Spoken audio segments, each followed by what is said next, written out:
This program that you're about to listen to is the result of a dream that both Deepak and myself have had for a long, long time. We have been friends for many, many years. We have been colleagues. We have consulted together on many, many projects. We have traveled together around the planet. We have spoken to the same audiences. And always we spoke to each other about someday putting together a program where both of us could dialogue and make presentations and talk about each other's work and literally contribute one particular project or selection of tapes in which people could hear how they could create the kind of world that they really wanted for themselves, not just in their own personal lives and not just in their own groups and in their own country, but in their own planet and universe as well. And so what we have completed here in this program on creating the world the way you really want it to be is a series of 3 separate dialogues and presentations over a period of several months in which Deepak and myself spoke to large audiences individually and then took the questions and some of the response. So what you are listening to now is the result of 3 specific talks that we have given, both individually and dialoguing together, on the subjects of such vast importance to us and to our audiences. Deepak Chopra obviously comes from a medical perspective, having been a medical student and a medical practitioner and a medical doctor, and having a very large practice in Massachusetts for many years. And then leaving that medical practice to open up the Chopra Center for Well-Being in La Jolla, California, and lecturing all around the world on these subjects. Myself, I have been lecturing and writing in 16 or 17 books over the past 25 years on these subjects from a more of a Western perspective. What we have done here is combine East and West and medical and non-medical in a single project, which I believe speaks to the heart of how we can create the kind of world that we would really like to see for ourselves. In the first 2 tapes, we talk about how to get what you really, really, really, really want for yourself in your life.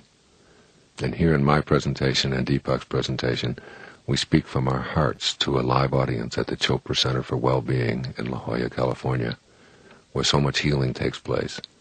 We spoke to a very excited, wonderful audience who were receptive to these ideas about how to not only ask for what we want, and not only how to go about intending to create it and learning how to manifest it into our lives, but how to have the passion that goes with creating that for ourselves. And the central message here is that each and every one of us have within us the capacity or the power to be able to create for ourselves whatever it is that we have perceived to be missing.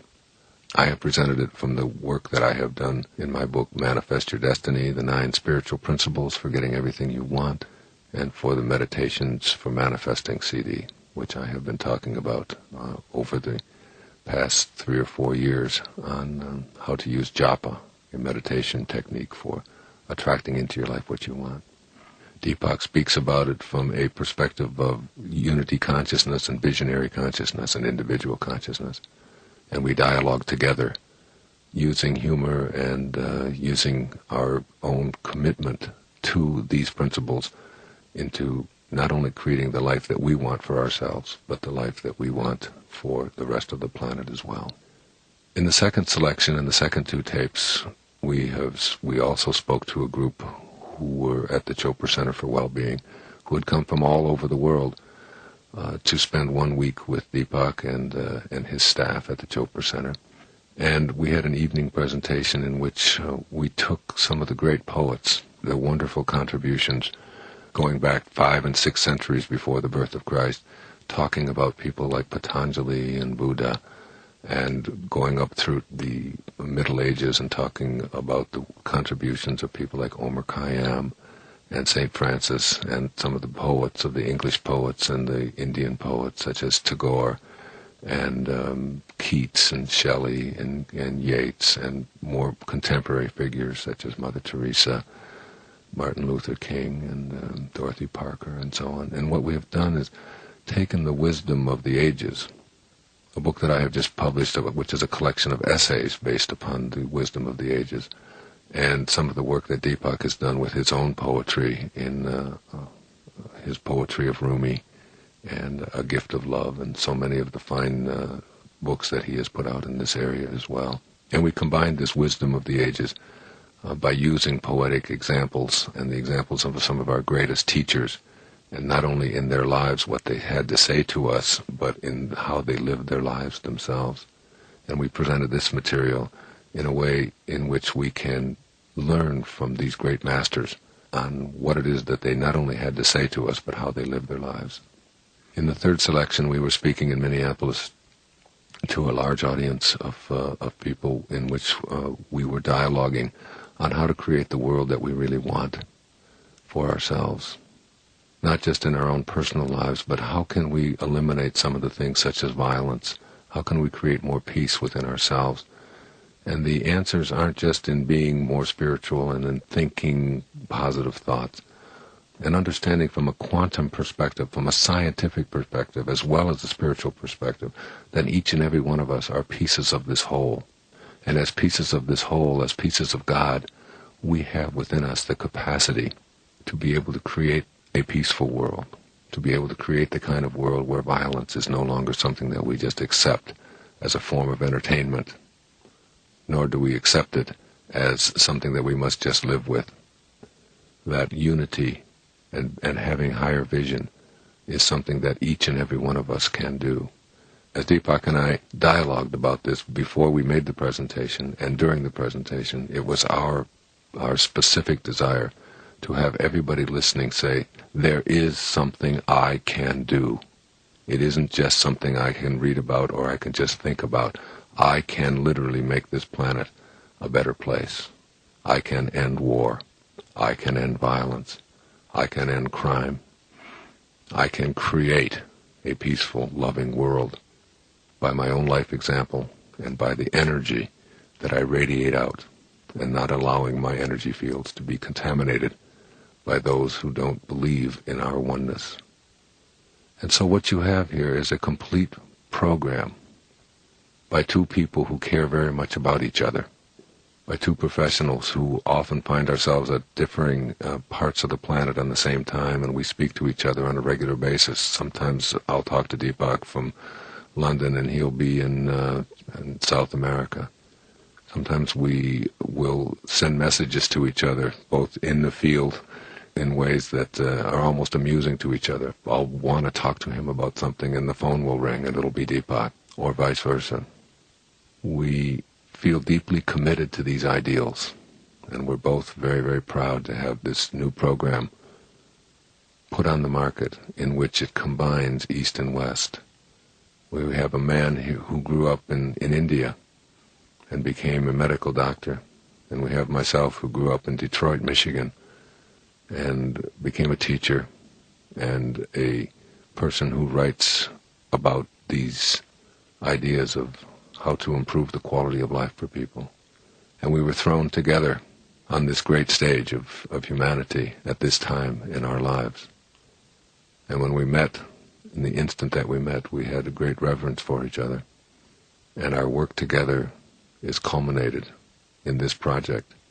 I am certain that you will find much to think about as you listen to these tapes and re-listen to them over and over again. Some of the great insights that Deepak offers here, I have listened to many times already, and each time I marvel at the brilliance and the conciseness and the way that he expresses it. I have great admiration for this man. I'm proud to be presenting, creating the world the way you really want it to be.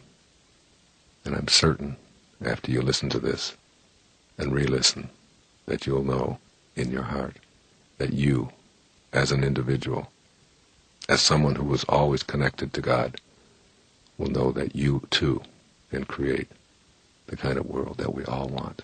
God bless you. Namaste. Thank you. Okay, I just want to introduce you to my Uncle Wayne.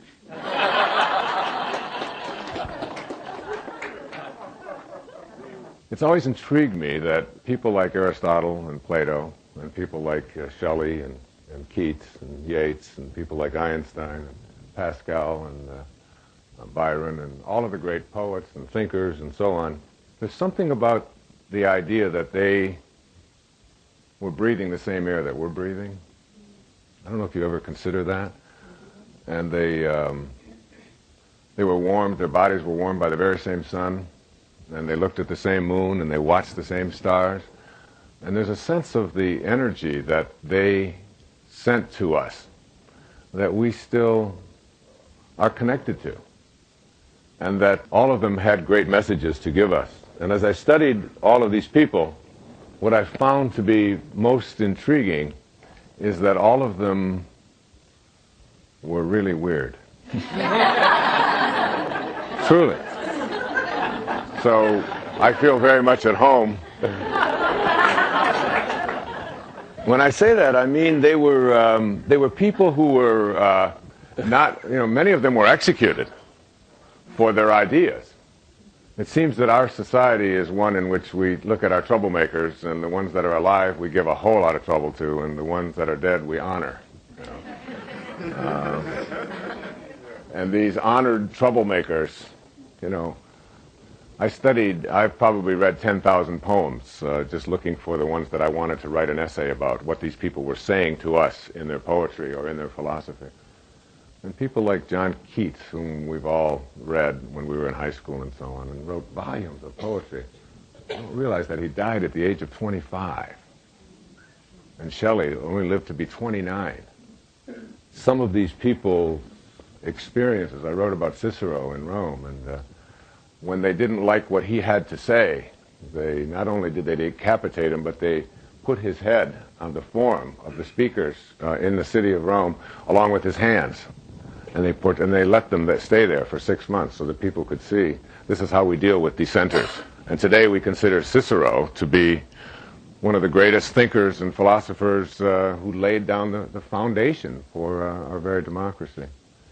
So that these people who had something very profound to offer us weren't very well received in their day. Two of the people that were most influential in my life were Emerson and Thoreau, who were neighbors in Concord, Massachusetts.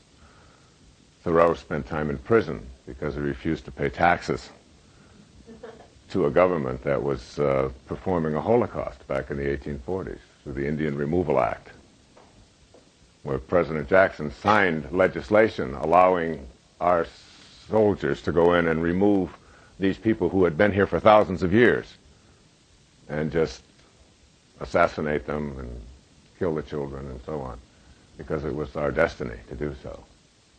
And he went to jail protesting this. And Emerson wrote about the necessity of being a nonconformist in his essay on self-reliance. And Thoreau wrote about the necessity of civil disobedience. So that there's something about this spirit. I've often called these people scurvy elephants. For those of you who know my work, I mean, when I was a young boy, I lived in a series of foster homes myself until I was almost 10, and orphanages. And I came home from school in the 3rd grade, and I asked the lady that I was living with, her name was Mrs. Scarf, out in Mount Clemens, Michigan, "What's a scurvy elephant?" She said, "I've never heard of such a term." And she said, "Where did you hear it?" I said, "Well, I heard Mrs. Poole, who was my 3rd grade teacher, telling the principal that Wayne Dyer was in her classroom and that he was a scurvy elephant." So she called the principal, and the principal said, "Oh, that's Wayne. He gets everything mixed up." She didn't say that he was a scurvy elephant in her classroom. She said that he was a disturbing element in her classroom. So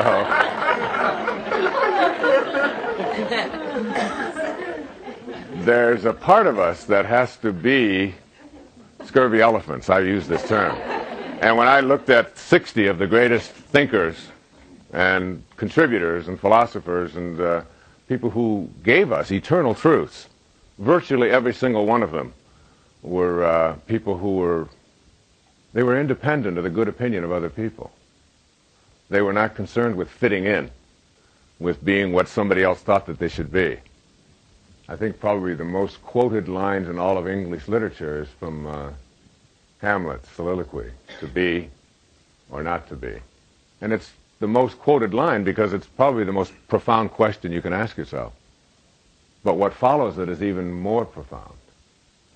Whether it is nobler in the minds of men to suffer the slings and arrows of outrageous fortune, or to take arms against a sea of troubles, and thus, by opposing, end them. And it really is a fundamental question. And it's a question that I would like to talk about here in the time that I have at the beginning of this program. This whole idea of what it means to be. However you phrase it, whether you talk about marching to your own drummer, or being the person you want to be, or whatever.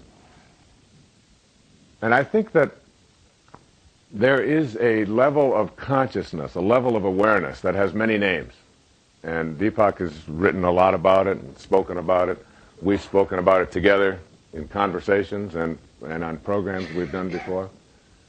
In the East, some call it Siddhi consciousness. West, some call it Christ consciousness, transcendent consciousness.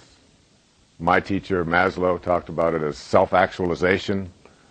You know, that there is a level of living that goes beyond just what we think of as everyday, ordinary human awareness.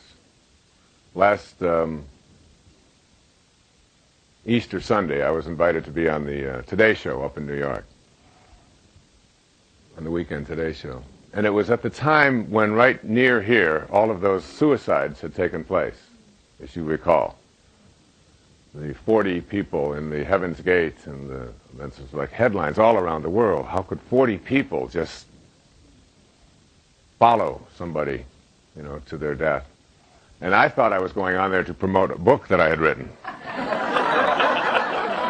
which was called Manifest Your Destiny. I might as well get that plug in. But really, they didn't want to talk about that. They were asking me about what happened and what my reaction to it was, which was a normal thing. It was a spiritual book that I was there to talk about, and it was Easter Sunday.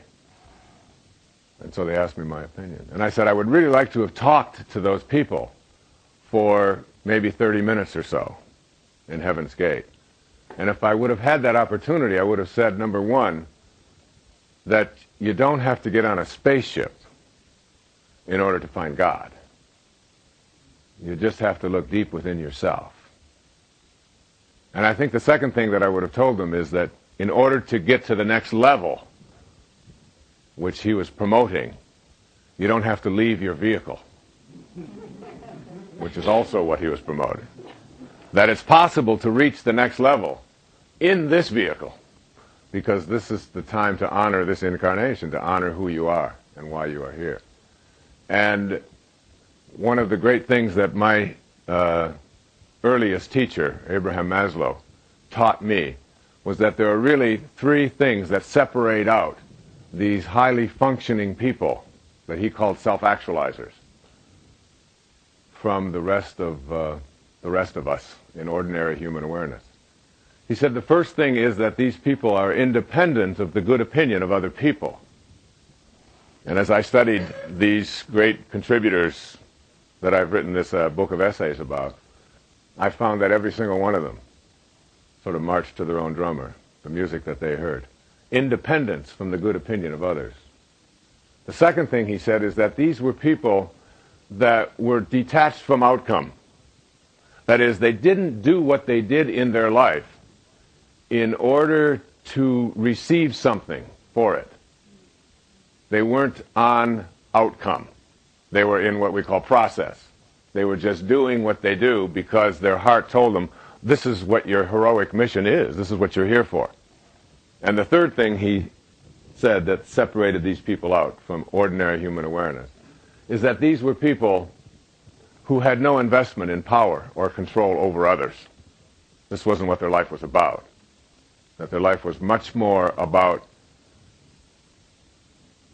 being on purpose and letting other people's opinions and how they dealt with things be something that others handled. And if you look at the people in the Heaven's Gate and the people who belong to cults and so on, they violated all three of those principles. Certainly they were not independent of the good opinion of others. That's what they lived for, was this charismatic leader's opinion. And certainly they were attached to outcome. They were headed towards a better one. And this leader, as he called himself, was someone who had great power and control over others. This is what his life was about. So that whenever I meet anybody who has an investment in power or control over me, or is more concerned with their outcome, or is more concerned with their good opinions, I know that I'm not with what I think of as an authentic person at this highest level. In the Course in Miracles, one of the things that I do before I speak to an audience is I always go over that affirmation from the Course. It says, if you knew who walked beside you at all times on this path that you have chosen, you could never experience fear again. And when you know that, now knowing is conscious contact. Knowing is an absence of doubt. Knowing is what I am suggesting you have to go to. Independence from the good opinion of others and knowing. And you might ask yourself, what in the world does being independent of the good opinion of others have to do with manifesting? And that will become abundantly clear in a few moments. And also, this whole idea of being able to know. Because if you try to manifest and attract into your life what you want by staying over here in the world of the ego, particles themselves, which is what this world is about, cannot make themselves into more particles. They need spirit. And we have to figure out a way to make conscious contact with spirit. So, what I suggest is that there is a method, there is a way to get past the belief system and into a knowing. The knowing that I'm speaking about, you know, it is said when Jesus would approach a leper, he didn't approach the leper and say, you know, we haven't been really having a lot of success with leprosy lately. In fact, given your conditions, you've got a 5-year life expectancy with a 30% chance of survival. There was none of this. You can see all of the doubt that is involved in this kind of an approach to healing. What Jesus would say is, you are healed, and healing would take place. Same with St. Francis. And I talked to a great kahuna in Hawaii 2 summers ago, who was at a talk that I was giving, and I asked him, how do you get to be a kahuna? Would you take Kahuna 101? I mean, and he said, kahunas are raised on knowing, not on doubt.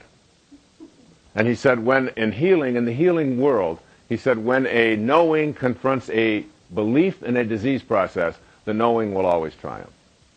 And we bring knowing to a disease process. Now, it takes an abandonment of tribal consciousness and all of the belief systems that you've had to let you get to a place where you are willing to say, I know that I can heal myself. I know that I can attract into my life what I would like. So what I'd like to do in the remaining time that I have is I'd like to present to you a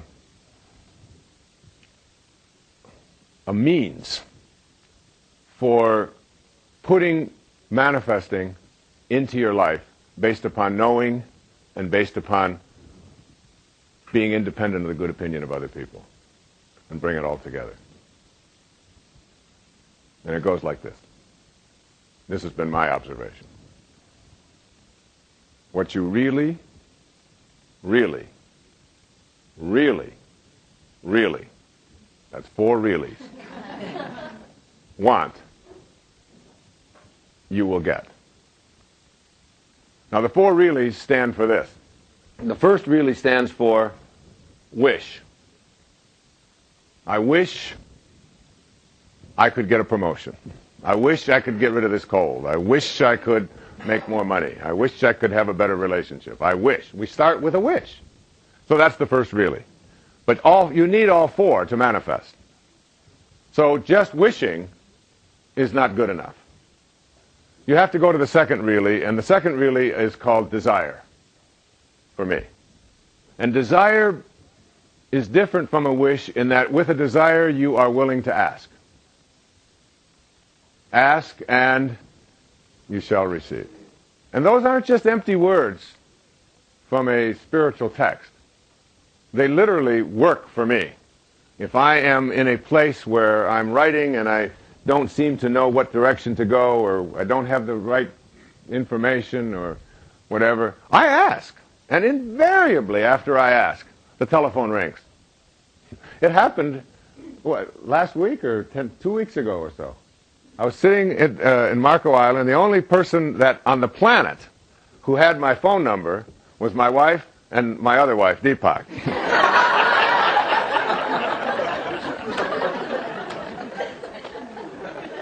And I'm sitting there thinking about, I'm not sure how to say this, I'm not quite sure, and I'd really like to have a good quote, and the phone rings.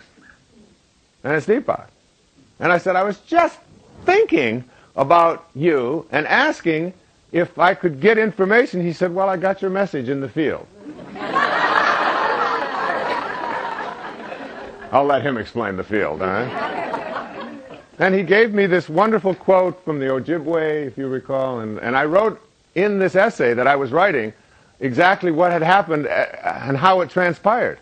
And I have found that when I stop wishing, I mean, I don't stop wish, but I add to my wishing asking out loud, please cooperate with me in helping me to create what it is that I would like to have in my life. Asking out loud, asking God, or whatever God means to you. And then stepping back and just watching and just noticing. It's called managing coincidences and synchronicity and some of the things that Deepak will be speaking about. The third really stands for will or intention. You shift from I wish I had it to would you please help me to have it to now adding to that I will create this in my life. I will have this show up for me in my life. I intend to get it. There's no doubt there. And the fourth really stands for passion, or what I call hardening of the will. And when you harden the will, what you do is you eliminate anybody else outside of you sullying your picture or telling you that you can't get it. When I tell people about learning to manifest, I always tell them, whatever you do, don't tell anybody what it is you want to manifest. Don't tell your best friend, don't tell your relatives, don't tell your soulmate. Keep it to yourself. They say, why would you keep it to yourself? Because when you tell somebody else what it is you want to manifest, you immediately move over here into the world of the ego. And you have to defend it, and you have to explain it. And manifesting does not take place from the world of particles. It takes place from the world of the observer, of spirit. So you want to keep the ego out of it as much as you possibly can. And the way to do that is to have it to be a relationship between you and God, whatever God means to you. So you've got wish, desire, intention, and passion. And if you look carefully at people in your life and in your life experience who have been good at manifesting what they want into their life, you will find that they follow these specifics almost to a T. And they never allow anybody else's opinion or negative assessment to influence them in any way. They have a passion about what it is they want to create. Today, there are no new cases of polio in the world today, or just an isolated few, because of the passionate will and determination of one person. who was told, you can't get funding, you can't do it this way, this is not possible, this isn't the way we do things, this is the way the scientific community works. And Jonas Salk didn't care about that. I mean, he had that single... And when I was reading about people like Michelangelo and Da Vinci, I mean, all of the people who told him that the Sistine Chapel couldn't be painted, you can't do such a thing. Imagine laying on your back for 4 years, not ever thinking about it not being possible to do. Now, that's the good news. If you can learn to put your attention on what you want, to ask for it, and to intend that it will attract into your life, and be passionate about it, independent of whether anybody else likes it or doesn't like it, you literally will create it. Because you think, what you think about is what expands. You act upon your thoughts, as it says in the Old Testament. As you think, so shall you be. It is out of that invisible world that you attract things into your life. So that's the good news. Here's the bad news. What you really, really, really, really, four reallys, don't want, you will also get.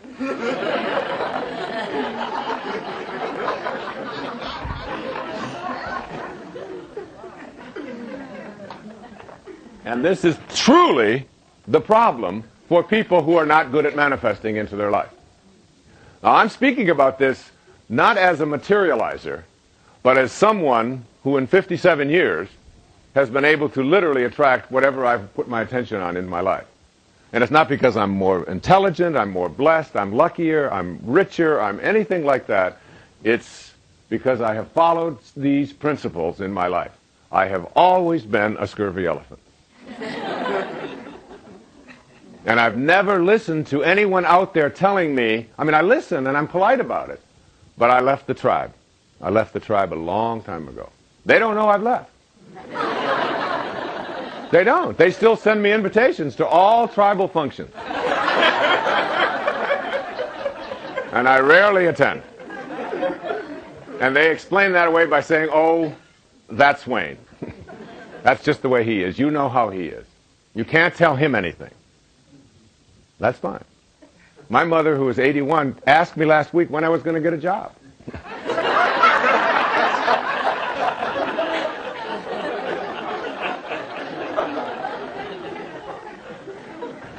Now, here's what I mean by what you really, really, really, really don't want. And this is the crucial part of it, and then I'll sit down and let Deepak talk.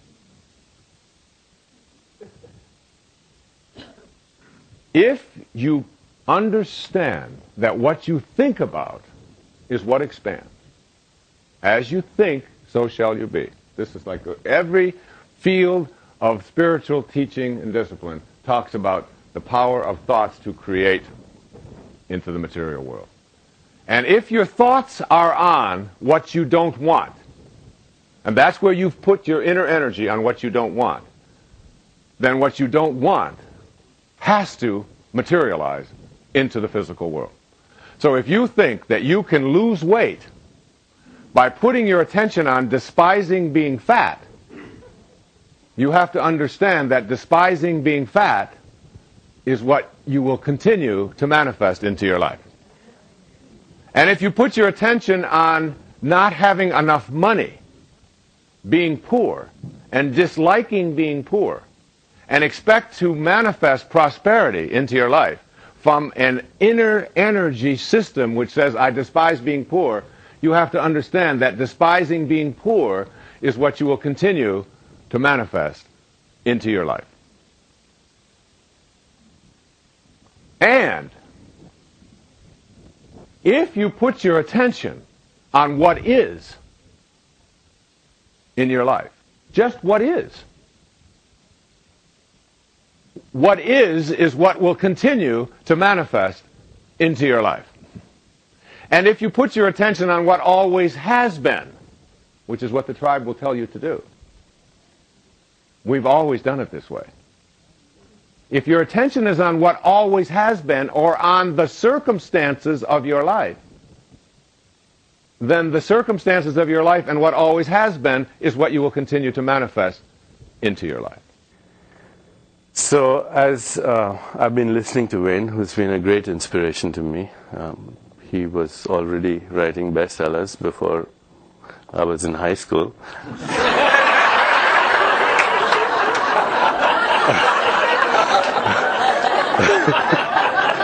It's a very long time.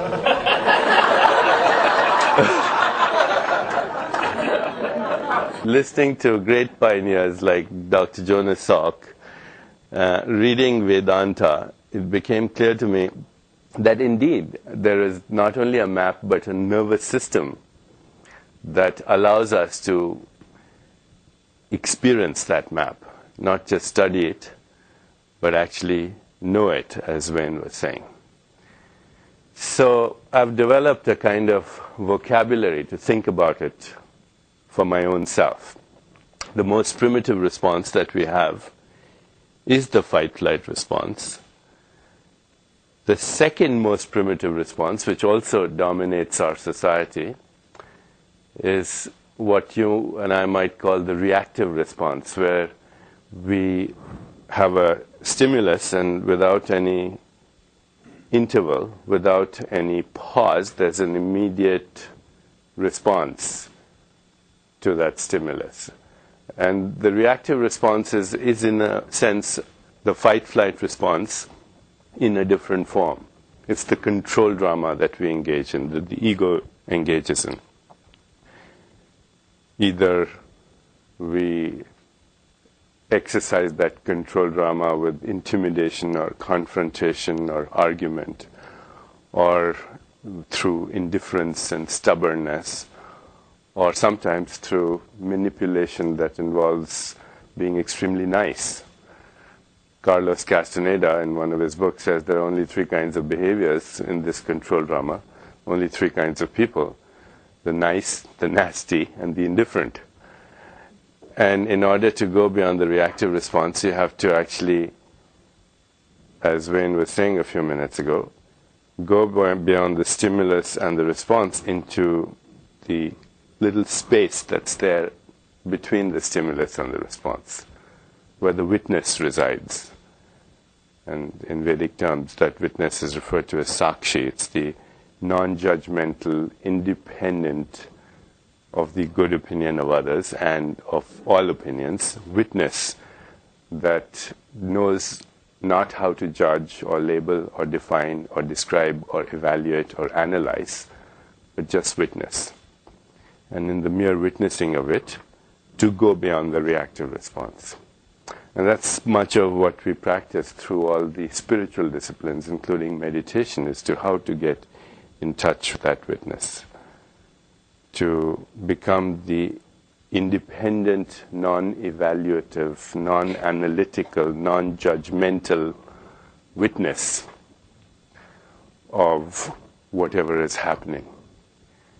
This response, which in a sense began to be elicited by the human nervous system about 6,000 years ago. And it's very interesting that as soon as the human nervous system developed this ability about 6,000 years ago, with the dawn of the age of agriculture, because man or woman or human beings were no longer having to always guard themselves against predators, and there was a little bit of time to go into this restful awareness. Around this time, we had the emergence around the globe of what are called the axial sages. Moses and Buddha and Lao Tzu and Confucius and Socrates and Parmenides and all the great seers arose around the same time throughout the world. They're known as the axial sages, and much later than Christ and all the great prophets that we look back to came around the same time, as soon as St. Paul, around the same time as we started to elicit the restful awareness response. Beyond the restful awareness response, the human nervous system developed yet another ability, which is best called the intuitive response. The intuitive response is to go into a mode of awareness where not only can you have that ability to witness, but you have the ability to do what Wayne was saying, ask. You ask in that restful awareness, in that gap, in that transcendent reality, you ask the question. Whatever that question is, or you ask for the gift that you want. And in the mere asking of it, there's a connection with the cosmic mind, because you've transcended space-time into a timeless reality in the restful awareness response. You've sent a message to the unified field, and I'll explain what that unified field is in a moment. And that message is now being computed by cosmic intelligence, and the answer is coming from there. So intuition is a mode of intelligence that goes beyond the rational mind. Intuition is a mode of intelligence that is contextual and relational and holistic. It doesn't have a win-lose orientation. It is never based on direct cause and effect. It assumes that for any one thing to happen in our lives, there is a conspiracy of the whole universe.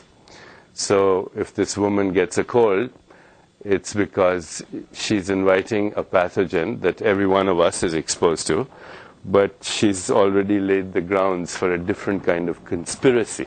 No illness, by the way, is ever due to a pathogen. That's a very, very misleading kind of idea in medicine, that pneumococcal pneumonia occurs because of pneumococcus, or that AIDS occurs because of HIV infection, or that cancer occurs from carcinogen, because lots of us are exposed all the time to all these things, whether they're viruses or carcinogens.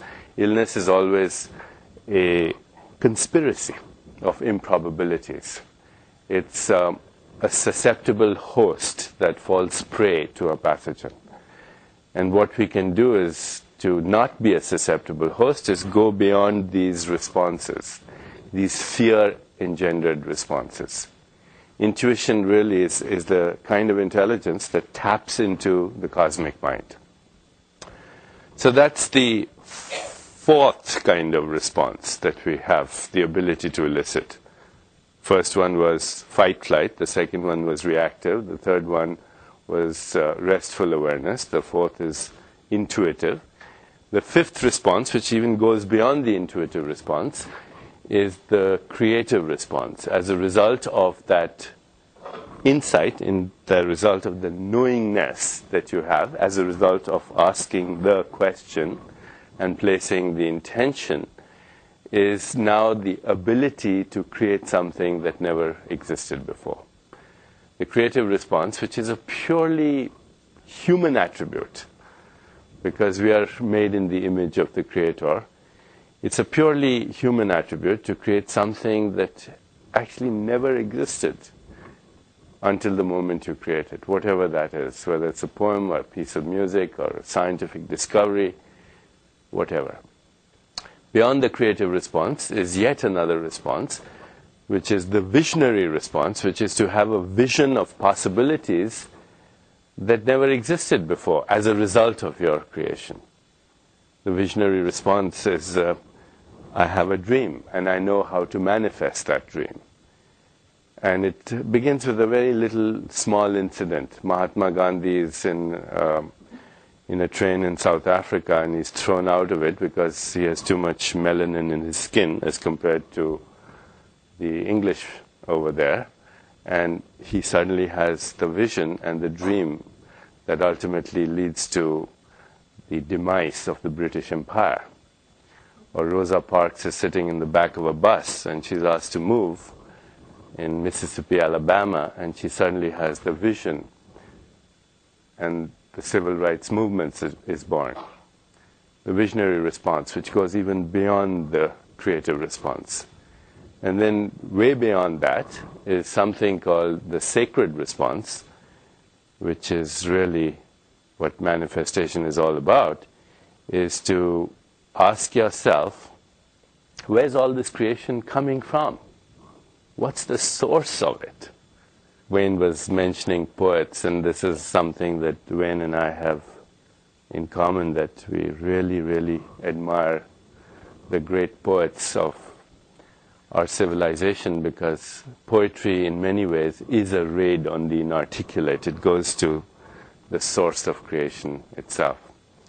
And a great Indian poet, Rabindranath Tagore, one day he was looking at a field of flowers, and he wrote this poem where he says, "Where is the fountain? Where is the fountain that throws out these flowers in such a ceaseless outbreak of ecstasy? Where's this coming from? What's the source of creation?" And we all have our own kind of interpretations of it. But the source of creation is beyond interpretation.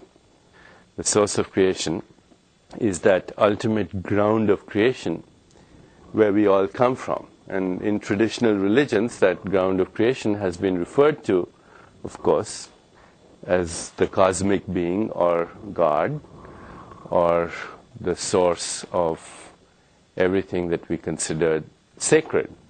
And depending on what time we are living in, the interpretation of how we define that cosmic being, in a sense, begins to change. It's not really important how we interpret that, as long as we realize that there is a cosmic intelligence, that there is a cosmic being, and we who think are expressions of, contained in, and a product of that cosmic being.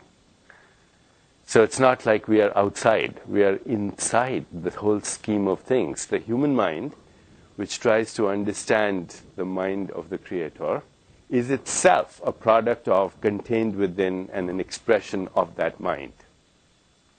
So the more you can understand your own mind, you start to eavesdrop on the nature of that mind. There's a prayer that Saint Augustine had. He said, "All my life I've been knocking at the door." So what's this field? If you go to a good scientist these days, they'll say, well, there's a lot of work being written about the unified field. Perhaps you've heard that expression, unified field. If you go to a scientist, a quantum field physicist today, and you ask them, what's the unified field? They'll tell you, it's made up of 4 forces in nature. There are only 4 forces in nature. The first one is electromagnetism, which is what gives rise to heat, electricity, light, etc. The second one is gravity, which makes the world go around and holds the planets and stars in their place. And the third one is called the strong force, which is the force that holds the nucleus of an atom together. That when you disrupt that, you get a nuclear explosion, so it's the strong force. And then there's a fourth force called the weak interaction, which is basically the force that holds the arrangement of the subatomic particles, which aren't things, which are actually mathematical ghosts, fluctuations of energy and information. Subatomic particles are more like ideas than actual things. And that's all there is. Gravity, electromagnetism, strong and weak forces, period, according to everything that we know in the world of science. And what the unified field theorists are now saying to us is that all these forces come from one fundamental force. They're all the same force. So electromagnetism, which is what? What's electromagnetism? It's light, ordinary light, which has a visible part and an invisible part. The invisible part is X-rays and cosmic rays and microwaves and radio waves and television waves, and all the stuff that we don't see, but we know how it works because we use it to send fax messages to each other and speak to each other on cellular phones and surf the information highway on the internet. So that's the invisible part of light. And then there's the visible part of light. And ultimately, that's all there is. There's only light. Electromagnetic forces give rise to space-time events, give rise to gravity, give rise to subatomic forces. So when God said, "Let there be light," he wasn't speaking metaphorically. He was speaking literally. That's what came out of the cosmic mind, light. And you and I are beings of light. And when we go to that place in our awareness where we go beyond the appearance of Maya, of physical matter, then we do experience ourselves as beings of light, because that's what we are.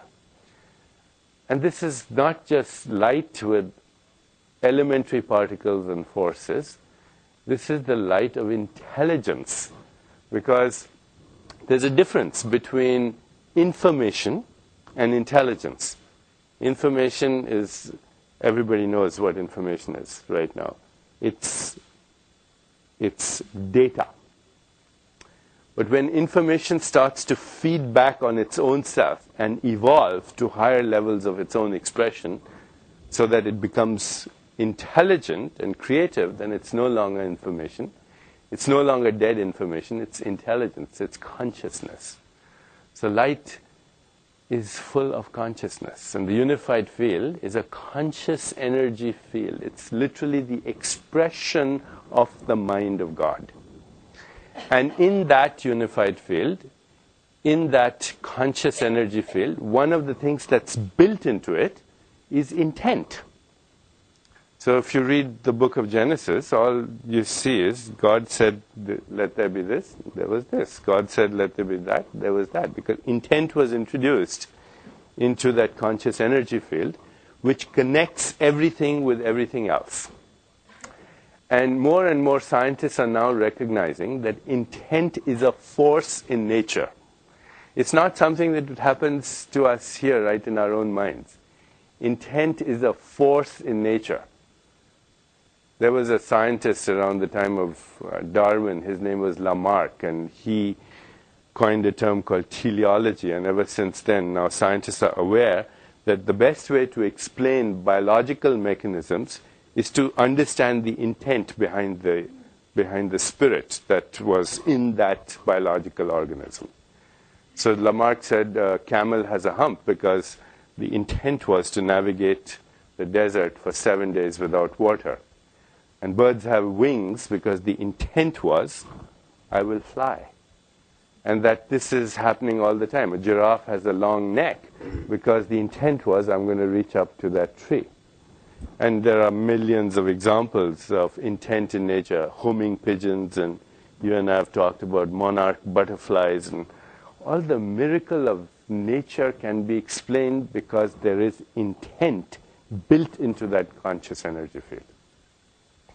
One of my good friends, Michael Flynn, who lives in this area and is an attorney and really a great brother, spiritual brother, whenever I go to his house, I open the door, he has a little parakeet. And as soon as I open the door, this parrot starts singing Beach Boy songs. And I was just beginning to wonder, how does a parakeet sing Beach Boy songs? You know, he has a complete California accent and everything. And the size of a brain of a parrot is about 1/3 of the size of my fingernail. It has rudimentary vocal cords. You couldn't call them vocal cords. It has a beak for a mouth. And it sings Beach Boy songs. Homing pigeons do the same thing. They trace the territory. They can come from anywhere in the world to where they were bred. Or you look at the migration of monarch butterflies. In the last 2 years, Rupert Sheldrake, who's a great English biologist, has written about various kinds of experiments that clearly, undoubtedly demonstrate unequivocally that intent is part of the conscious energy field. So if you introduce intent, you immediately change the field. But there's a trick, and the trick is the intent can't come from the level of the ego.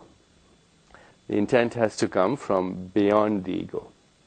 You know, I remember many years ago in India, I was, this long time ago, as a medical student, we had one day a young yogi come to our physiology lab to show the power of intent. And yogis have these extraordinary abilities, the siddhis that you're talking about, some of the yogis. And by the way, yogi, yoga, yog all come from the same root, which means the unification of body, mind, soul, and spirit, and environment. So this young fellow, he was about 28 to 29, a very accomplished yogi from the Himalayas. He came, stood in front of our physiology class, and he took a knife and he plunged the knife right through his biceps like that. And, you know, if you did that to my biceps, it would probably bleed. It just went right through his biceps, and he stood there. Because to a yogi, a real yogi, this is not a body of flesh and bones. It's a body of consciousness. It's a body of light. And light doesn't bleed. And he put this knife right through his biceps, and everybody was aghast and completely shocked at what he had done. And then there was somebody in the front row, a physician of course, a professor of medicine, who introduced the doubt that you talk about. When it says banish the doubt, and he thought this was some kind of a trick. And he mocked the yogi. He said, so what other tricks do you have up your sleeve? And immediately the yogi's attention shifted from his self to his self-image. Because when you mock somebody, who do you mock? Their ego. The spirit is beyond that. So as soon as his attention shifted from his ego, from his spirit to his ego, this thing opened up like a fountain of blood. And it sprayed everybody in the front row. And then he was such an expert that as soon as he recognized what had happened, he immediately let the ego go. And he shifted back into samadhi. And as soon as he did that, this thing stopped as quickly as it had opened, like a faucet. So that's the power of intent, but that intention has to not come from the ego. It has to come from the level of the spirit. It has to come from a place where you have totally and completely, unequivocally relinquished your need for approval. Because the spirit does not need approval. The ego only needs approval. So that was a very important point that Wayne was articulating about being independent of the opinion of others. You know, a couple of years ago, or recently when I was in Australia, I was giving a lecture at the Australian Royal Society, and suddenly somebody in the front row interrupted me, and he said, this is a fraud, and this is this, and this is that. And I said, who are you, sir? He says, I'm the president of the Australian Society of Skeptics.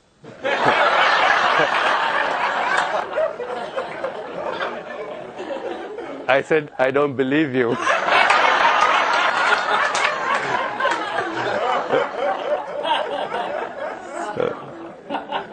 The spirit is beyond the ego, has to go there. And once we start glimpsing that, just once we start glimpsing that, we start to go beyond our ordinary states of consciousness. And what the great Vedantic tradition was saying was that these states of consciousness actually create a certain way that the nervous system functions. And in each state that the nervous system functions, it creates its own physiology and creates its own reality. So you begin to escape from so-called ordinary reality. The so-called ordinary reality, which of course Wayne has been referring to as the tribal mind. It's the motley group of sages and psychotics and geniuses who can escape that tribal mind. And that's happened throughout the ages. You have to escape that tribal mind. And once you escape that tribal mind, then you begin to see that there are states of consciousness which are beyond the ordinary waking and dreaming and sleeping.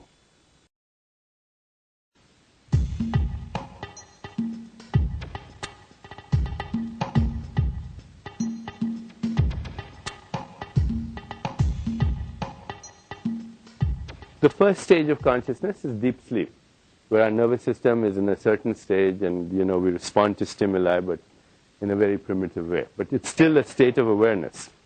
Deep sleep is a state of awareness because you can respond to a stimulus. The second state of consciousness is dreams, where you wake up from that deep sleep into a dream-like state. And you start having some experience in the dream. There's some repertoire of experience. And then when you wake up from the dream state into the third state, It's called the waking state, which is presumably, I hope, what we're in at the moment, at least. Okay? Now we look back on the dream and we think, oh, that was just a dream. It wasn't anything real. It was all in my head. And the Vedantist comes along and he says, so is this, all in your head. Okay, you think that there's an external world out there. It isn't. It's the projection of your own awareness. This so-called very physical world is the projection of your awareness in waking state of consciousness. And if you could wake up from this, then it would be as ephemeral, as transient, as temporal as the dream was when you were dreaming. But you woke up from the dream, and then you said, aha, that was a dream. You can wake up from this into the fourth state, which I'll talk to you about in a moment, and then you look back at this and say, aha, waking state, how interesting. Now, people have experienced that now and then in the so-called near-death experience. And, you know, I've mentioned this patient of mine that I had many years ago. That one day he was repairing an antenna on the roof of a neighbor, and he touched a wire that he thought was dead, but it had 12,000 volts of electricity in it. So he got electrocuted. The current went through his body, went through his heart, caused ventricular fibrillation, and he died. That's the mechanism of death in electrocution. He fell from the roof 15 feet below to the ground. That's it. But as his luck would have it, he fell at the precise angle, the precise location, the precise amount of impact to defibrillate him. So when I met him, I asked him, what happened, Bob? He said, God called me. Then he quickly changed his mind. And I asked him, what was it like? And he said, it was like waking up from a dream. My whole life flashed across the screen of my consciousness in a few microseconds. And then I went through this tunnel, and you've probably read all this stuff anyway now. There's so much literature. And then I was in the light. And then beyond the light, a new dimension of existence. Now, since this is many years ago, since then there's been a spate of literature about this experience. But all of the literature says the same thing. All of it. Doesn't matter whether it's coming from Hindu tradition or Christian tradition or Islamic tradition or Sufi tradition. It all says the same thing. A review of the life process as if it was a dream. The whole karma of a whole life kind of flashes across, then a little travel, then the light, then a new dimension of existence. It is literally the experience of waking up. Gautama Buddha, who is the founder of Buddhism, on his deathbed, people got around him and they said, who are you? Are you the Messiah? He said, no. Are you a prophet? He said, no. He says, are you enlightened? He said, not really. The Buddha said this. He says, then who are you? He said, I'm waking up. I've just woken up from this dream that you call life. He says, this lifetime of ours is as transient as autumn clouds. To watch the birth and death of beings is like looking at the movements of a dance. A lifetime is like a flash of lightning across the sky, rushing by like a torrent down a steep mountain. But I'm now awake. Walt Whitman, in one of his poems, Having the Experience of Soul or Spirit, he says, I must not be awake, for everything looks to me as it never did before. Or else I'm awake for the first time, and all that was before was just a dream. So many people have had that without electrocution. It's the whole point. It's the whole point of transcendence, to go beyond, samadhi. That's what samadhi is. This is the fourth state of consciousness. This is the state where we are now going beyond the ego into that silent gap, and we're connecting with the cosmic mind. So what happens is synchronicity starts to happen. Why does synchronicity start to happen? Because we've introduced the intent in the field, in the conscious energy field. And it's part of the field. It reorients the field. Ask and you shall receive. The fourth state of consciousness. The fifth state of consciousness, which is beyond samadhi, is called cosmic consciousness. Cosmic consciousness, where the brain functions in a completely different way, where you have the simultaneity of being in this world and not of it. In the Gospel of John, he says, I'm in this world, and not of it. And the favorite quote of Wayne's that I have loved to quote from the Gospel of John, he says, Christ says, the works that I do, they shall do also, and greater works than these shall they do. Is that the right quote? Even the least among you, greater works than these shall you do. That happens when you are simultaneously operating in both worlds, in the material world and in the spiritual world. That's called cosmic consciousness. It is to have the witness alive and awake in sleeping, dreaming, and wakefulness. So you have the sakshi or the witness fully awake in dream state, in sleep state, and in waking state, which means your body and your mind are in deep sleep, but the witness is watching that. Your body and your mind are in the dream state, but the witness is watching that. Your body and the mind are giving a lecture or playing tennis, and the witness is watching that. So you never lose sight of the witness, no matter what. The witness is always there. This is called cosmic consciousness, the simultaneity of local and non-local awareness. Fifth state. And beyond that is the sixth state, which is called God consciousness, or divine consciousness, where the witness begins to wake up even in the object of your perception. So you look at this plant or this flower, and as you look at this flower, even on a perceptual level, you see there are rainbows here, and there's sunshine, and there's earth and water and wind and space, and the whole history of creation right here in this flower. And then you go beyond that, and you see there's a spirit there. There's a witness there, and the witness is the same as the witness here. So Vedanta says if you can't find God in this flower, you're not going to find God in some book of religion. God is this life-centered, present moment awareness that allows you, even perceptually, to go beyond the appearance into the reality. This is divine consciousness. You cannot escape God, no matter where you go. In fact, because this witness is everywhere, all at the same time, omnipresent, omniscient, omnipotent, and it's right in this moment as the present moment witnessing awareness that we're in at this moment. How can you avoid it? Vedanta says spirit is not difficult to find, it's impossible to avoid. All you have to do is have your attention in the right place. Don't let your attention get distracted by the ego. Just give that up. And the Course in Miracles, of course, says, give up all attack thoughts. As soon as you give up, because, if you realize that the self here and the self everywhere is the same, every attack thought, no matter who it's directed against, is at yourself. So as soon as you give that up, you're right in that field of present moment awareness. And here the synchronicity accelerates to the point where you experience the miraculous. The difference between the invisible and the visible is shortened. So this is what manifestation is about. The difference between the time interval between the unmanifest and the manifest gets very shortened. So instead of calling it synchronicity or coincidence, you say it's a miracle.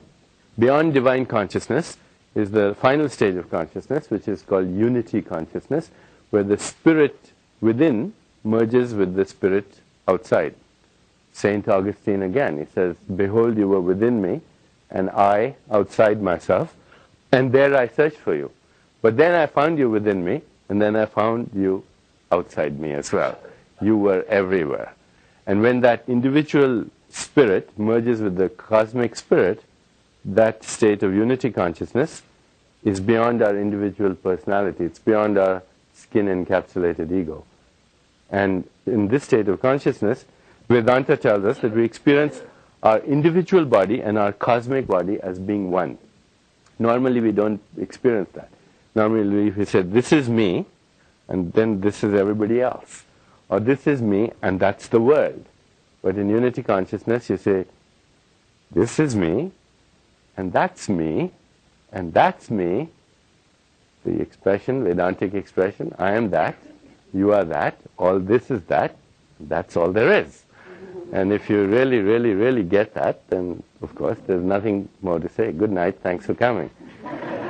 In unity consciousness, the universe is experienced as our own body. It's also this experience of immortality. Rumi has a great poem about that. He says, let the waters settle and you will see stars and moon mirrored in your own being. This is the state where we go beyond the miraculous.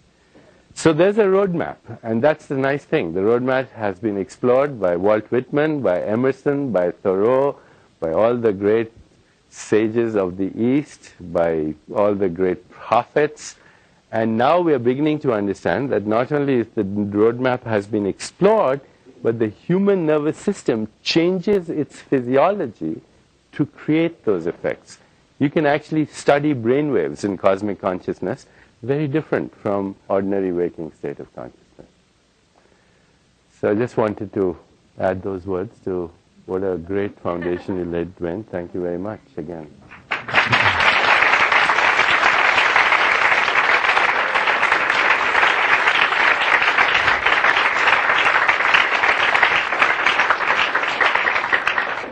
What we're going to do now is take a few minutes, maybe sort of dialogue, and if you have some questions or anything that you would like to ask us, speak up loud. We would like to dialogue about some of these. I just jotted down a few of the things where we really sort of overlapped. One of the people that we both admire greatly was a 12th century Sufi poet named Rumi, who wrote 12 poems a day, every day, for 12 years. And had a teacher whose name was Shams, whose most of his poetry did not survive. Deepak is putting out a beautiful CD that I heard in Greece of poetry of Rumi, that he and several well-known people are reciting the poetry. It's just absolutely stunning and magnificent. His teacher, Shams, was said to have said, I, me, you, he, she, they, these are distinctions which do not exist in the garden of the mystics. And I like to think of my life and being in a situation such as this, or a seminar here at the Chopra Center for Wellbeing, or wherever, as a garden of mystics. The Native Americans put it a little differently. They said, no tree has branches so foolish as to fight among themselves. And when you think of a consciousness that you were speaking about, Deepak, this unity consciousness, there's a sense in which you almost have to be able to see yourself in everyone else. Isn't that kind of what you're saying? I mean, it's like, if you can't see you there, then your ego immediately becomes involved. And it's almost like you have to step back and watch yourself. One of the things that my wife and I did to really dramatically improve quality of our relationship, because sometimes we would say to each other, this doesn't sound like love, when we would find ourselves talking to each other in ways that neither one of us wanted to do. And we said, well, rather than trying to be right with each other, let's just stop and say, how can we be kind? In other words, how can we make the kind response? And I think the kind response is the unity consciousness response. And I think it's true not just in how we relate to each other as husbands and wives, or with our children, but with waiters and waitresses and flight attendants and baggage handlers and people on the freeways and so on. It's something that we haven't really grasped for ourselves, and it's a way to let this higher part of ourselves, which is where manifesting, I mean, if there was one thing that I said and that Deepak reiterated back and forth, is that manifestation does not take place from the ego. Particles are not responsible for their own creation. You've got to get over here. And getting over here is taking that stance where you see yourself in that person which you are about to attack by making them wrong, and instead saying, I don't have to have an ego here. Thank you for telling me what a jerk I am. I needed to hear that, or whatever. And letting go of that sort of attachment, if you will, to be. That's like one of the ways to get to spirit. And when you get to spirit, manifesting becomes something that you create the intent with. Once you are out of that physical world and into the witness world. And it's something that, as a people, we're not really good at. It's almost like, it seems to me, as a people, we have to have an enemy.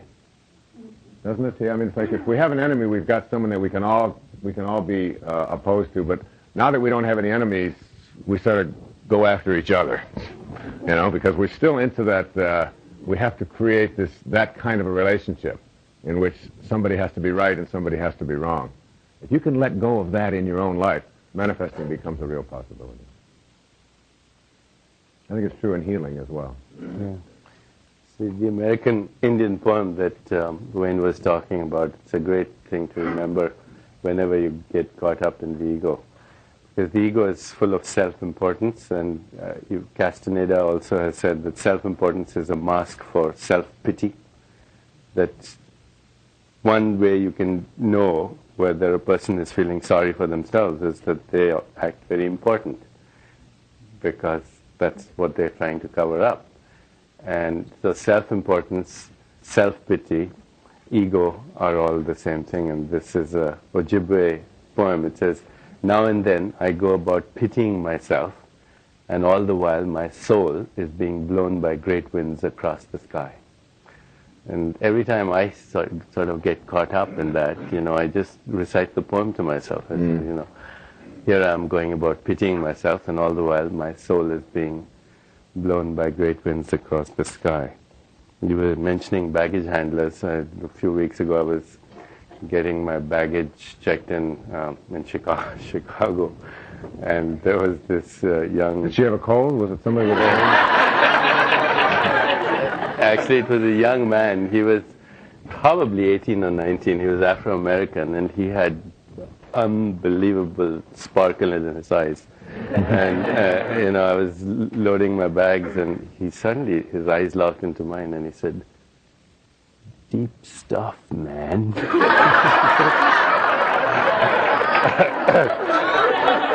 I said, "What?" He said, "Deep stuff, man." So I said, "Oh, so you understood it?" He says, "No, but it sure sounded true." You know, and that's the difference between knowing and rationalizing. Yeah. You don't have to know this. You know, a child knows this. This is the kind of thing that doesn't need experience, because it's timeless. I had a great experience this summer, Deepak. I don't know if I talked about it in Greece, but I don't know if you were in the audience at that time.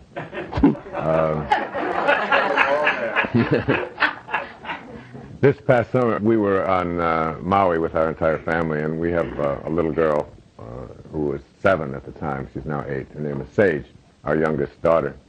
And she has had a thing called flatwarts on her face since she was about 3.5 or 4 years old. And every time we would take her to any medical doctor, they would always tell us the same thing: these are flatwarts.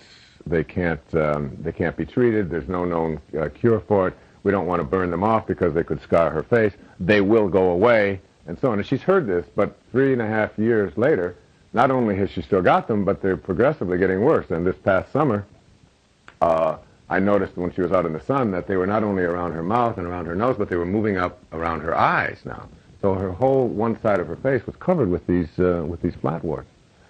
And she never liked the word flatwarts. She didn't think that was a nice thing to call them, so she called them her bumps. You know, the person that called them flatwarts was her sister Serena. You know, ugh, you know, you've got flatwarts. You know, and she hated to hear that word. So we were over on Maui, and there's a doctor over there. His name's Kenny Mallet, and he's a person who has decided to practice where he loves to be. He's a surfer, and he's also a dermatologist. So he decided, I'll open up a practice on Kihei. And he comes to a lot of talks, and he reads the books and the kind of things that Deepak and I do, and so on. And he's always sending me things, and I send him things, and so on. A really young, bright, spiritual guy. Very unusual in the medical community. I mean, for him to be attending my lectures.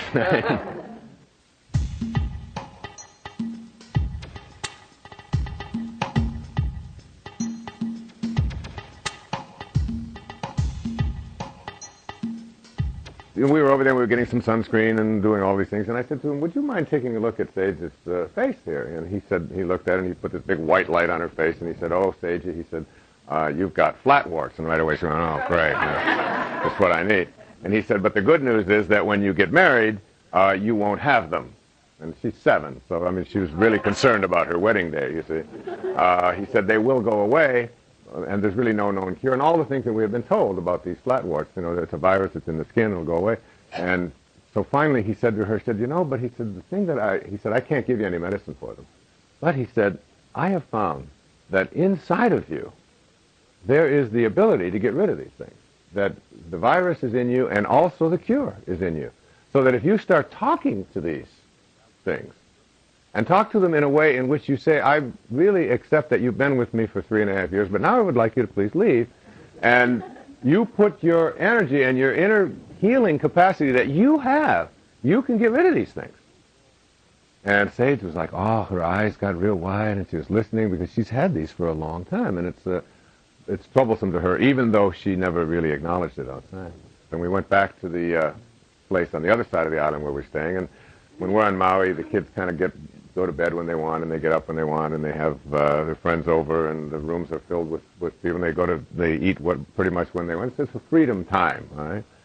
And I went into the room about 2:30 in the morning, and all of the children, there's maybe 8 or 9 kids with their friends, and they're laying on all the different air mattresses and so on, and they're all jabbering and talking away, and over in the corner, there's Sage, and she's under a blanket on her air mattress.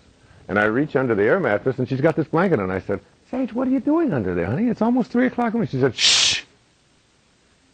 I said, what? She said, I'm talking to my bumps. And I left, and I walked into the bedroom in the other room, and I said to my wife, I said, honey, guess what? You're not going to believe that Sage is in there talking to her bumps. Isn't that great? So that we didn't think any more of it, and the next morning I looked at her, and they were still there, and the next night, and the same thing happened again the next night. I went in there, and she was talking to her bumps. This was now Wednesday. Well, what I want to tell you, she'd had these for almost 4 years. On Friday of that week, 4 days after she had heard that and been talking to her bumps, not one single bump or flat wart was left on her face, and not one has appeared since then. Now, see, but Sage doesn't have an ego. Exactly. That's the whole point. And I said to her, I said, honey, what did you do with those bumps? She said, they're not bumps, they're flat warts. And she said, I gave them to Serena.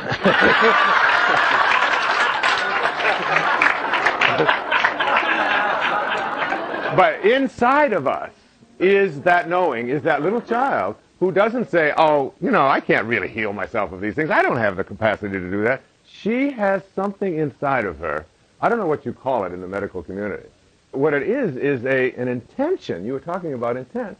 And a knowing and an absence of any thought that I can't do this. She was so determined and convinced that she was going to do this that the energy to heal herself of something she's had for almost 4 years was there. And to this day, her face is as clear and smooth as a child's could be. It's a very, very important point here, and I want to address this just from a medical point of view. I trained as an internist and neuroendocrinologist at Harvard and BU and Tufts University in Boston, and I remember, 20 years ago, a patient walking into my office who'd just been to an oncologist with breast cancer, and she was devastated by the news because it was stage 4, and they talk about statistics and so on. And as soon as she walked in, I said, Mrs. Smith, I have good news for you and I have bad news for you. The bad news is you have stage 4 cancer, which has no cure. And the good news is I'm a quack. Maybe I can help you. I think everyone here has heard, and you should tell them about Marcy's. Oh, yes, I will, yeah. The thing to remember here is everyone's heard about the placebo response, right? You've heard about the placebo response, where if you sort of have the intention that this drug is going to help me, it creates a physiological response. In fact, in the last 10, 15 years, we know how that happens. If you think that this is a pain-relieving drug that you're taking, then as soon as you take it with that belief, your body generates endorphins and enkephalins that are more powerful than any heroin you can buy on the street to actually create that analgesic in your body. So the intent gets transformed into a molecule. Placebos work in ulcers and other things, etc. So every time that intent is introduced beyond the ego, it creates a biochemical response. That's what a placebo is. It comes from the Latin word, I shall please. That's the origin of the word. What doctors don't know about is the nocebo response. The nocebo is the opposite of the placebo. You say, Mrs. Smith, you've got stage 4 cancer, and the statistics show that in about 6 months, 90% of people will die from it. Now, as soon as she hears that, then she, of course, thinks she's in the 90% who are going to die. She doesn't think about the 10% who are not. And first of all, something that we don't recognize, even as smart physicians don't recognize this, that statistics actually have nothing to do with prognosis in the patient. It's like saying the average temperature in San Diego for the year is 75 degrees. Doesn't tell me what today's temperature is. Okay, if I say the average income in La Jolla is $100,000, it doesn't tell me what your income is. Statistics never apply to the individual patient. So you cannot prognosticate on statistics.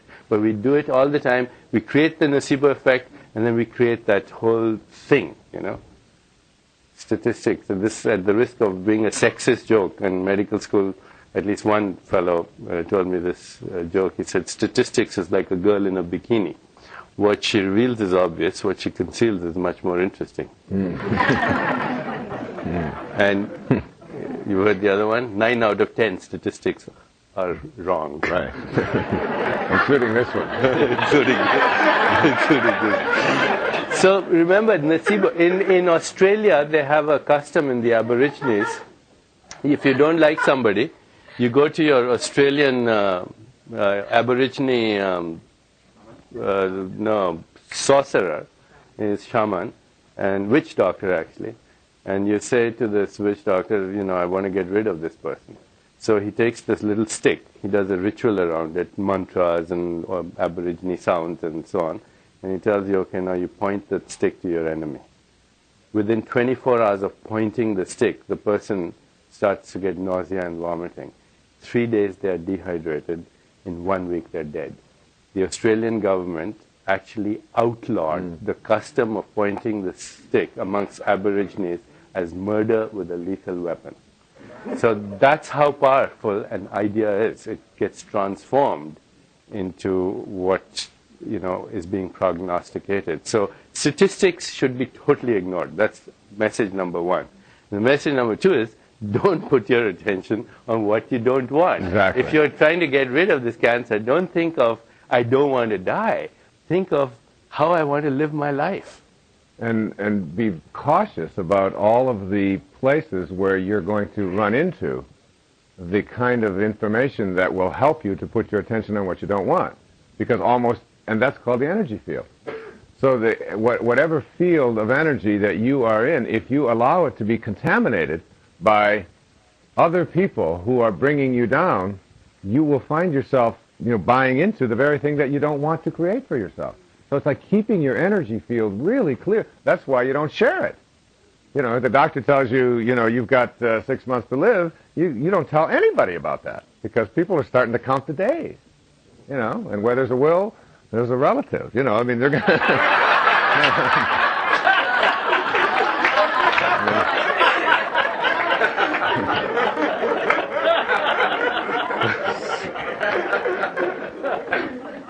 How Deepak and I became friends and colleagues was, it must be 10 years or more back now, that my wife I was in Seattle, and I got a call from her. I was doing a book tour in Seattle, and I got a call from her saying that she had a nodule on her thyroid and that oh, I mean, it was the worst kind of prognostication, and I thought, you know, that one of the doctors that she had been to said that she would have to have surgery immediately. She very likely had cancer. She was going to lose her throat. I mean, it was just, and I was devastated. I was going on Good Morning Seattle or something and trying to catch my breath and thinking my wife, who was in her 30s, is, you know.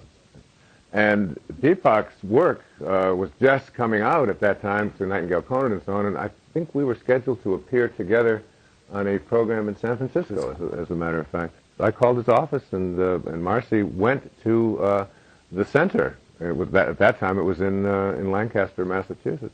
And Deepak became her physician.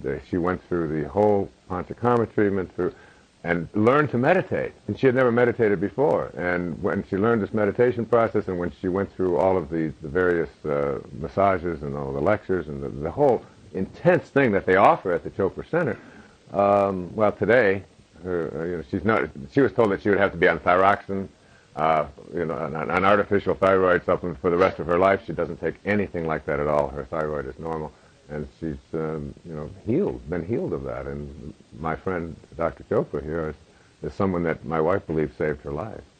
Yeah, it's a true story. Yeah. You talked before, and I did also, about this idea of the source. What is the source? You know, I remember being a little boy living out at this foster home in Mount Clemens, and we had this practice in the spring where Mrs. Scarf would take a big bag full of dried tomato seeds. I was little. I was 4. My brother Dave was 5. He was with me, and I was the digger. I had this little hand shovel, and I would dig a hole, and Mrs. Scarf would take the dried tomato seeds and put them in the ground, and then I would cover it over. And Dave would take the sprinkler can and he'd pour water on it. We'd put a stake in there, and then we'd move 3 feet away, and then we'd do it again. And we did it through this whole plot of land. And I can remember asking, as if this were yesterday, I said to Mrs. Scarf, I said, where do these tomatoes come from? And she said, oh, God brings us the tomatoes. So I said, well, if God brings us the tomatoes, what are we doing all of this for? You know, what's that? It seems like a heck of a way to have to do it if God's going to bring us the tomatoes. She said, oh, no, the tomatoes are in the seeds. And I had this idea, like, there's tomatoes in the seeds. And as a little boy, I was thinking about that, and my brother was in 1st grade, or kindergarten, and he had one of those plastic rulers with a magnifying glass on the end of it, you know, that just double. And I told him, go get your magnifying glass. And we took some of those tomato seeds, and we went out in the back in the chicken coop and cut open the seeds, literally. And I took his magnifying glass, and I'm looking in there for little miniature tomatoes. Now, 50 years and more have come and gone, and I know now that what Deepak was talking about, when you take that tomato seed and you put it under a microscope and turn up the magnification, first you'll find molecules and mostly spaces and atoms, and then you'll take the spaces out and you put an atom under the microscope and you'll see mostly spaces, and now you see electrons and protons and protons and neutrons and, you know, whatever those things are that are in there, right? But it's mostly spaces. And then you take the electron and you put it under an electron microscope and you turn up the magnification, more spaces, mostly spaces, and you take out and you get subatomic particles, and you keep going. All you're doing is looking for where the tomato comes from. Where's the source of tomato? You get to the tiniest subatomic particle, you put it in a particle accelerator, you increase it up to 250,000 miles an hour and collide them, you open up the accelerator, and you realize there's nothing there. There's no thing there. And the weirdest part of all is that when you look at it, it changes it. That the observer really affects the creation process.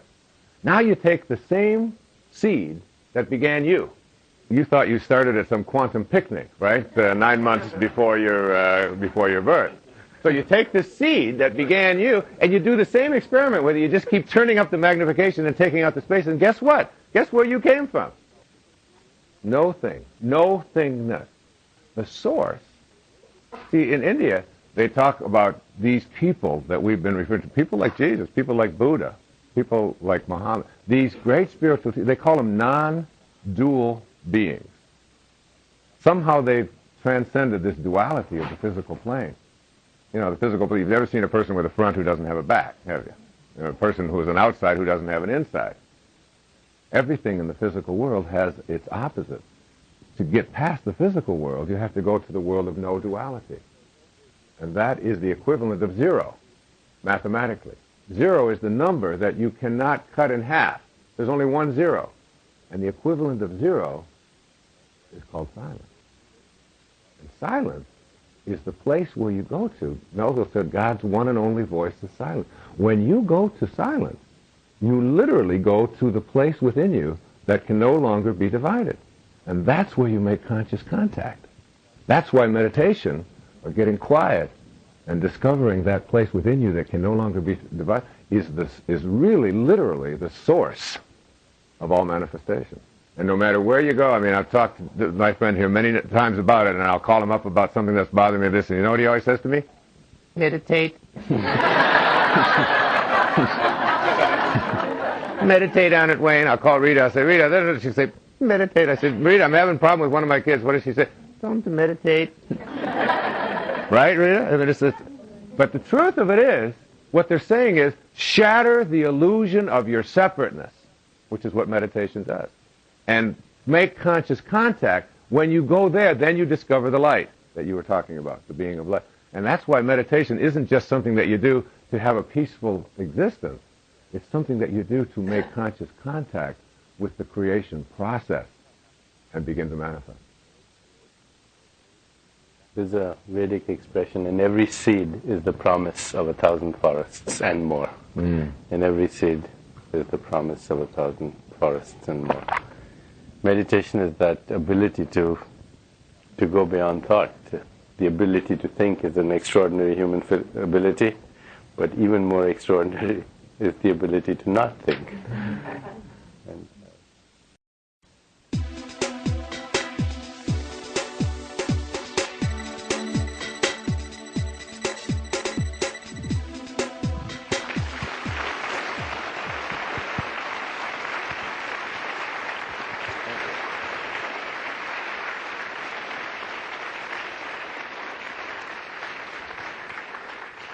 Thank you. We're going to proceed in order of most enlightened down, so I'll be... The senior citizen first. You didn't need to say that, you know. We are going to speak about tonight is something actually that we have never done before. It is not a repeat of anything that you will have heard me talk about, nor Deepak, because we just decided yesterday on how we would present this.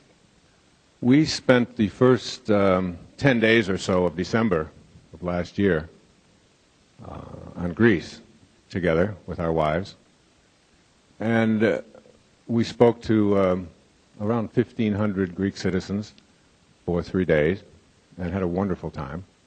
And then we had a couple of days in which we were just touring the ancient city and all of the artifacts and so on of Athens.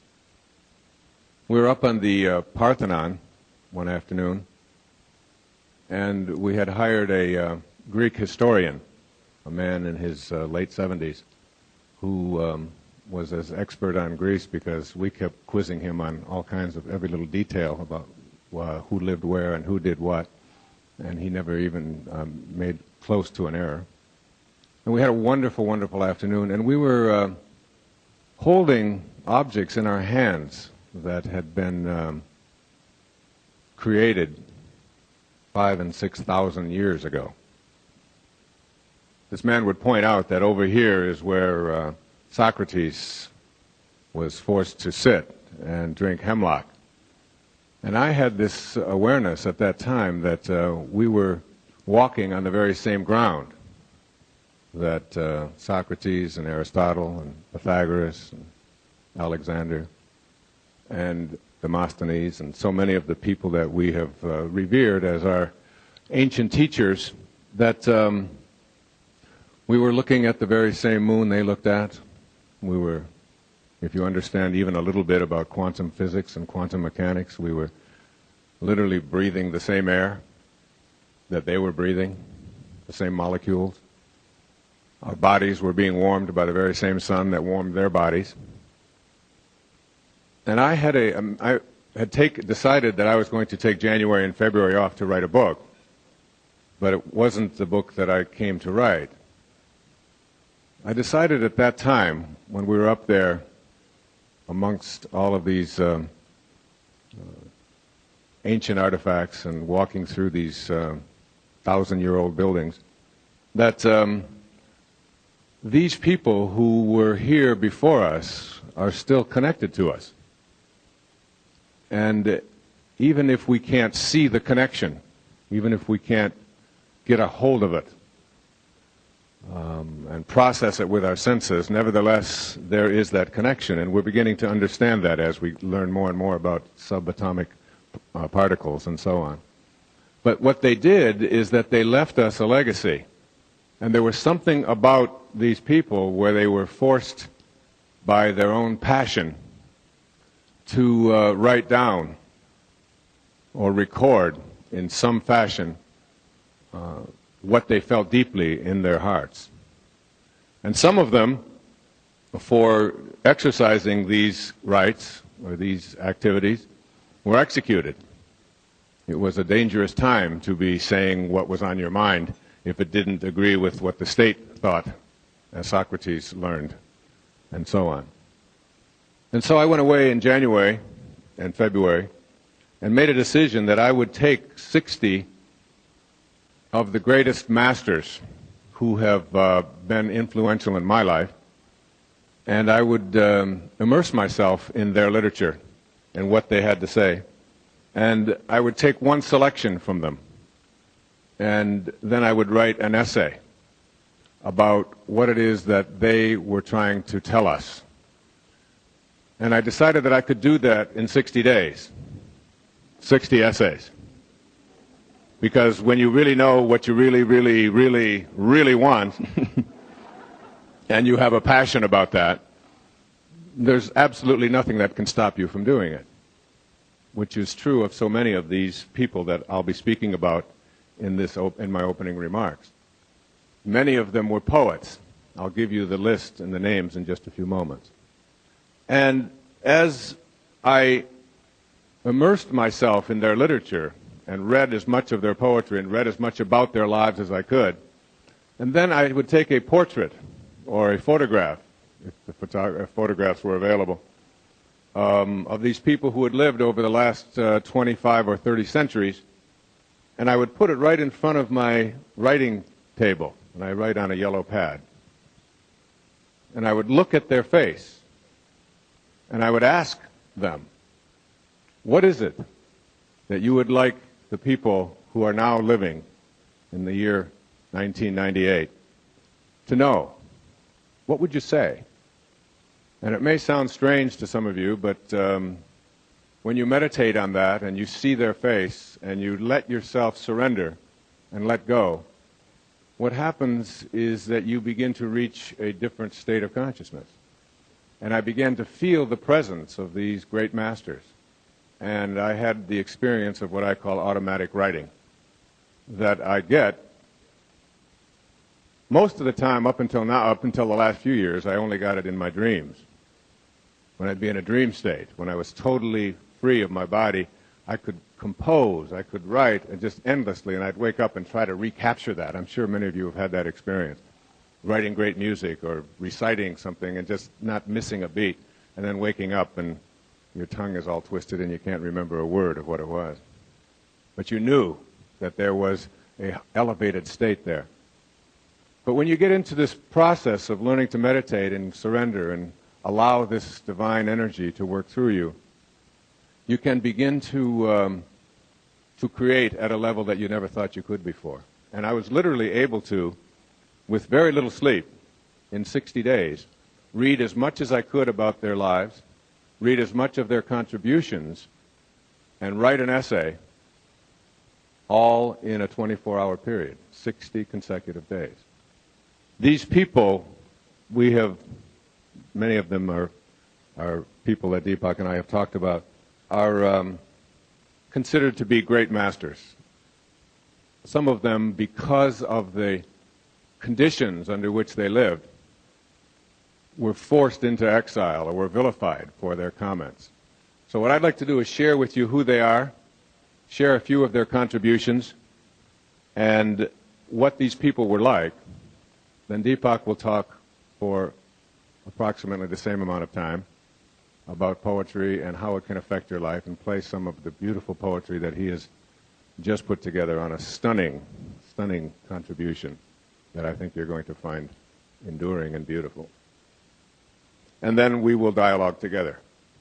The people that I included were Pythagoras and Pascal and Buddha and Lao Tzu, Confucius, Patanjali, Cicero, Jesus, Epictetus, Omar Khayyam, St. Francis, Rumi, Leonardo da Vinci, Michelangelo, Shakespeare, John Donne, John Milton, Alexander Pope, John Keats, Percy Shelley, William Blake, Goethe, Coleridge, Wordsworth, Elizabeth Browning, Henry David Thoreau, Ralph Waldo Emerson, Longfellow, Emily Dickinson, Robert Browning, Herman Melville, John Greenleaf Whittier, Lord Tennyson, Walt Whitman, Lewis Carroll, Stephen Crane, Algernon Swinburne, William James, Joyce Kilmer, Ella Wilcox, William Jennings Bryan, Khalil Gibran, Rudyard Kipling,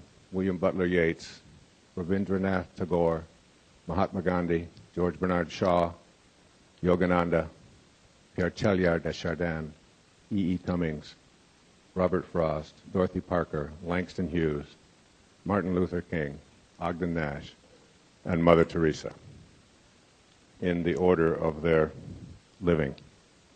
And while many others, of course, were excluded, these just happened to be the 60 people that I picked. Now, as we talk about the wisdom of the ages and what these contributions that they make say to each and every one of us, there are two things that I want to talk about in this allotted time that I have. The first is what these people were like, and the second is what they had to say. There's a story told of a village where a group of conquerors had come through and had captured a group of the local citizens and imprisoned them as prisoners of war. In that village where these men were held prisoner were 4 philanthropists who knew of the conditions of the prison.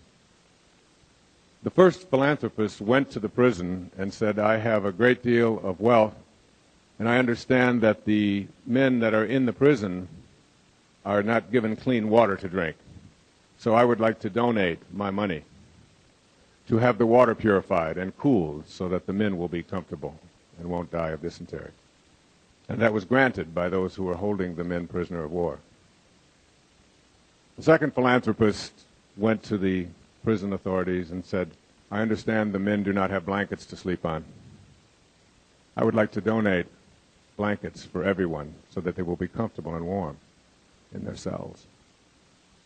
And he left feeling that he had fulfilled his dharma. He had done what was expected of someone who had wealth.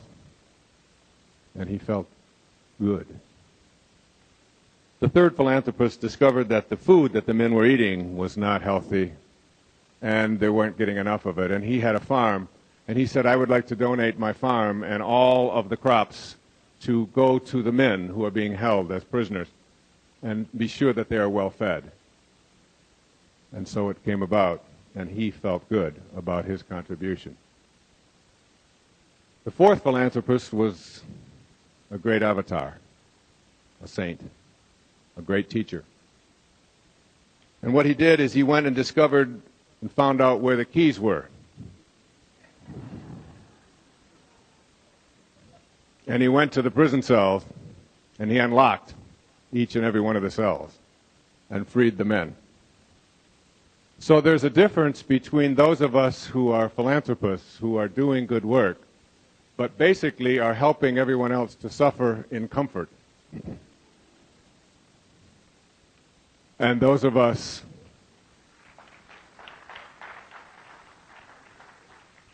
who can free others or ourselves from the self-imposed prisons that we live in. These people these great poets, these great philosophers, these great thinkers, these movers and shakers, these spiritual avatars, whose names you've just heard, and many others, were people who probably most significantly were resistant to enculturation. They didn't feel that it was necessary to fit in. They always were going against the established culture, if you will, or the rules, or the guidelines that were being provided, the tribes, and how things had always been done. Somehow these were people who knew that if you place your attention on the way things are, then you can never get what you want, because the way things are will keep manifesting. These were people who thought things that others didn't think. Some were crucified. Cicero, the age of Cicero is known as the century before the crucifixion. Cicero was considered the greatest orator of his time. And for taking a stand and writing an essay called The 6 Mistakes of Man, and taking issue with the way Caesar was handling the citizens of Rome, he was executed. His head and his hands were put on display at the Speaker's Forum in Rome. People like that allow people like us today, 2,000 years later, to come and say the things that are in our hearts without fear of being executed. Emerson was vilified for his ideas on established religions and how we should change and what's in it for each and every one of us. Many were crucified. But these people it didn't make any difference to them. They lived their lives with what I can only call passion. They felt somehow they shared this common bond, and this common bond is one which says, I have to do what is inside of me, and it's so strong inside of me that I know I'll die if I don't anyway. So I have to do it. You see, most people that I know, my experience has been that most people die with most of their music still in them. And if you look at these people and their lives, you find that that wasn't the case with them. And they were passionate beyond what I can even describe. Probably one of the greatest poets who ever lived was John Keats. Ode to a Grecian Urn. Truth is beauty, beauty is truth. That is all there is to know and all ye need to know. The day that I decided to write about the Ode to the Grecian Urn and asked John Keats, what would you like me to say to these people 200 years after you've left? I read his life story. And I picked up at the library the collected works of John Keats. It's this thick with several thousand poems in it. And then I was shocked to discover that Keats died at the age of 25. 25 years old. And Shelley died at the age of 29. These people that we revere as great poets and great thinkers.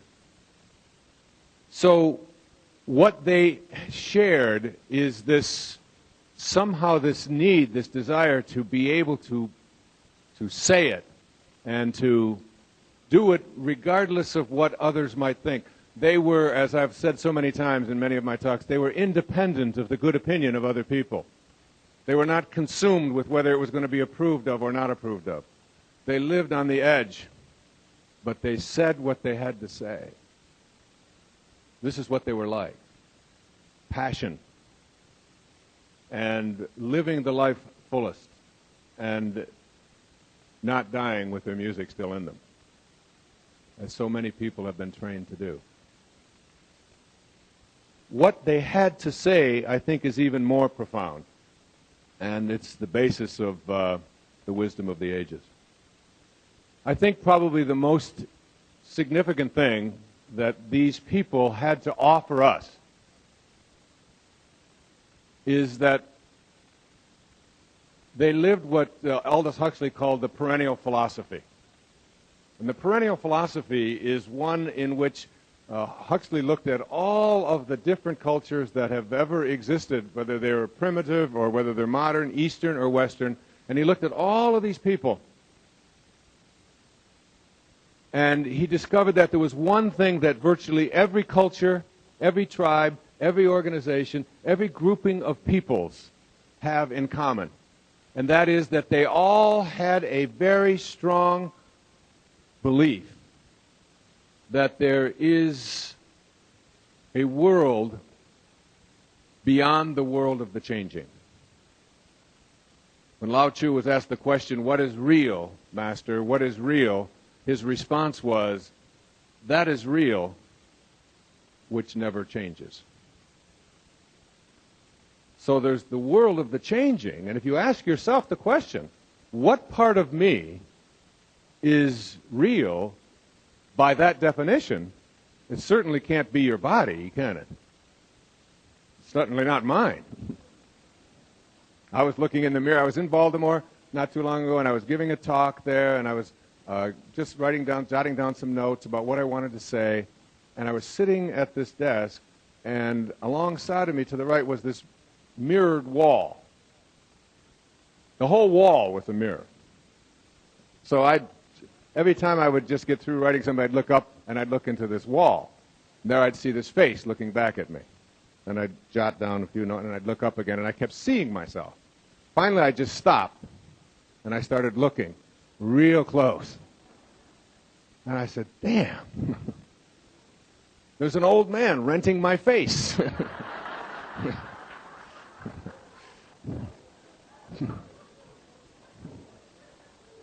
I still can't get over that.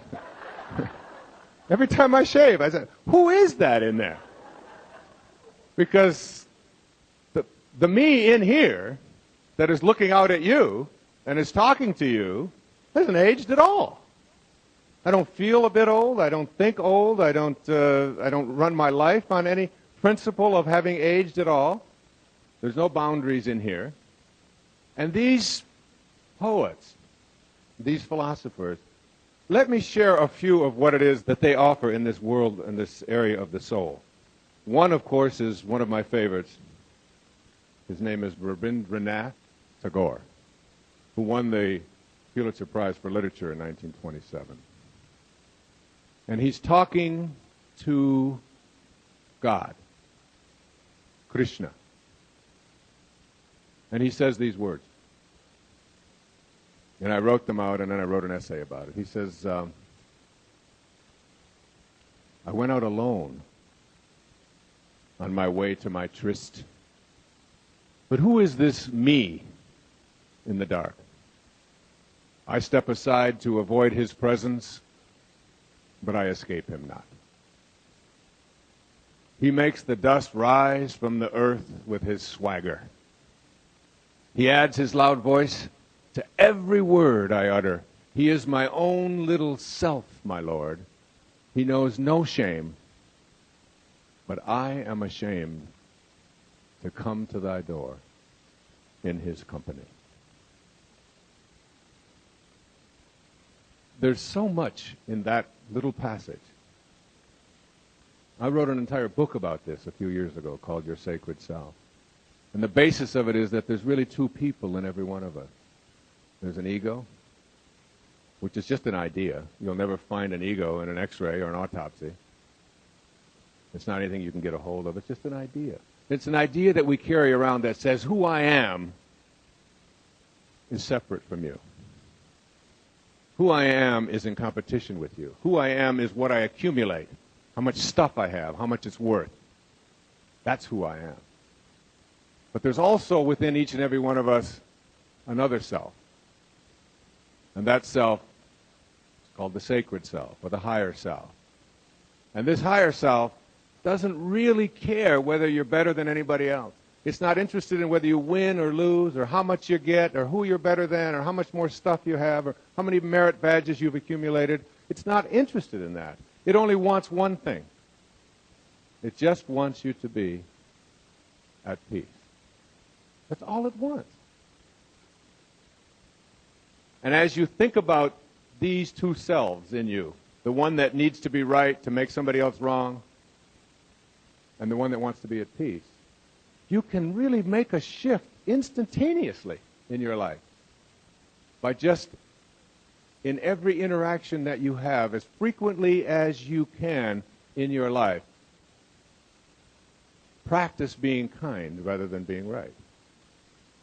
Wherever you are, with whomever, whether it's your spouse or your ex-spouse, or your children or your in-laws, or your flight attendants or people on the freeway, if we could just begin to look at the part of us that wants to be at peace and let it triumph, let it subdue this part of us that needs to make someone else wrong. And that's what Tagore was talking about, that inside each and every one of us there is that which makes the dust rise from the earth with our swagger,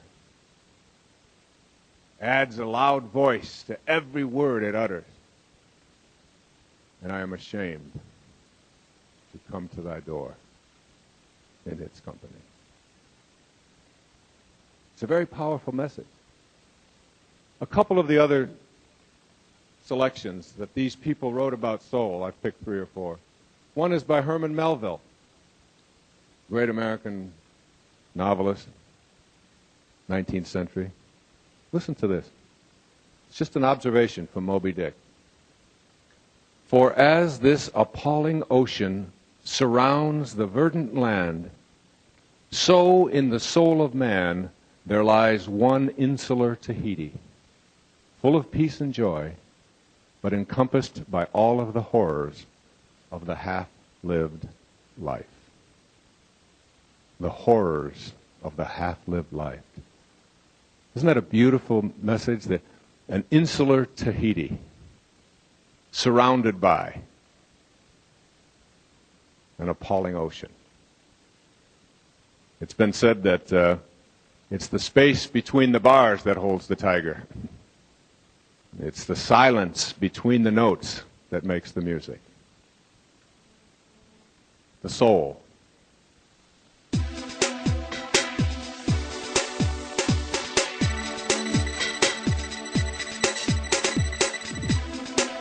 Emily Dickinson was one of the people that I picked. She said, "This quiet dust," holding up a handful of dirt, "was gentlemen and ladies and lads and girls, was laughter and ability and sighing and frocks and curls. This passive place, a summer's nimble mansion where bloom and bees fulfilled their oriental circuit, then ceased, like these." Think of that. This quiet dust was gentlemen and ladies and lads and girls, was laughter and ability and sighing and frocks and curls. The perennial philosophy of the greatest teachers always points to the soul, the part of us that will endure. One of my very favorites was written by one of the great poets of all time. When I was researching and writing all of this poetry and reading all of this poetry for a couple of months, reading thousands of different poems, almost all of the poets from about the 17th century on referred to the greatest poet that they knew as John Milton. John Milton wrote Paradise Lost when he was totally blind in a stone room, dictating and listening to someone scratch it out. Imagine in the 1600s having to dictate one of the greatest pieces of writing ever. And he wrote a little poem on time, which refers to the soul. Listen to these words of a blind man in the 17th century, over 400 years ago. Fly, envious time, and he's like angry at time, till thou run out thy race. Call on the lazy, leaden, stepping hours, whose speed is but the heavy plummet's pace, and glut thyself with what thy womb devours, which is no more than what is false and vain, and merely mortal dross. So little is our loss, so little is thy gain. For when, as each thing bad thou hast entombed, time, and last of all thy greedy self consumed, then long eternity shall greet our bliss with an individual kiss. And joy shall overtake us as a flood when everything that is sincerely good and perfectly divine, with truth and peace and love, shall ever shine about the supreme throne of him to whose happy making sight alone, when once our heavenly guided soul shall climb, then all this earthly grossness quit. Attired with stars we shall forever sit, triumphing over death and chance and thee, O time. Time. So many of the poets refer to this thing called time as an enemy. And they refer to the internal part that time can never get a hold of. The soul, the spirit, the higher part of each and every one of us. And when we learn to live there, we transcend our fears. We go beyond what we think of as ordinary human awareness. And we enter into a state called higher consciousness, or higher awareness, or siddhi consciousness, whatever you name it, mystical awareness. One of the people that Deepak will be speaking about, some of his poetry, his name was Rumi. I used a line of his as the display quote for this book. He said, "When you are dead, seek for your resting place, not in the earth, but in the hearts of men." In the hearts of men. I brought up here a copy of a couple of books that I think are very profoundly worth your effort. One is written by a friend of Deepak's and mine. Her name is Joan Borisenko. It's called The Ways of the Mystic, 7 Paths to God. And she talks about a thing called mystical consciousness. The teacher that Rumi had, his name was Shams, once uttered these words: I, you, me, he, she, they. These are distinctions which do not exist in the garden of the mystics. Many of these poets and philosophers and spiritual teachers talk to us about something called connectedness, something called oneness, something that is beyond our ego. It's coming to an awareness that we literally are connected to every person that ever is, or ever has been, or ever will be. And even though it's invisible, once we can begin to see that oneness, and that's what mystical consciousness is, it's knowing. As the Native Americans say, no tree has branches so foolish as to fight among themselves. And no cell in any body is so foolish as to fight among themselves and attempt to survive. And so when we see ourselves as individual branches on a tree called life, or individual cells in a body called humanity, and we see our connectedness, again, we begin to subdue that ego and our self-importance. I'd like to share just one more with you.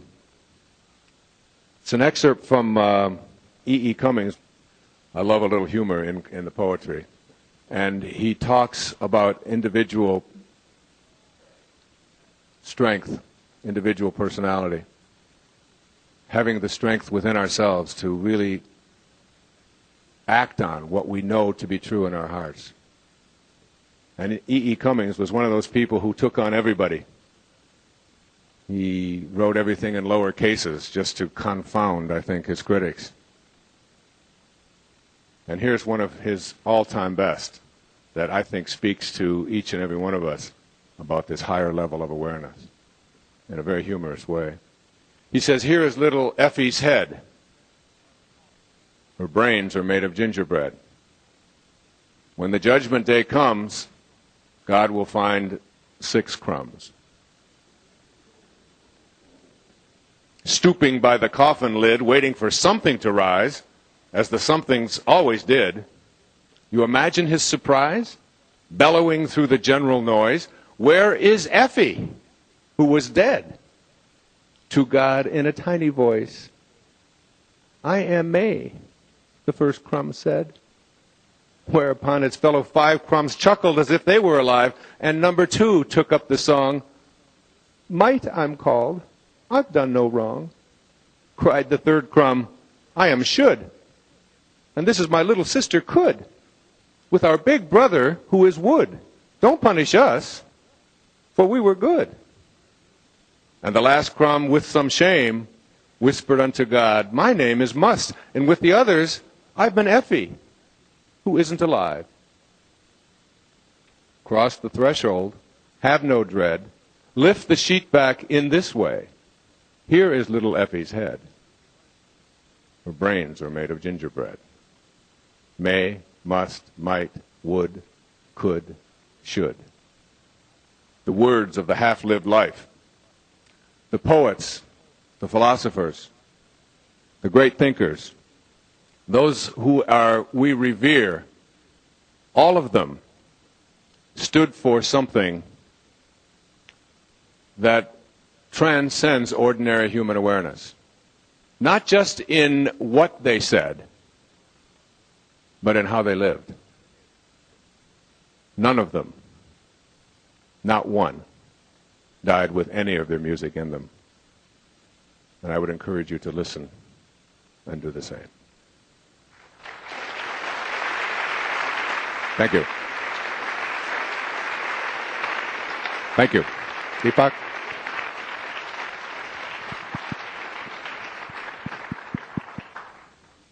It's so interesting that if you talk to anyone that has been able to have a vision and you ask them what triggered that, very, very frequently you'll hear the response that it was a song they heard, or a poem they read, or some little verse that came to them from their childhood that triggered a whole vision.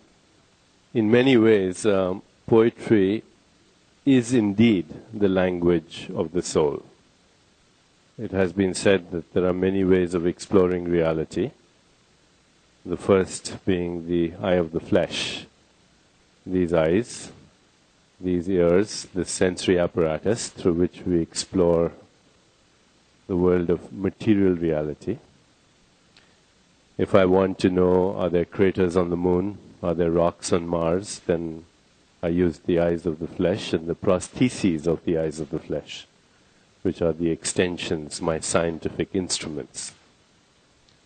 But there's a deeper way of exploring reality, and that's through the eyes of the mind. If I want to know what's the theorem of Pythagoras, what does it mean? I have to know the principles of Euclidean geometry. In my mind, I have to understand Euclidean geometry. If I want to know Avogadro's principle, or I want to know anything in the realm of a deeper level of reality, want to understand quantum physics, I have to use the eyes of the mind. I have to participate, as it were, in the thought experiments of Einstein and his colleagues. And then there is a deeper level of exploring. It's through the eyes of the soul. It's through the eyes of the soul, a deeper level.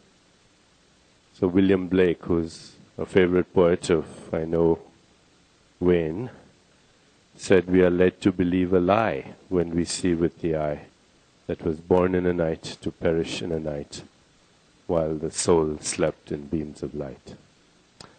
So poetry in many ways is illumination. It is insight, inner vision.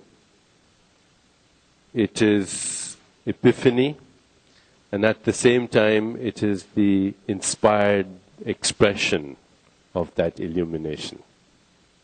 Definitely, poetry is the eye of the soul. If you want to trigger what I'm learning to understand as the sacred response, just read a great poem, and you'll see that it will almost act as a little button in that holographic template inside you, which has all the knowing of everything that has ever existed in the universe. So that whilst it's great inspiration, the word inspiration literally means to be in spirit, inspiration. And incidentally, the word enthusiasm means to be in touch with God, antheos, to be one with God. Whilst it's great inspiration to read the poems and listen to the poems of these great people that Wayne mentioned, every single one of them exists right this moment inside each one of us in this room. I'll go into the science of that in a moment. Growing up, I was brought up literally with the poetry of Rumi and the poetry of Tagore. Many, many years later, of course, I was exposed to Shakespeare and Coleridge and E.E. Cummings and Emily Dickinson and Robert Frost and Thoreau and Emerson and all the great people that Wayne spoke of. But I remember reading a long, long time ago something that Rumi said. Rumi, this 13th century Sufi mystic, he said the most important thing you can have in your life is passion. And he said you have to learn to become a passionate lover of life.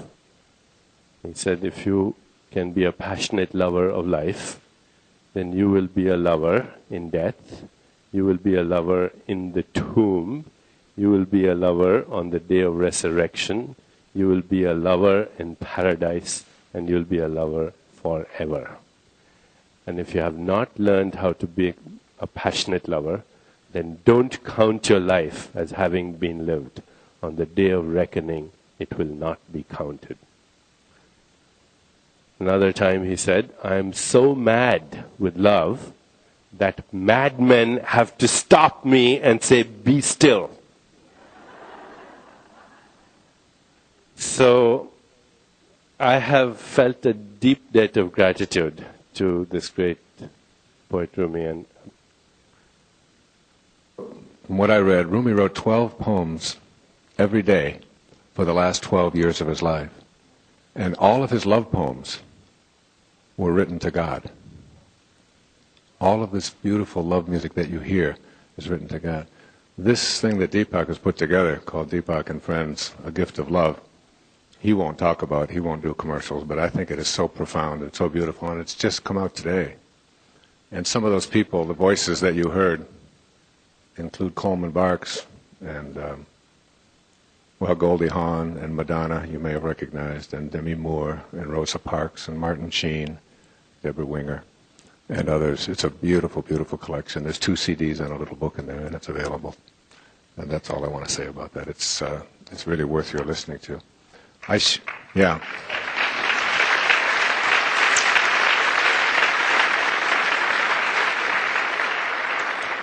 Let's go on just one more minute about Rumi, because Rumi has sort of come into both of our lives in the last few years. And I think not just our lives, but the whole world seems to have a recognition of Rumi. It's almost like there's an awakening of Rumi's work. Here's the selection that I chose for the wisdom of the ages. I love this. I saw grief drinking a cup of sorrow and called out, It tastes sweet, does it not? You've caught me, grief answered, and you've ruined my business. How can I sell sorrow when you know it's a blessing? You know, you think about Deepak, a man sitting back there, what 13th century, 1270s, 1280s? 1206. Middle Ages. Yeah. Having an awareness that, you know, I mean, today we have grief workshops, and we think that there are stages that you have to go through, and that it's a horrible thing, and that grieving is something that we have to all struggle for. And here's this mystical, whirling dervish of a spiritual teacher saying, it tastes sweet, does it not? That everything that comes our way has something powerful and wonderful to teach us. And it seems like, I remember when I was doing this research, Shelley said that the poets are the unacknowledged legislators of the world. You know, when you think of leaders, I'm always amused, especially during politics. I'm out here listening to every other minute there's somebody running for governor on your, you know, out here in California, and spending hundreds of millions of dollars and all talking about wanting to be your leader.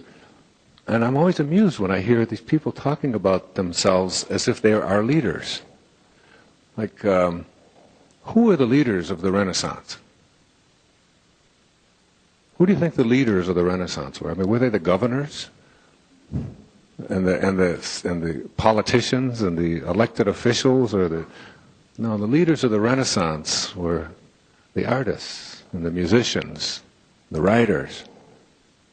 And when you listen to these people who put it out there so profoundly and have been doing it for centuries, they're the ones who literally influence the most, don't you think? Absolutely. Now, I was recently in Ireland, and there's a mountain there which the Celtic traditions regard as sacred, and if you meet the warlocks and the wizards in that part of Ireland, they say, if you go up that mountain at night under a starry sky, be careful. And I asked them why. They said, because either you'll die, or you'll find God, or you'll become a poet.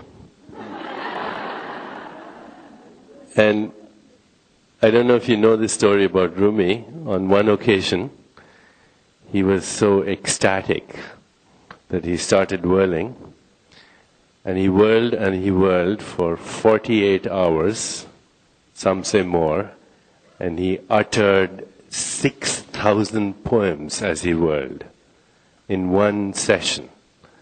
6,000 poems, and all the scribes of the university, they had their notebooks and they were writing as fast as they could because they couldn't keep pace with him. And someone asked him, what's your secret? And he said, I have tried caution, I have tried forethought. From now on, I will make myself mad. It was total surrender. And I want to talk a little bit about where this all comes from, where this comes from for any one of us. Because as I said earlier, and you know, Wayne was talking about us being in Greece and we are inhaling the same molecules and same atoms. And of course we are the same, as Emily Dickinson would say, the same recycled dust that is going in and out. And this brain is made up of the same carbon and hydrogen and oxygen that went into the brain of Pythagoras or Christ. And right this moment, quantum physics would have us believe that right this moment you have in your body at least 1 million atoms that were once in the body of Christ or Moses or Socrates or any of the great poets that were mentioned earlier. But the fact is that as we go deep into this realm that is called soul, which is beyond both body and mind, we discover a realm of awareness that is actually very real and at the same time very mysterious. I was brought up with the Vedantic tradition, which says there are at least 3 components to any experience. The first is an experiencer. The second is the process of experiencing. And the third is that which is experienced. We might say knower, process of knowing, and the object of knowledge. Or you could say the seer, the process of seeing, and the scenery. So the body and everything that the body experiences out there is the scenery. It's the object of knowledge. The mind, the intellect, the ego, this is the process of seeing, the process of knowing, the process of observing. It all happens in the subtle body, the subtle realm that we call the mind, the intellect, and ego. But who is seeing? Who is knowing? Who is the observer in the midst of that observation? The observer in the midst of observation is the timeless factor in the midst of time-bound experience. And it's not difficult to find. Just now, as you're listening to me, just turn your attention to who's listening. So even as you're listening to me, turn your attention to who's listening. There's a presence there. And actually, if you become aware of this presence, you'll find something very interesting. It's a non-changing presence. The mind is changing, the emotions are changing, the body is changing, the scenery is changing. But this presence is non-changing. Even now, as you're listening to me, again, go back to who's listening. Was the same presence 10 years ago. Was the same presence when you were a baby. The same presence tomorrow and when you're an old person.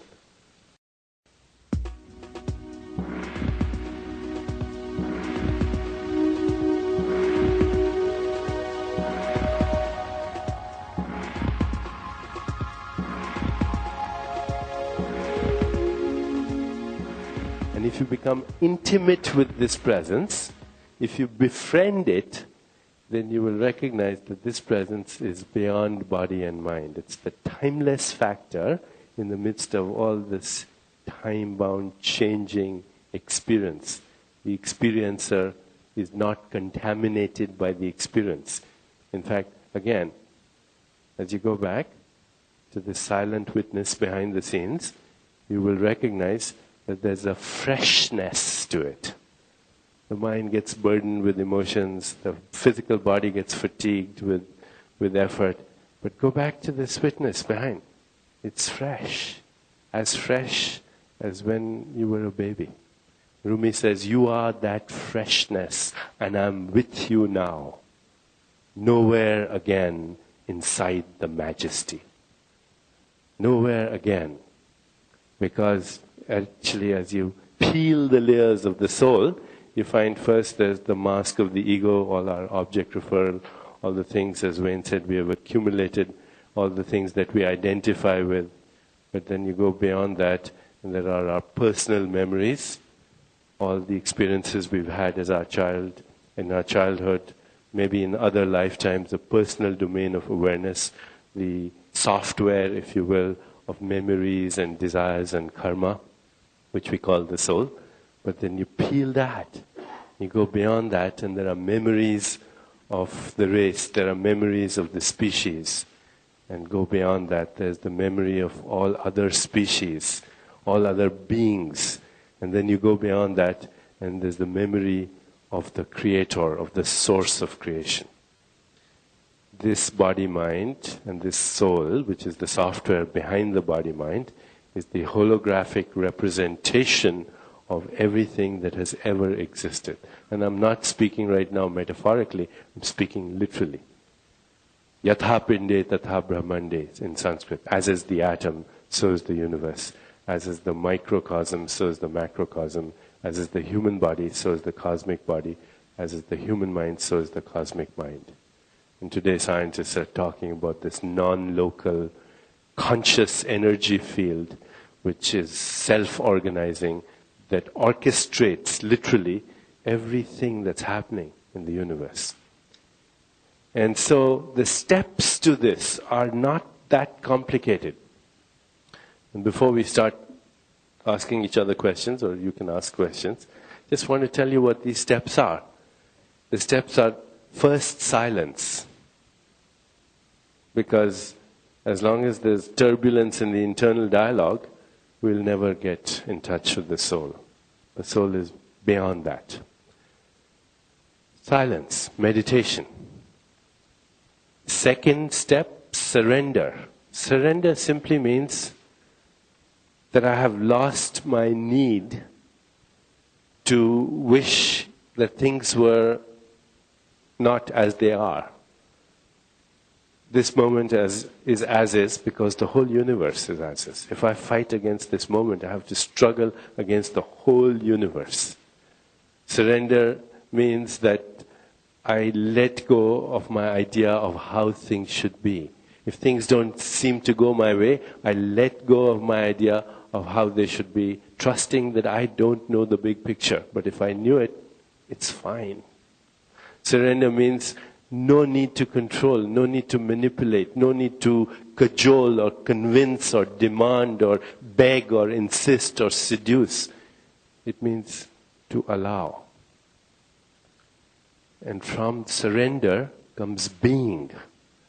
Being. I think Wayne's used this expression many times. Sometimes, we're so much together, I don't know if I'm speaking or he's speaking. And actually, then I realize it doesn't really matter. It's the same being anyway. Same molecules. Same molecules. So from surrender, being. Being means that when I surrender in the silence, I realize that I'm not a human thinking, I'm not a human doing, I'm a human being. And when I'm just being, the core of my being, the ultimate ground of my being is also the ultimate ground of every other being. That when I'm just being, then I'm in touch with the principle that is responsible for all the activity in this body-mind. But believe it or not, as I get intimate with that principle, I recognize that it's the same principle that is responsible for all the activity in the whole universe. Same being. Same being. And from that state of being comes vision. What it means to be a seer. A poet is a seer. And the inspired articulation of that seeing. It is to go beyond bits of sensory experience. With bits of sensory experience, we can never see. We can only perceive. We are led to believe a lie with the eye. That was born in a night, to perish in a night. Seeing means to see the totality. To understand that with bits of sensory experience, I can never understand the whole. But when I dive into my soul and go into the spirit, I do see and experience the whole. And in that wholeness, which is healing, the word healing, the word holy, the word wholeness, they all come from the same root. In that healing and in that wholeness, I recognize that my intent is actually the intent of God, of the universe. That in that seeing, I recognize that even my little intent is so powerful that the whole universe begins to orchestrate its fulfillment. Intent, and in that intent, if I ask a question, that's what intuition is. In that vision of being, if I ask a question, you've heard the expression, ask and it shall be revealed, knock and the door will open, seek and you will find. Just to ask a question, that's the intuitive response. And from that intent comes action which is spontaneous and effortless. What is called spontaneous right action. Not action in anticipation of somebody's response, but the right thing at the right moment, the intuitive response, effortlessly orchestrated, because it is the intent of the cosmic mind that is going through you. And in that action, which Vedanta says was without karma, it's not bound by karma, there's the fruit of action. And when you experience the fruit, you know that it is not your fruit, that it came from somewhere, and you have it for a little while, and it'll go, and you're totally detached from the outcome of that. And just to recapitulate, silence, surrender, being, seeing, intent, action, and fruit in that order. We usually go about it in the reverse direction. I'll do this, then I'll have this, and then I will be happy. Vedanta says, reverse the whole thing. Just be in bliss right now. And then you will automatically go through the sequence of intent, and your own intent will have the infinite organizing power of the cosmic mind. And even when you have the fruit, you will know that it is the fruit of that cosmic mind. In this vision, it is in this vision that Tagore, the other great poet that I was going to quote today, Tagore says, "The same stream of life that runs through my veins runs through the world and dances in rhythmic measure.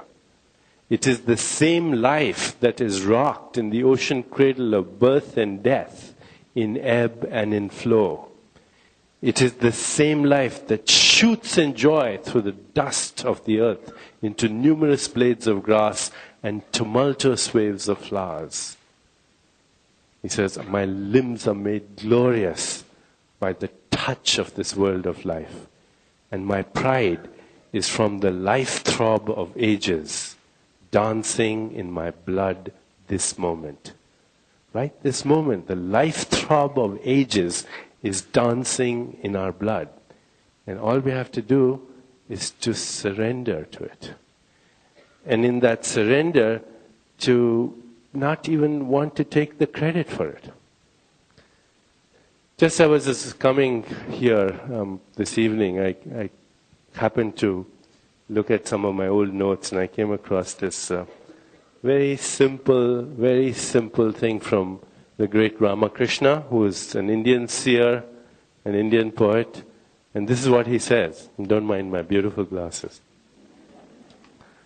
He says, the great Indian saint Sri Ramakrishna declared of himself, "I am the machine, and you, O Lord, are the operator. I am the house, and you, O Lord, are the indweller. I am the chariot, and you, O Lord, are the driver. I move as you move me. I speak as you make me speak." This is a description of spiritual union, which is definitely more than just an elevated feeling. This is a description of the ultimate truths at the heart of creation. And the ultimate truth of the heart of creation is that the seer and the scenery and the process of seeing, the knower, the object of knowledge, and the process of knowing, they're all the same being in different disguises. We're all the same being in different disguises. And this ultimate truth is what love is. Love is not just a mere sentiment. Love is not just a mere emotion. Love is the experience of unity consciousness. And in unity consciousness, there is no time. There is only the eternal.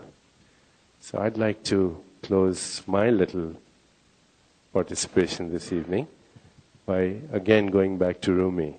He said, "Come out of the circle of time into the circle of love."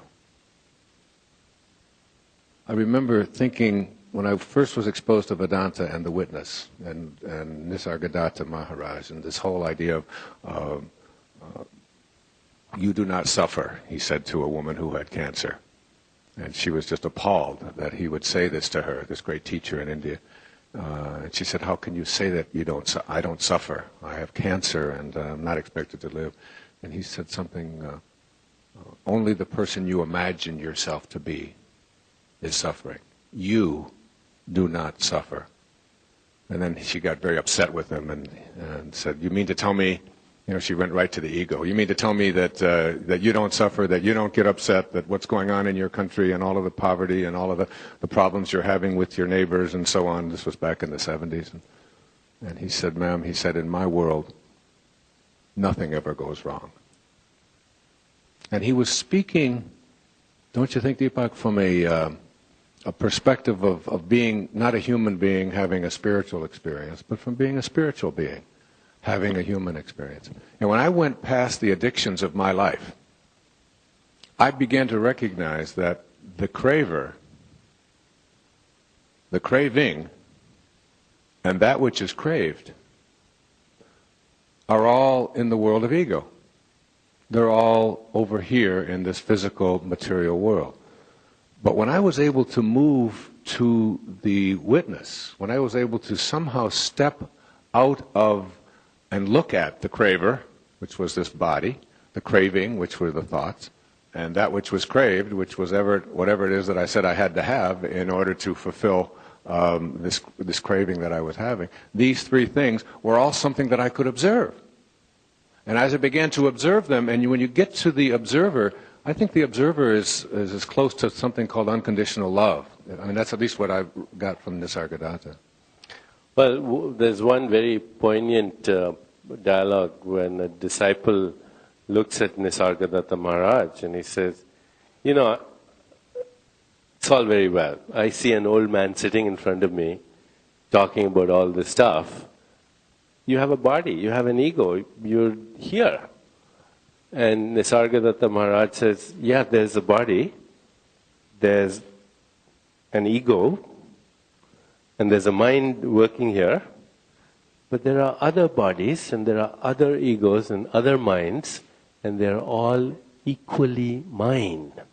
They're all equally mine. This is speaking from the state of unity consciousness. And on one hand it sounds like clever language, but on the other hand it is the actual experience. The Buddhists say, what's the secret to enlightenment? And they say, nothing whatsoever should be clung to as me or mine. That's the secret.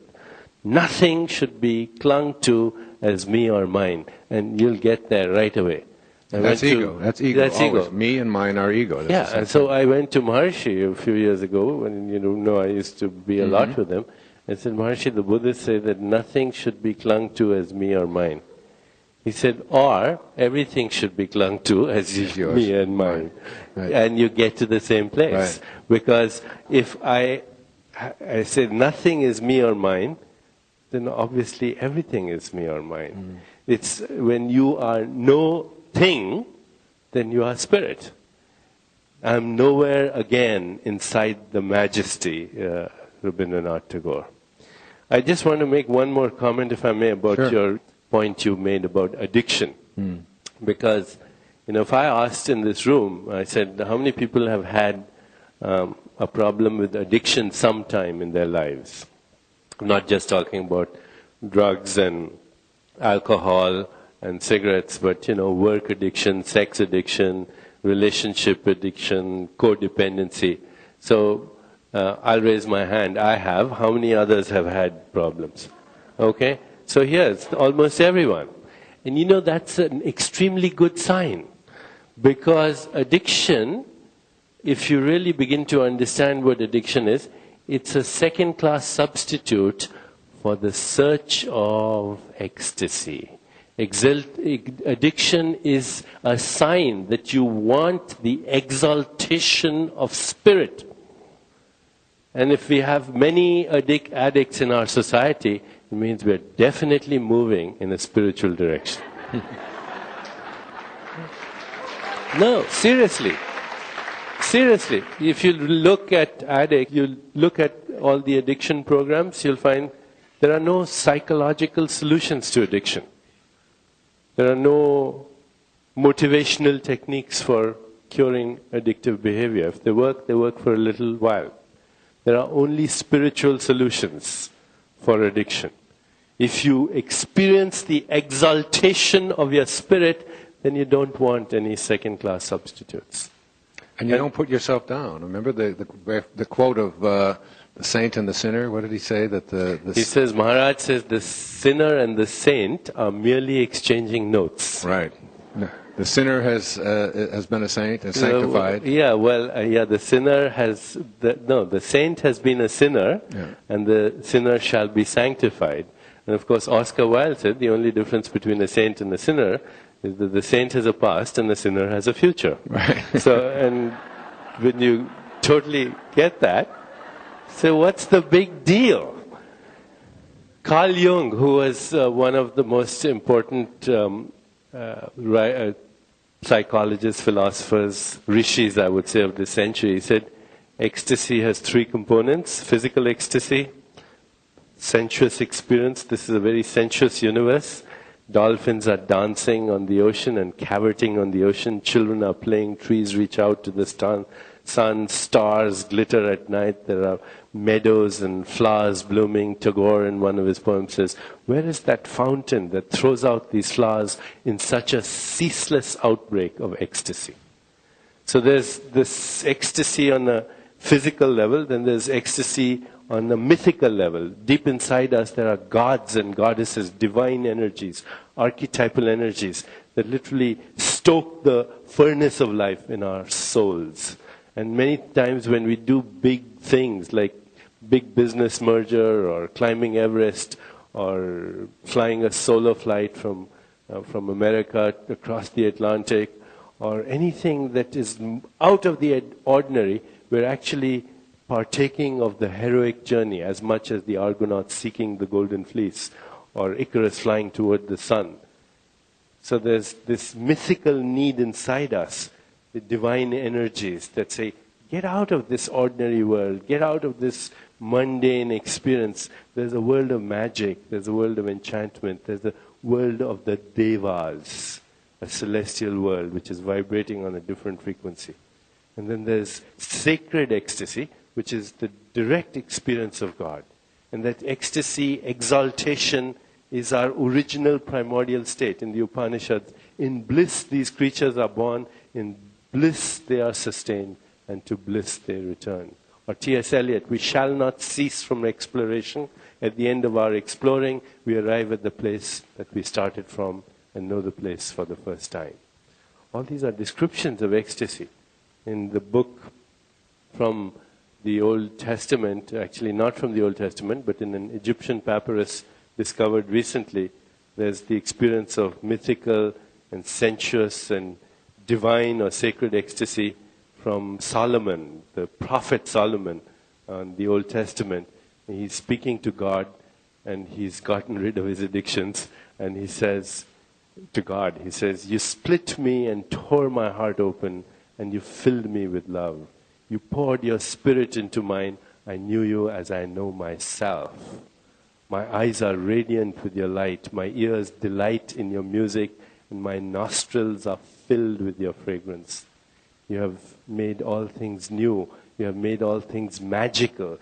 You have made me see all things shining. You have granted me perfect ease. I have become like paradise. That's what we're seeking for.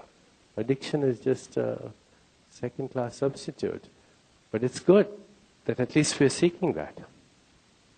Well, there's a big difference, I think, Deepak, between knowing about something and knowing something. Knowing about something is a belief system, and all of us in this room walked in here with a set of beliefs. And these beliefs were handed to us by the tribe and by all of the people that we've been exposed to in our lives. And we have a tendency to just buy into all of this stuff, and we carry it around with us, and we're conditioned by it, and it becomes our way of reacting to things. But there's, in the world of the physical, there's nobody in here who knows how to swim, who learned it by watching somebody else, or by having somebody else tell them that they could do it, or by seeing movies of somebody else, or whatever. You may believe that you could swim, but you know how to swim when you get in the water and blob about and finally do it. And the same is true of virtually everything. Then we get into the metaphysical domain, into beyond the physical domain, And we try the same kinds of things that we have, all these tribal beliefs or all these things that are based upon the experiences or the testimony of other people in our past, and we try to live that in the spiritual world. And so we get hung up on, and I heard someone saying to me before about all the fears that I have, that if I do this, this isn't going to happen, or I'm going to end up being punished, or my tribe isn't going to like me, whatever it might be. There's a wonderful poem. It's not written by an ancient master. It's written by a woman who lives up in Seattle. Listen to this. It's called The Cookie Thief. Some of you may have heard it. Valerie Cox. A woman was waiting at an airport one night with several long hours before her flight. She hunted for a book in the airport shop, bought a bag of cookies, and found a place to drop.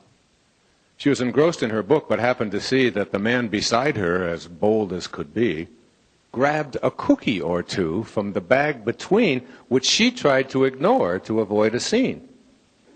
She munched cookies and watched the clock as the gutsy cookie thief diminished her stock. She was getting more irritated as the minutes ticked by, thinking, if I wasn't so nice, I'd blacken his eye. With each cookie she took, he took one too. And when only one was left, she wondered what he'd do. With a smile on his face and a nervous laugh, he took the last cookie and broke it in half. He offered her half as he ate the other. She snatched it from him and thought, oh, brother, this guy has some nerve and he's also rude. Why, he didn't even show any gratitude. She had never known when she had been so galled, and sighed with relief when her flight was called. She gathered her belongings and headed to the gate, refusing to look back at the thieving ingrate. She boarded the plane and sank in her seat, then sought her book, which was almost complete. As she reached in her baggage, she gasped with surprise. There was her bag of cookies in front of her eyes.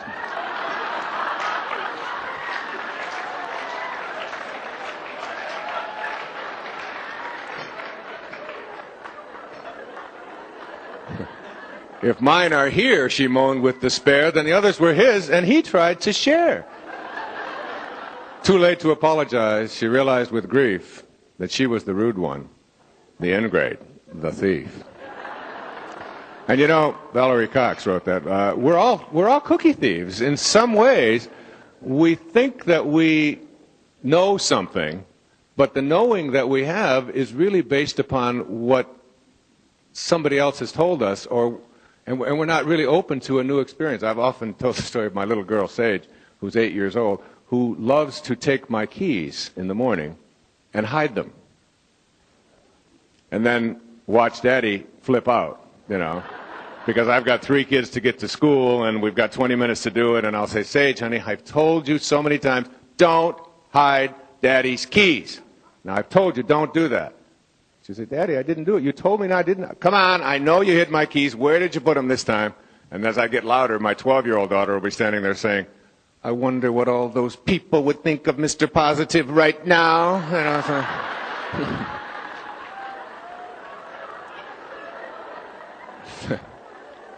So I've got them coming at me in all ways. So finally, because, when you're a guru,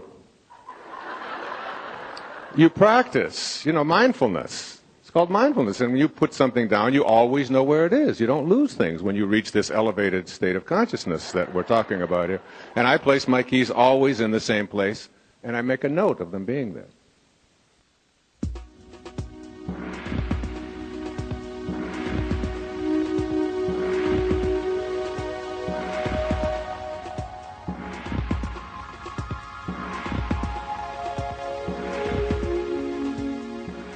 So I go back in the back and I say, now, Sage, get my keys. And I go back and I get my pants on, and there are my keys in my back pocket, right where I had left them the night before.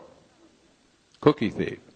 And I've often said that there's a fine line between being a guru and being an asshole. All right?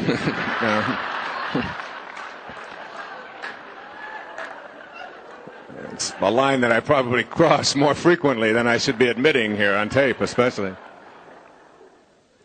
But, all kidding aside, this whole idea of coming to a knowing, I mean, we were talking about this at dinner last night, this idea of knowing God. I mean, one of the books that you handed me maybe 10 years ago and said, read this if you really want to know God, it's called How to Know God. And it's written by an ancient seer. We don't even know the dates, back in the 3rd century BC. His name was Patanjali. And he wrote the original sutras, which teach us how to come to know God. But the essence of coming to know God, I mean, in India, they refer to these great spiritual teachers, whomever they are, whether it's Buddha or Christ or whomever, as non-dual beings. And I think of so much of the poetry that I read, they talk about silence. We talk about this all the time. Meditation, the power of meditation. In the opening of the book, the first 2 essays I wrote are about meditation. And one is a quote from Pythagoras, who was the oldest person in this collection. He lived in 580, he was born in 580 BC. And he said, and he was a mathematician and a scientist, probably the greatest scientist of his time, influenced the thinking of Aristotle and Socrates and Plato and all the people that followed him. He said, learn to be silent. Let your quiet mind listen and absorb. And the other one was from Blaise Pascal, who lived 2,000 years later in the 17th century. And he said, and here, this is the man who, remember when you had to study Pascal's law and the law of pressure and volume and all of this? He was the great scientific mind. He said, all of man's miseries stem from his inability to sit quietly in a room alone.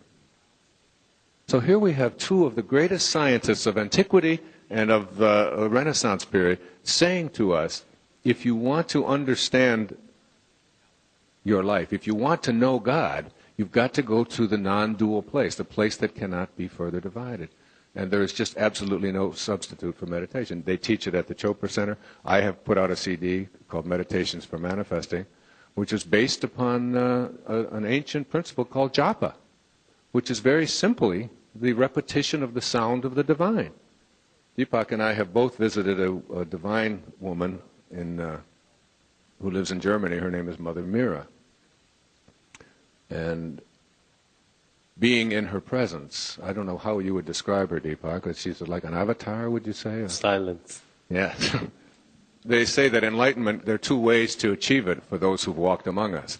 Some come here without ever incarnating into the ego state at all. They just are direct gods, direct connections of God. And others go through the subduing of the ego, if you will. Well, Mother Mira, even as a young woman, she was born in 1960, was seen in more than one place at the same time, was this peaceful countenance, and moved to Germany and sits darshan there. And my wife went there, and I've been there, and Deepak has been there. And to be in her presence is one of the most divine experiences you can have. And she says, on the back of this book of hers called Answers, she says, I suggest that you do your job and your duties wholeheartedly and joyfully, and bring peace and happiness in your family and in your surroundings.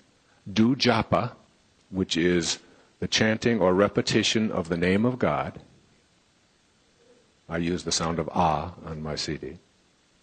And ask for whatever you want, and you will receive it.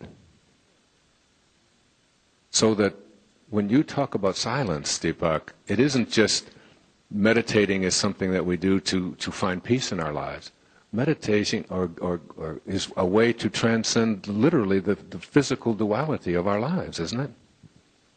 Yeah, it's the place where the knower, the known, and the process of knowing become one. It's called samadhi.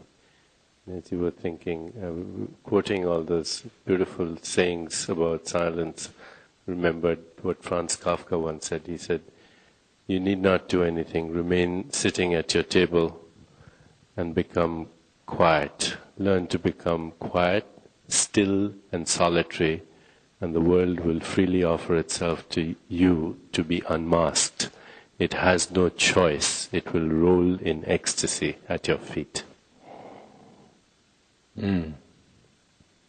The other thing that I'd like to just discuss is how many of these great masters that I studied put an emphasis on now, on being able to live in the present, rather than having our minds so occupied with the past or with the future.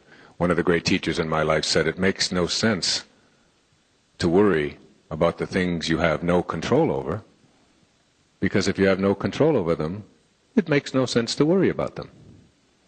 And then he said, it makes no sense to worry about the things that you do have control over, because if you've got control over them, it makes no sense to worry about them. And there goes everything that it's possible to worry about. You either have control or you don't. So worry becomes like this neurotic exercise of leaving the present moment. And it is said, in much of the literature that I've read, that when you are able to fully come into the now, that in meditation, that's when you'll come to know God. That is like you let go of all past and all future. And this idea of being in this moment, in the present, is like a theme that most of us haven't trained ourselves to do. To constantly see ourselves as connected to everyone, as here in this present, as not thinking about what's it going to be like tomorrow, as when we're having our cup of coffee, not thinking about what we're going to have for dessert, as when we're reading the opening lines in a paragraph, not being concerned with what the conclusion is going to be, and so on. How many times have you found yourself reading and realized that you're not even there? You know, it happens on a regular, and you go back, you read 3 or 4 pages, and you say, I didn't get one bit of that. My mind was someplace else. Well, meditation, I think, is one way to really train yourself to be immersed, if you will, isn't it, Deepak, in the now? Yeah, the fact is, the present moment is the only moment that never ends. It's the only real moment. The past is in our imagination, future is in our imagination. There is only the present. And there is only the ever-present witnessing awareness. When the past occurred, it occurred in that ever-present witnessing awareness. When the distant future happens, it will happen in that ever-present witnessing awareness. In fact, there is nothing other than the ever-present witnessing awareness. Even now, as we are sitting here, we are, of course, witnessing, but we are also being witnessed by the ever-present witnessing awareness. This space, for example, is that ever-present witnessing awareness. You can imagine the destruction of this room, the creation of this room, but try to imagine the creation or destruction of this room, of this space that we're in. And the space is the reality. The room, the other walls and the ceiling, these are the boundaries that we have given or shaped this. So ever-present witnessing awareness is actually the spirit. And the Vedic expression is, have your attention on what is, and you'll feel the presence of God. Have your attention on what is, and you'll feel the presence of God. So if you can't find God in this flower, you're not going to find God in a book of theology. And if you have your attention on this flower right now, with your totality of your awareness, you'll see the flower, but you'll also see rainbows and sunshine and earth and water and wind and space and the void of space and the history of creation in this flower. And if you go beyond that, you'll see that actually there's spirit, there's God in this flower. And if you can't find God here, then God is not going to be found by studying theology. You know, one of the reasons we can't find God in the flower is because we're so often preoccupied with labeling it. You know, you go out into the woods and you look at a flower, you say, what is this flower? What's it called? And instead of looking at it and enjoying it and perceiving and being with it, we want to figure out what category it belongs to and what's the name and what's the label and so on. And, you know, Krishnamurti often said that when you go out into the woods, you know, forget about the labels. Forget about what things are called and just be there with them. But there's 2 poems that talk about the now. They put it poetically. One is Omar Khayyam, back in the 11th century. The moving finger writes, and having writ, moves on, nor all thy piety nor wit shall lure it back to cancel half a line, nor all thy tears wash out a word of it. Once it's done, it's gone. But our minds have been trained, and one of the reasons we can't know that ecstasy of the present moment is because we have not trained ourselves in silence. One of the clever poets that I included, one of the modern poets who died in 1967, her name was Dorothy Parker. She called it On Being a Woman. She was a very clever lady.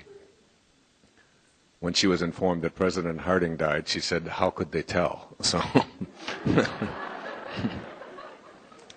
and she was supposed to have said of Katharine Hepburn's performance in a movie in 1934, she had all the range of emotion from A to B. So she was a biting, sarcastic kind of poet. But here's what she said about the now. She said, why is it when I'm in Rome, I'd give an eye to be at home? But when on native earth I be, my soul is sick for Italy. And why with you, my love, my lord, am I spectacularly bored? Yet do you up and leave me then, I scream to have you back again. And so many of us, I think, don't really know the way to the now.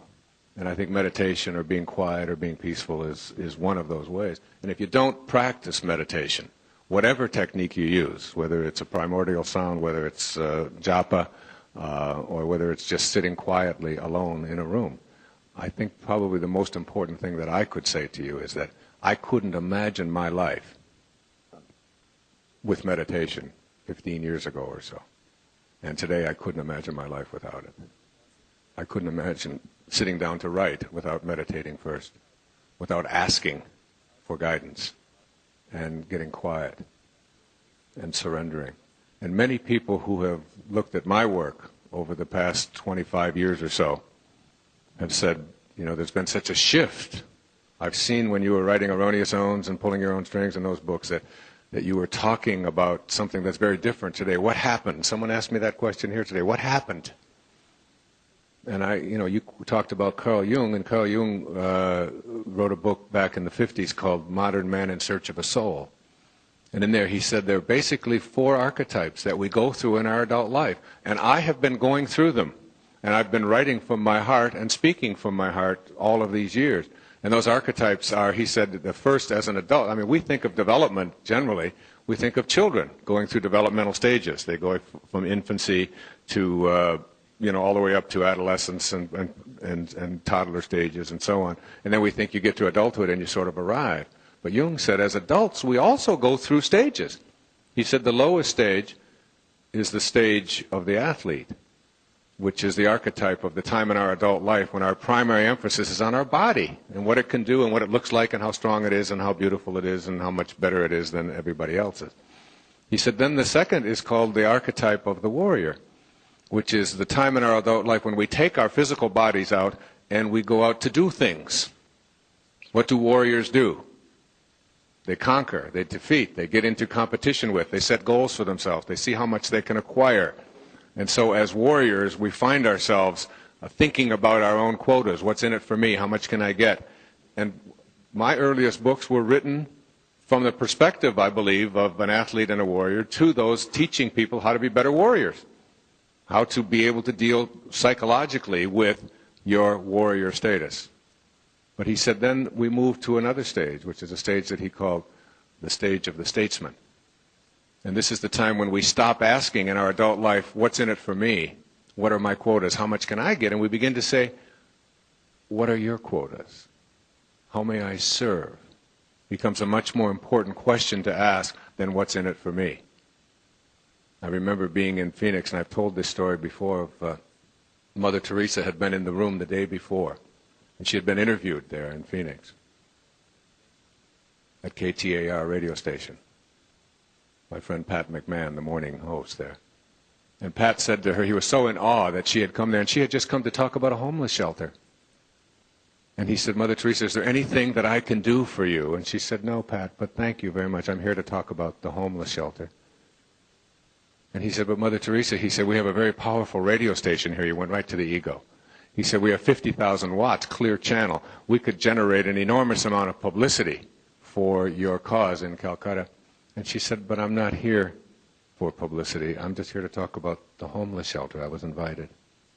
And he said, but Mother Teresa, please, he said, we could raise a lot of money. Couldn't I please do that for you? And she said, no, I'm really not interested in raising money, but thank you very much.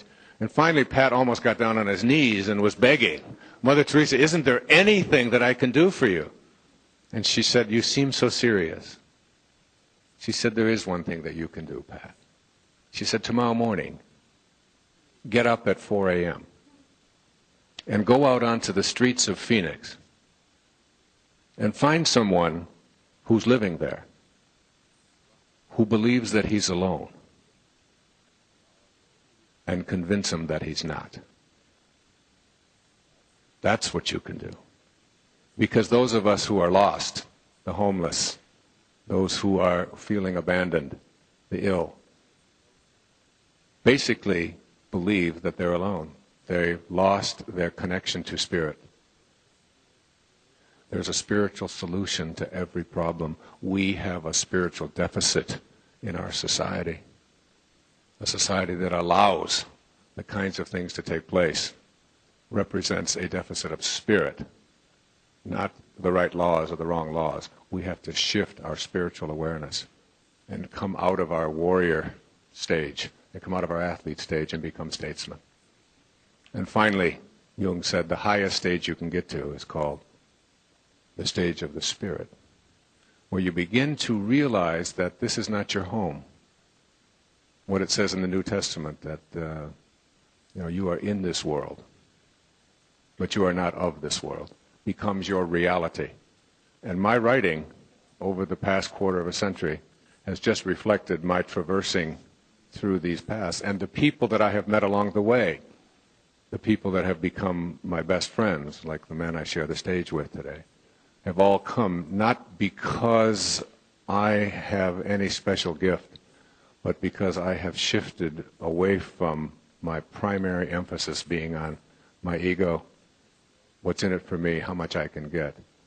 And I've begun to talk more about spirituality, higher consciousness. And as they say in Zen, when the student is ready, the teachers appear. And we're all teachers to each other.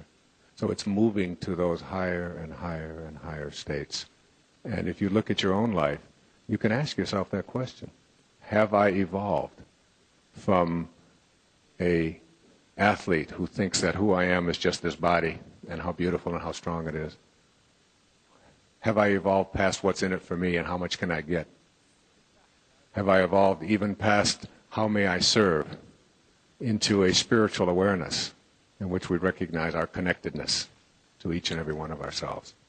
I had mentioned earlier, I'm trying to find this poem by John Donne, and of course it came at the right time. It wasn't to be an hour ago, it is for now.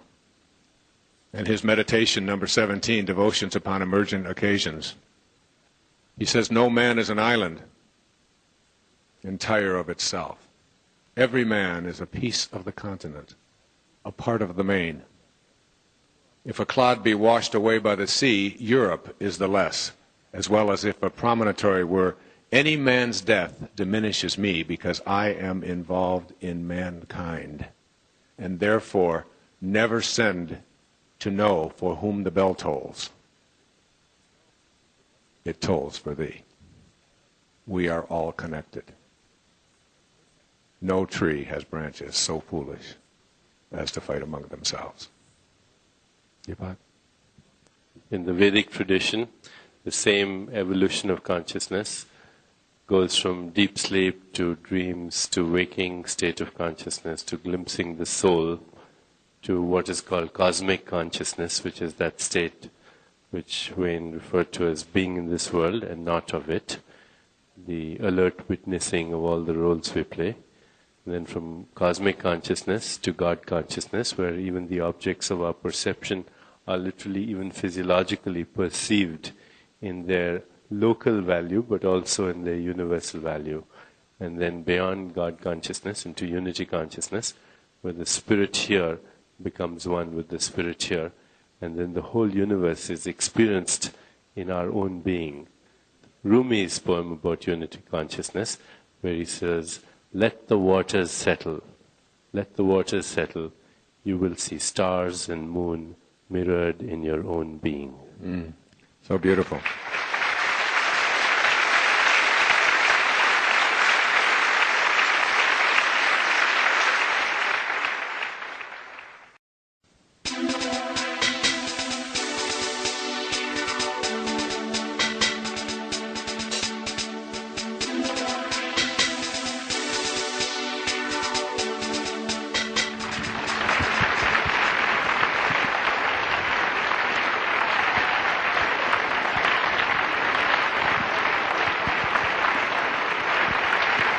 Thank you.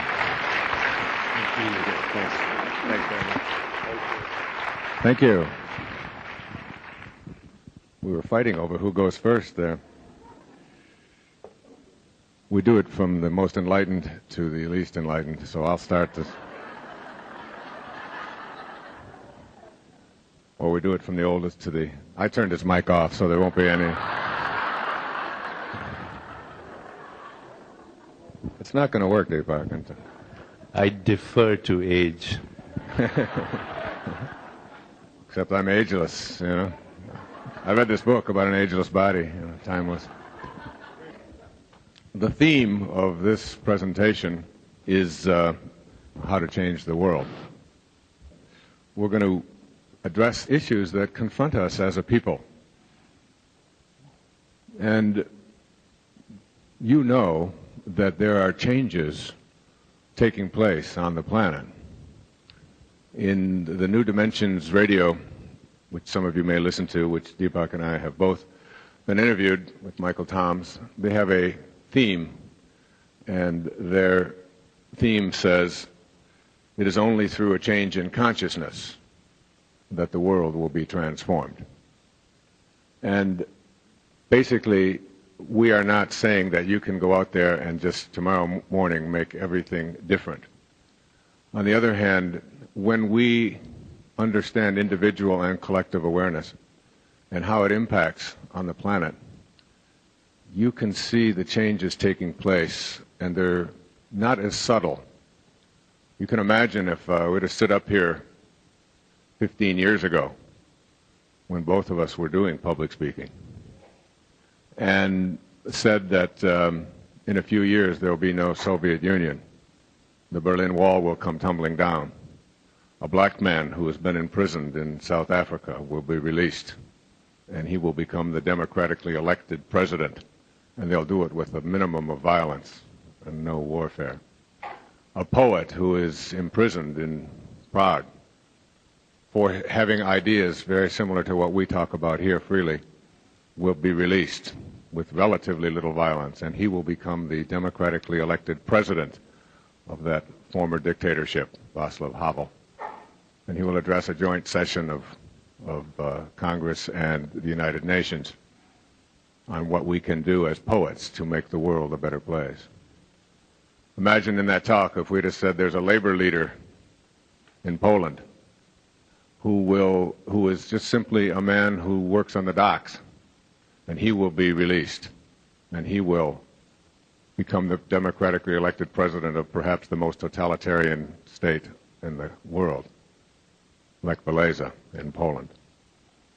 And a woman in Nicaragua, a housewife, Violeta Chamorro, will take on the Sandinistas and will do something to overcome the communist dictatorships in Central America. And in the Philippines, dictatorships will be eliminated by a woman who decides to run.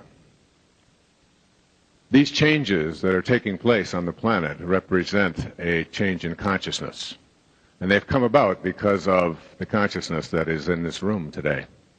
I think perhaps the most dramatic example of change that has taken place was when I was on a flight from Denver out to someplace in Montana a few months ago. And a man came through the cabin where I was sitting and asked me if I would like some coffee or tea. And a woman's voice came on over the PA as the pilot, saying what our altitude would be and where we would be flying to. Could you imagine that 10 or 15 years ago? A man serving tea and a woman flying the plane. Yeah.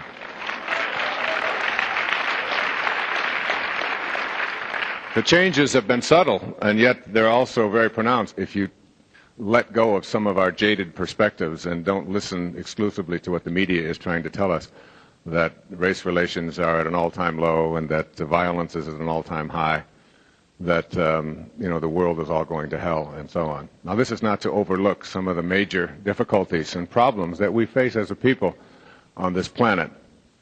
But on the other hand, for every act of violence in the world, there are a million acts of kindness. and keeping our attention on what we want rather than on what we don't want is a big part of the message, not only that I presented last night, a big part of the message that Deepak and I have put together on the tape we were talking about.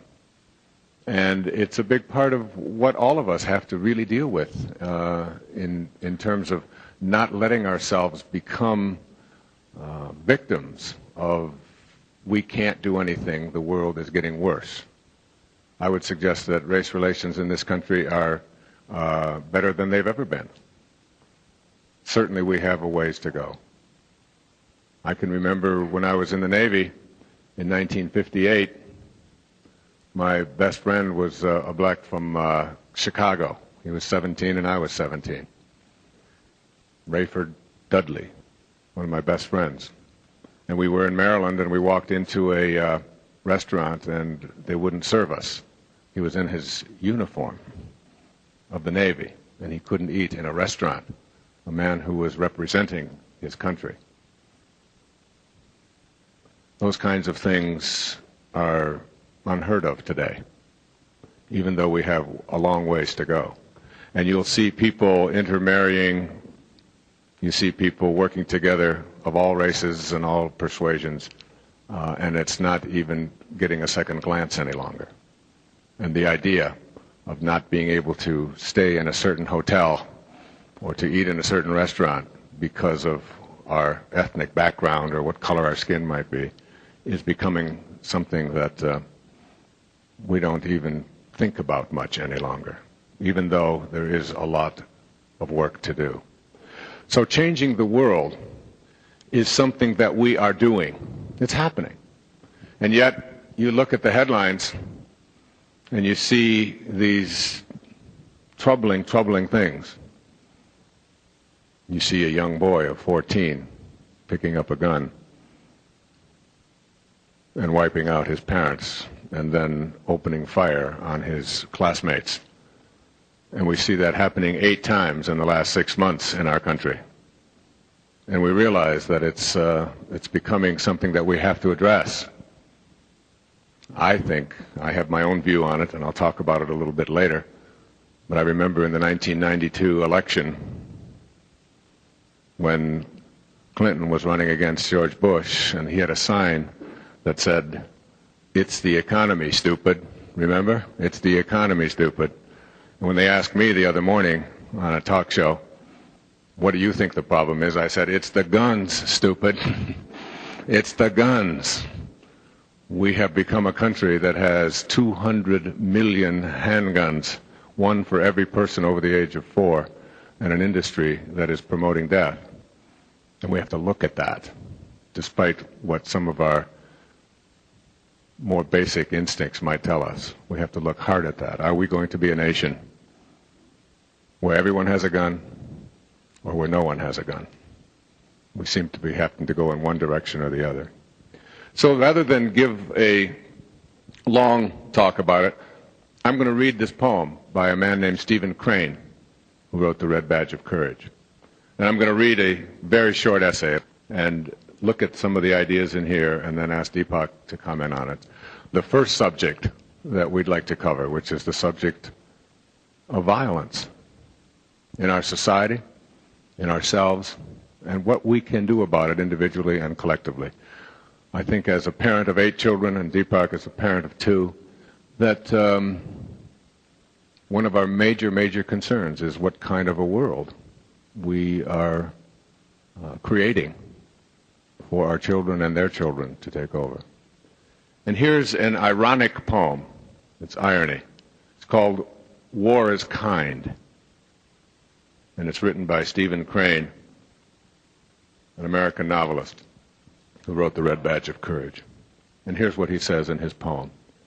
"Do not weep, maiden, for war is kind. Because your lover threw wild hands toward the sky, and the affrighted steed ran on alone, do not weep, war is kind. Hoarse, booming drums of the regiment, little souls who thirst for fight. These men were born to drill and die. The unexplained glory flies above them. Great is the battle god, great, and his kingdom a field where 1,000 corpses lie. Do not weep, babe, for war is kind, because your father tumbled in the yellow trenches, ragged at his breast, gulped, and died. Do not weep. War is kind. Swift blazing flag of the regiment, eagle with crest of red and gold, these men were born to drill and die. Point for them the virtue of slaughter. Make plain to them the excellence of killing, in a field where 1,000 corpses die. Mother, whose heart hung humble as a button on the bright, splendid shroud of your son, do not weep. War is kind. Obviously, it's great paradox in his poetry. And then let me read to you what that meant to me as I looked at the photo of Stephen Crane and read about him on that day when I was taking on this man and his poetry to write an essay. American novelist, short story writer, poet, and war correspondent, probably best known for the Red Badge of Courage, Stephen Crane, who died at age 29, managed to produce work that assured him a permanent place in American literature. Stephen Crane was the youngest of 14 children, lived a short but highly explosive life. He wrote about what simultaneously seemed to both attract and repel him. The violence of the streets and the victims it creates was the subject matter of his first novel, The Story of Maggie, a Girl of the Streets, a sympathetic story of an innocent girl from the slums and her descent into prostitution and eventual suicide. In 1893, this topic was so taboo in literature that it was privately printed, and Crane had to use a pseudonym. This was followed in 1895 by the classic story of the horror of war, The Red Badge of Courage.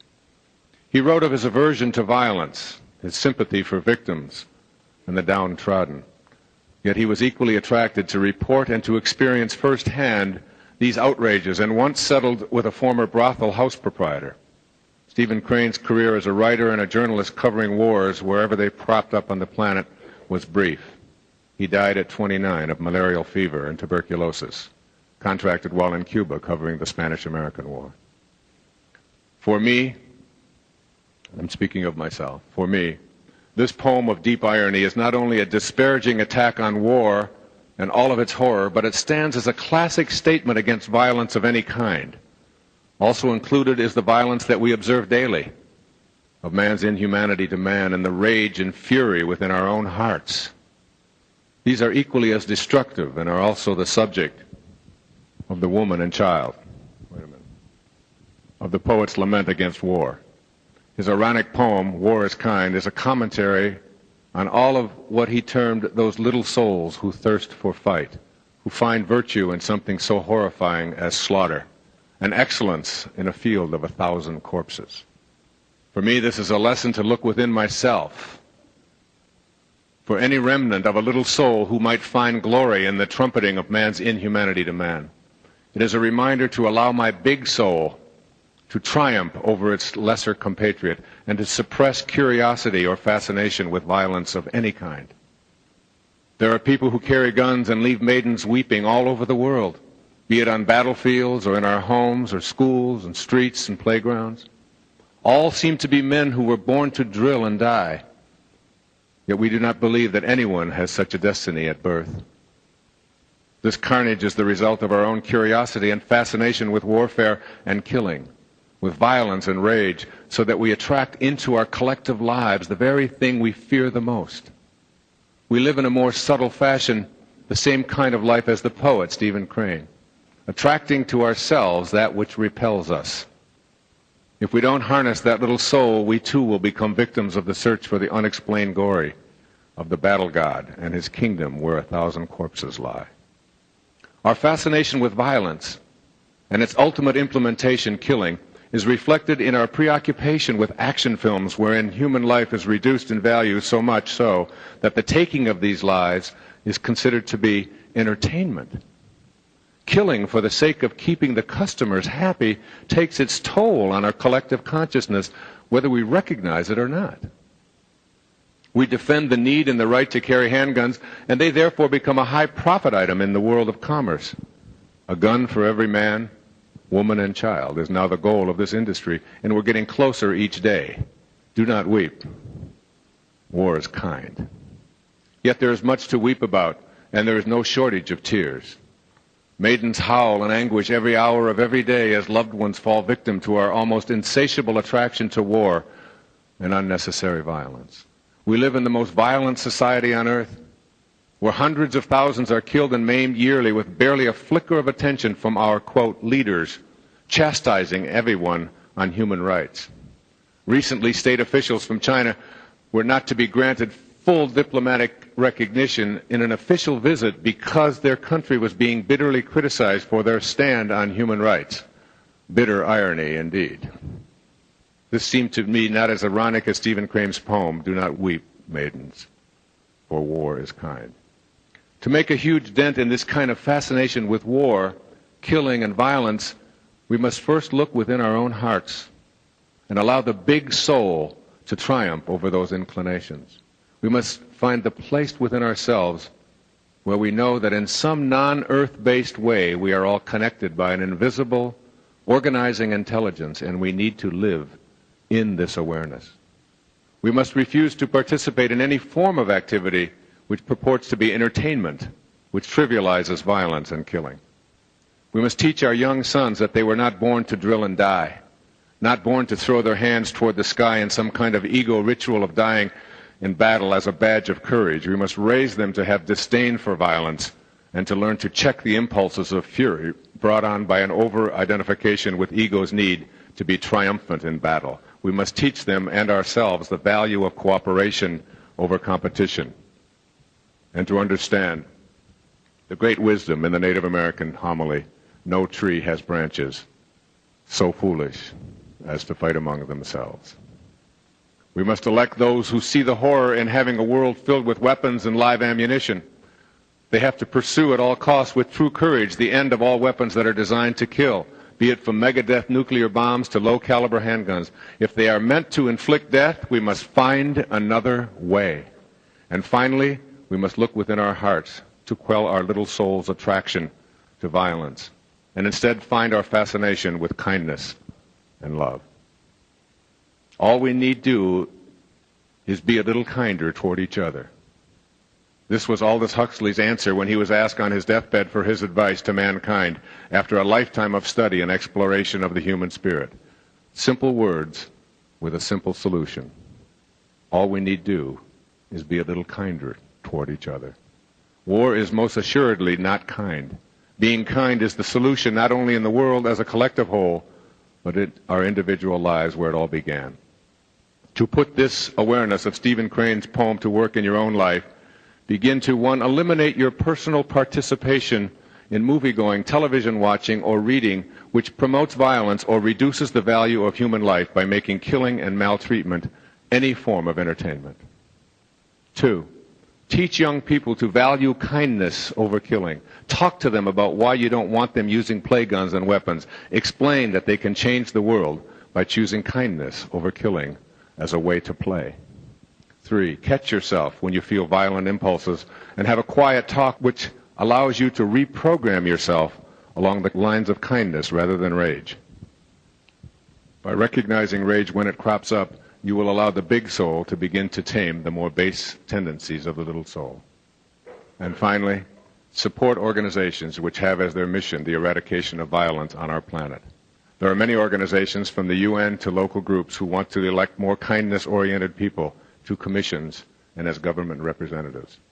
Choose at least one to give your support to. That's it.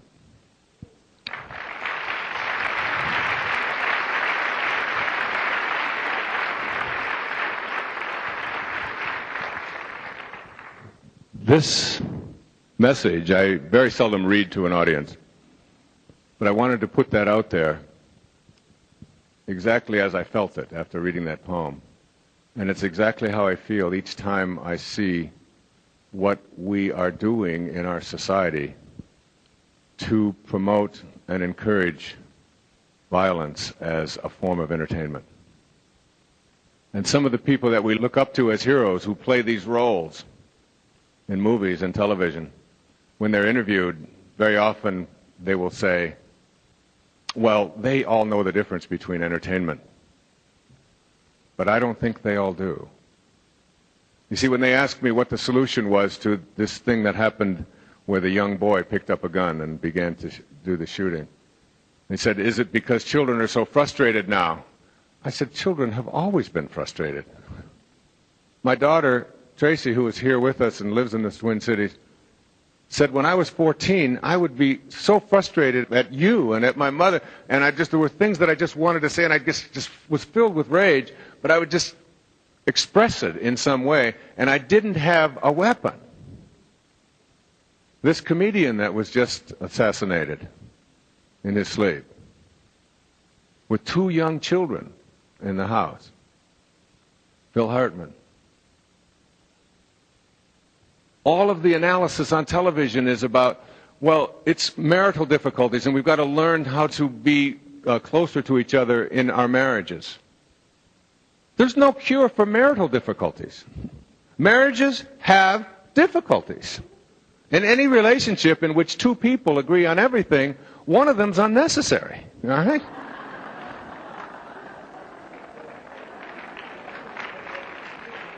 We are never going to get rid of discord and disagreement and so on. But when we have the option in our home to have a loaded weapon there in the face of someone who perhaps is using drugs and perhaps not, but is at least filled with anguish, and all they have to do is move their finger, we have to really look very hard at that. It isn't because there's marital discord. It isn't because children are upset. It isn't because of self-image. It's because we have created a society in which we have allowed guns and instruments of death to become something that is our way of life. And we can change that. We literally can change that. And when they tell me that, well, all we have to do is teach people how to be careful and how to be cautious. And then I read in the paper where a police chief in California, the chief of police, forgot that he put a gun in his oven. Then he turned on the oven and explosions started going off. Bullets started shooting out of the kitchen. This is the chief of police. If you have 200 million weapons, there are going to be children who find them. There are going to be accidents. There are going to be suicides. We have to really look hard at what it is inside each and every one of us that recognizes and almost literally allows instruments of violence, not only on an individual basis, but on a collective basis as well. You know, Deepak is from a country in the world, from India, where there's an enormous amount of conflict today about what is going on with collective consciousness, the outrage that is being felt around the world at the need of more and more countries to explode nuclear devices.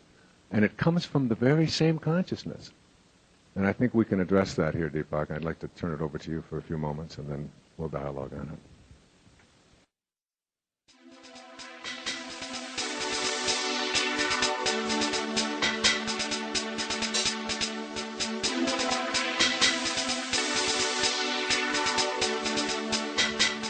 Thanks, Wayne.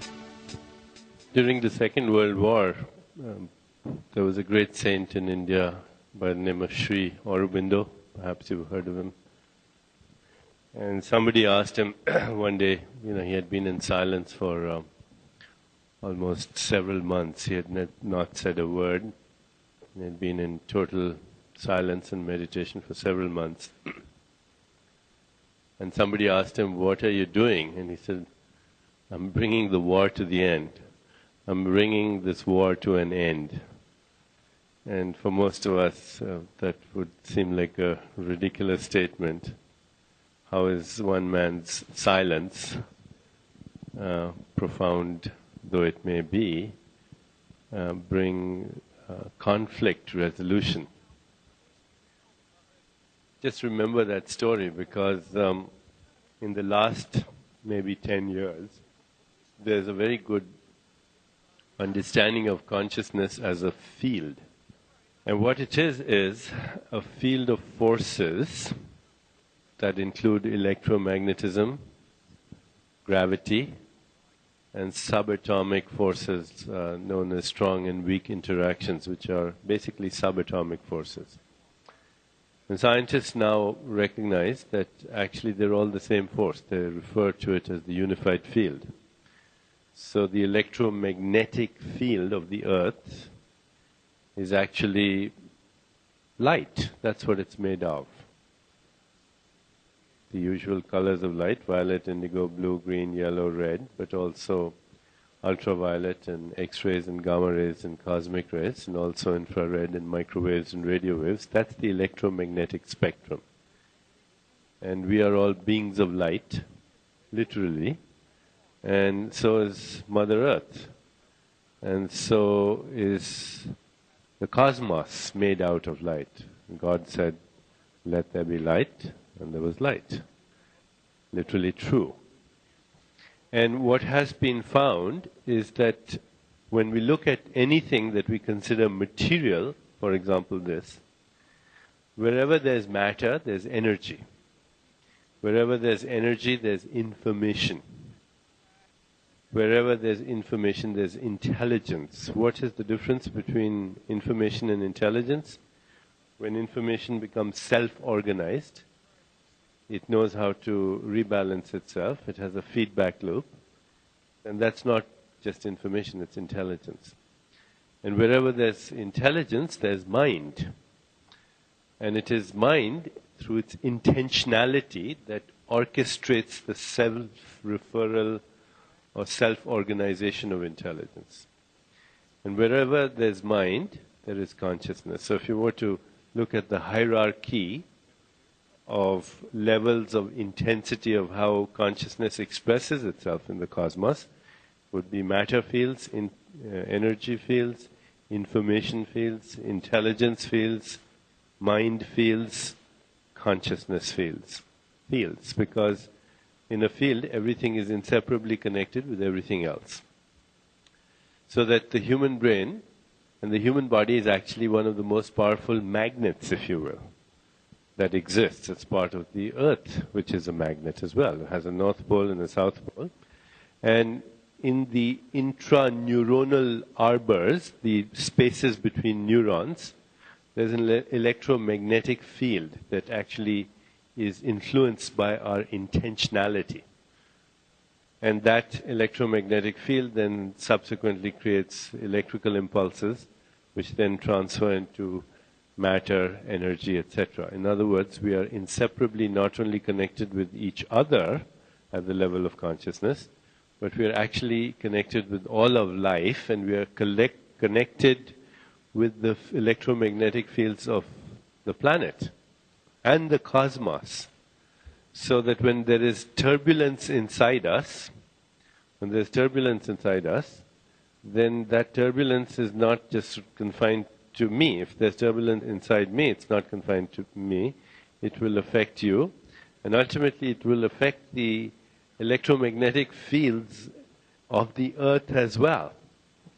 So if there's a big earthquake and there's frequency of earthquakes in a certain part of the world, if you understand this model, you can actually make a connection between what happens in human consciousness and what happens in the Earth's consciousness. The two are inseparable. We are part of the Earth. We are an expression of the Earth. We are recycled Earth. We are together, and there are, at quantum mechanical levels, no well-defined edges to us. We are like ripples in the vast ocean of consciousness. And Vedanta says it is our duty to be peaceful, because when we're not, we disrupt cosmic harmony. It is also our duty to be healthy, because when we're not, we disrupt the state of well-being of the whole cosmos, not just each ourselves, but the whole cosmos. So just for the sake of humanity and all living beings and all sentient beings, we need to find that place of perfect peace inside us. Many years ago, when I was interested in the science of meditation even more than I am today, I was involved at looking at some studies during the collective practice of meditation. So if all of us just now were meditating together, and we had oscilloscopes hooked to our brain waves, oscilloscopes that are recording our brain waves, within a few minutes you would see that our brain waves would entrain, which means they would become coherent. If you were to look at an oscilloscope, our brain waves would all be marching to the same step. We would be coherently in tune with each other. And entrainment is a normal phenomenon in nature. It begins even at the time of conception, and begins through the experience of sound in the womb. Entrainment is a normal phenomenon even in inanimate forms. If you take a pendulum and you start swinging it, and of a clock, and you take 6 clocks and all their pendulums are swinging to a different rhythm, but you just leave them alone in the same room for a little while, after about 2 or 3 hours they'll all swing to the same rhythm. You've seen birds flying in the sky. They are perfectly entrained. They move in one formation. There's no time for the leader to tell the others, I'm going to make a left turn. They all kind of swing in the same rhythm. Or you've seen schools of fish moving as if they're one organism. Entrainment is very common even in people who are intimate with each other. Actually, there are studies that show that if a lot of women are living together in a confined environment like a prison or a convent, which is a similar situation, then after a while their menstrual cycles entrain. So our biological rhythms are constantly seeking naturally to align themselves with the rhythms of the cosmos. And when we are out of it, first of all, we get unhealthy. Secondly, we create a disruption in that inherent, coherent rhythmicity that orchestrates the whole cosmos, which is the nature of this conscious energy field from where everything comes. So when we were doing these studies at one point, it is known that when you are in a state of settled awareness, or when you feel self-empowered in the true sense, power in the true sense means that you have no fear, because hostility and rage and anger are all expressions of fear, really. If India has blown the bomb, it's out of fear. If Pakistan is doing the same thing, it's out of fear. Rage, anger, all of that is an expression of fear. When we have complete absence of fear in our well-being, is one of a settled state of awareness, then you feel powerful. You really feel powerful. Rage and anger is not a sign of power, it's a sign of weakness. And there is a biological correlate to this. Your serotonin level goes up in the brain, goes up in the body. Now, it's not easy to measure serotonin, but you can measure its metabolite in the urine. So you can look at serotonin levels by measuring its metabolite, which is called 5-hydroxyindole acetic acid, or 5-HIAA, and it measures serotonin turnover. These days, lots of people are depressed. They're taking Prozac, which is supposed to increase your serotonin. So you feel happier, you feel more contented, you feel more powerful. So a long time ago, we decided there was a course we were doing where there were approximately 7,000 people meditating together. We were looking at their brainwaves, and the brainwaves would become coherent. Then we would measure 5-hydroxyindole acetic acid levels in their urine. They would go up, which to us wasn't surprising. We are coherently doing the same thing. We are creating a coherent conscious energy field, and so we are all feeling empowered, and therefore the serotonin level should go up. That's not surprising. What was surprising is that when we measured the serotonin levels, we meaning the scientists that they were my colleagues, these scientists, and they were from the Transcendental Meditation movement. When we measured the serotonin turnover on people who were not meditating, people on the street, guess what? Their serotonin levels went up. So what we were doing as a group not only influenced us, but influence what was happening outside us, out there, on the street. So Sri Aurobindo was not off the mark at all in experiencing his silence, that great saints in their very being, not by what they do. I agree 100% with all the things that Wayne said we should do. We should. But ultimately, our very being should not allow violence. There's a sutra in Patanjali's work. Patanjali was a great seer who lived a couple of thousand years ago, a little before Christ.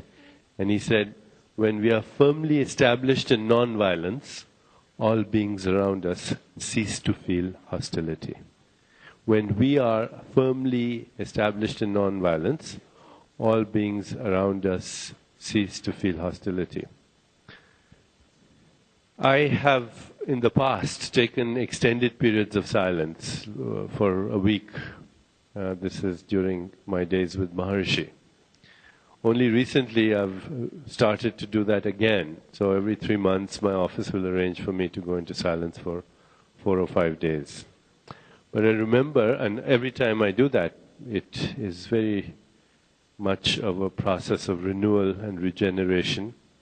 Silence means I don't watch television, I don't listen to the radio, I don't communicate on the phone, I don't see fax messages, and don't even read, because when you're reading, you're communicating with the author.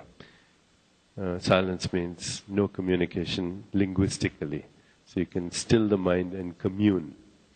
And the first time I did this for about 10 days, I did this in upstate New York, and this was many years ago, in the 80s, actually early 80s, 81.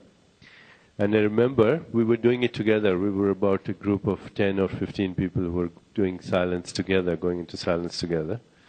And one day we came out of our meditation room. We would eat in silence, we would walk in silence. We were up in the country. One day we came out and there was a tree, and in the tree was a little hole, and there was a bird's nest, and there were these little birdlings that had just been hatched, and there were birds, and we went by it, and I just sat there, looked at these birds, and I felt such enormous connection with them. I just put out my hand there, and the bird hopped out of its nest onto my hand. And I was in shock. And 2 days later, in the depths of that silence, I was sitting after meditation, but still in silence, on a chair. And I decided, I'm going to commune with these birds. So I would look at a certain bird and I'd just say, in my mind, because I wasn't supposed to speak, I would say, come to me. I would just hover, fly, and it would come to me. And the reason was, there was no melodrama, there was no hysteria. The American Indians call this impeccability. The best use of your energy. No turbulence, not caught up in the melodrama and hysteria. To have that kind of impeccability allows you to commune where your intent assumes infinite organizing power, which means the whole universe orchestrates your intent because you're connected with the mind of the cosmos. That's what it means to be coherent. And when that reaches a kind of critical mass for a given population, it doesn't have to be a whole bunch, but 1 to 2%, it influences the entire population. So for just that reason, for the collective health of the planet, we should be all really going more and more into the experience of our spirit. And then things like this will not happen. India, unfortunately, has lost its spirituality. We tend to judge a civilization usually by its luminaries. And India had great luminaries. Mahatma Gandhi, the great seers, Patanjali, Ramakrishna, Krishnamurti, you name it, that the history is full of luminaries. But we can't allow that to give us a feeling of false pride or security. The Greeks had great luminaries, but we can't allow that to give Greek civilization, take all the credit. These are human beings that belong to the world. Just because gravity was discovered in England by Isaac Newton doesn't make gravity English. And Krishnamurti was one of the first person to articulate that nationalism is a form of tribalism. It's just a form of tribalism. In the name of nationalism, we go to war, we wear uniforms, and we wear medals, and we kill. And we are made heroes. If we don't have the medal, we don't have the uniform, we call it murder, and we put people in prison for that. It's the same thing. It's exactly the same thing. And yet in one case you're honored and made a hero, and in another case you're sent to prison for the rest of your life. There is now evidence that the schooling for criminal behavior begins even before children are born. And it happens in response to sounds of violence. Let's say you have a single mother who's under a lot of stress, and she's living in inner city Los Angeles. She has very poor income. She is surrounded by sounds of violence. There's gunshots and sirens and screams outside. And the baby in her associates those sounds with the adrenaline rush that comes from stress, from the mother's stress. And afterwards, even when it's born, it will trigger violence. You bang a door, or a police alarm sounds, or a siren sounds, or somebody screams, or there's a gunshot, it will trigger violence. And you know, scientists even have a word for this. They call it free-floating hostility. They call it free-floating rage. For no reason. Because the child has been programmed for violence even before it's born. Now, the opposite of that is also true. In the Buddhist culture, they sing songs to a baby before it's born. In a certain African tribe, they name the baby even at the moment of conception. And then they sing its songs throughout its incubation in the uterus. And they make a special song for that baby. And then when the baby is born, the baby is welcomed into the world with that song.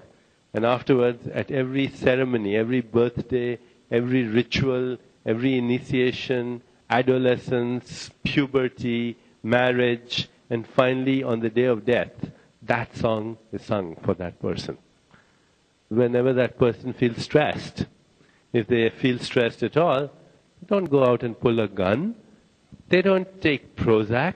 They sing their song. They sing their song. So we need to bring that back. We need to bring that back. Many years ago I was involved in a study indirectly with the founder of Sony Corporation in Japan. And we could show on ultrasound that if you played music and poetry to the unborn child, if the mother practiced meditation and yoga, if there was loving conversation between the husband and the wife, you could see on ultrasound the baby would respond with smiling. If you made an unpleasant noise, the baby would put its hands to its ears. Mr. Buka died, but I never forgot this. And recently at the Chopra Center, we have now started a program called Magical Beginnings, Enchanted Lives. And what we do is we take, this program is for pregnant mothers. We have actually made poems for the unborn child. We have created poems and music for the unborn child. And the mothers collectively speak to their children, even before they're born, sing to their children, celebrate with their children. They practice meditation, yoga, breathing techniques, proper nutrition. And when these babies were born in the Japanese study, they would respond to their name even at the moment of birth. They were so highly cognitive.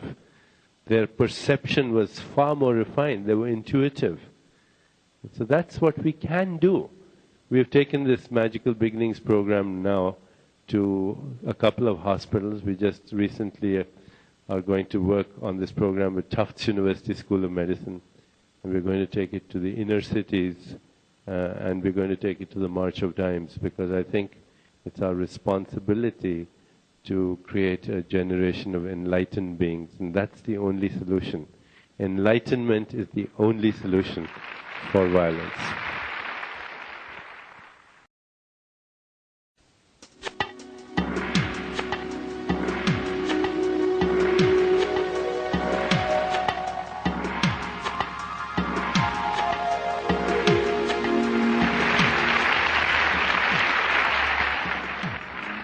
There are so many things to react to what you're saying, Deepak, and you say it so beautifully.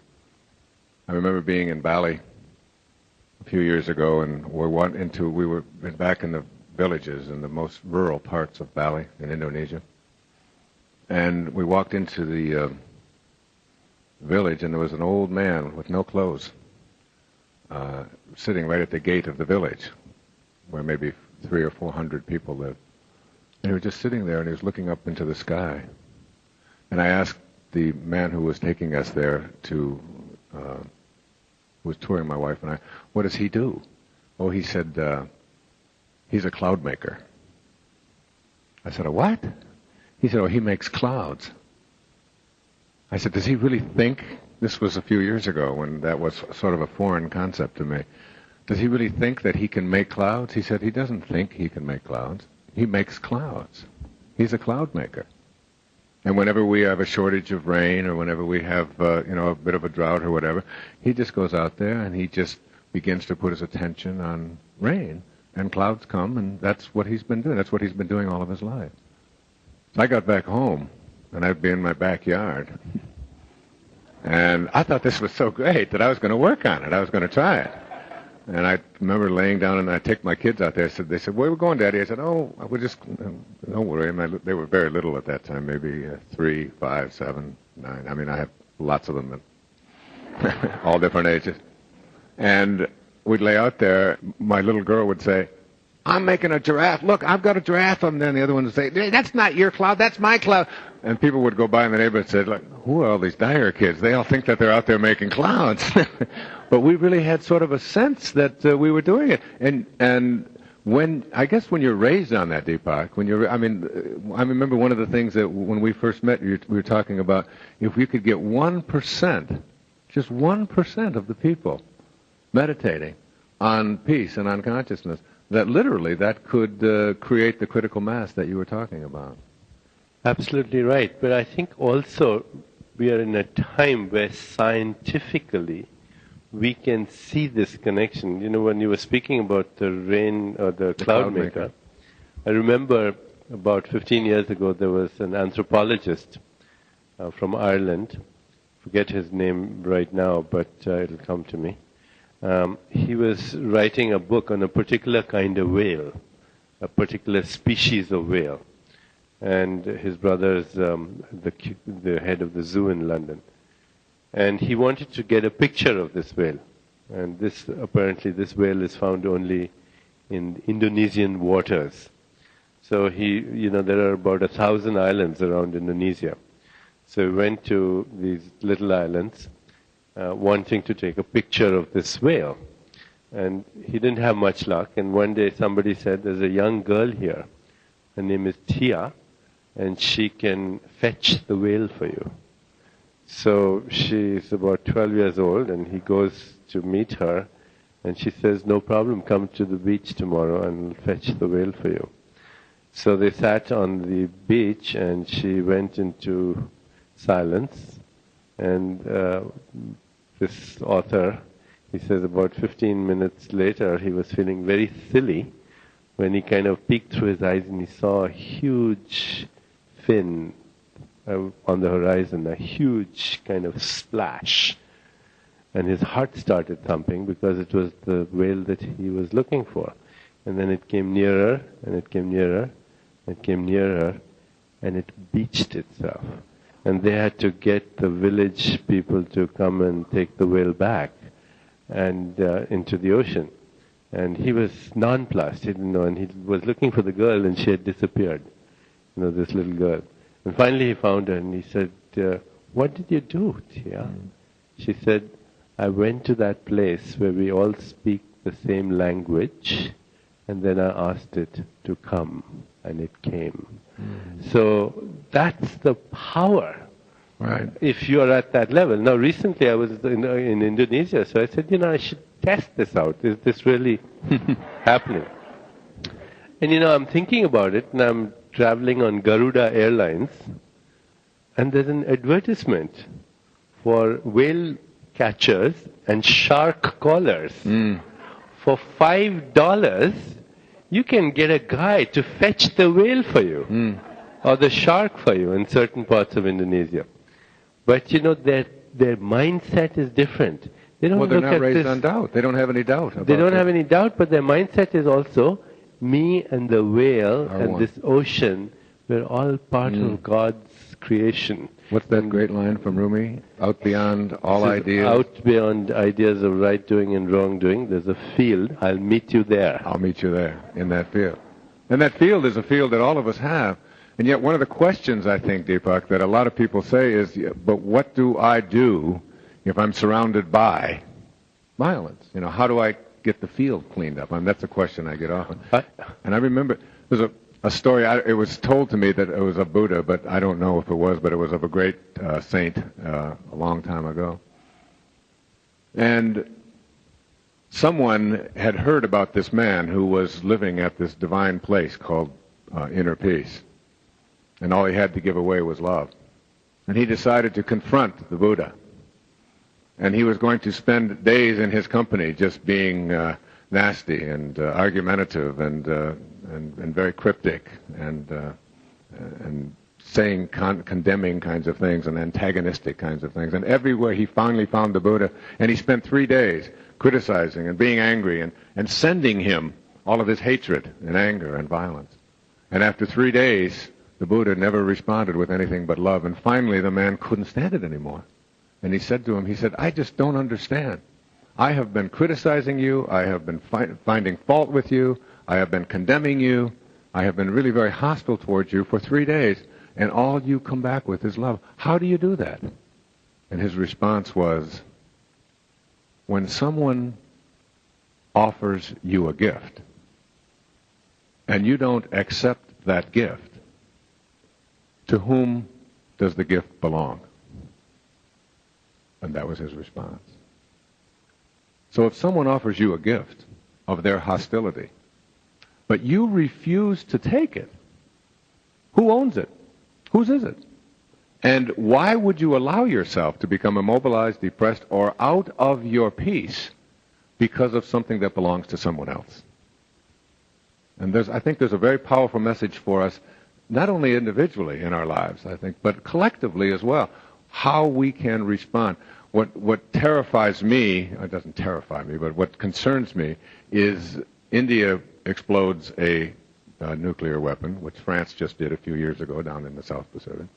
And then instead of listening to St. Francis and his prayer, where there is hatred, sow love, the response is, I'm going to match it. I'm going to be a part of what I don't want.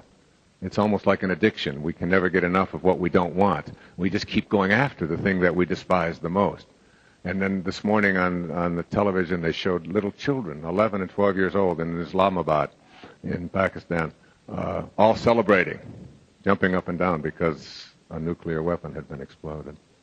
I think it's true in virtually every area of our life. If enough of us, and I used to tell my clients this and my patients this when I was practicing as a therapist, that you have a responsibility to be happy and to be peaceful.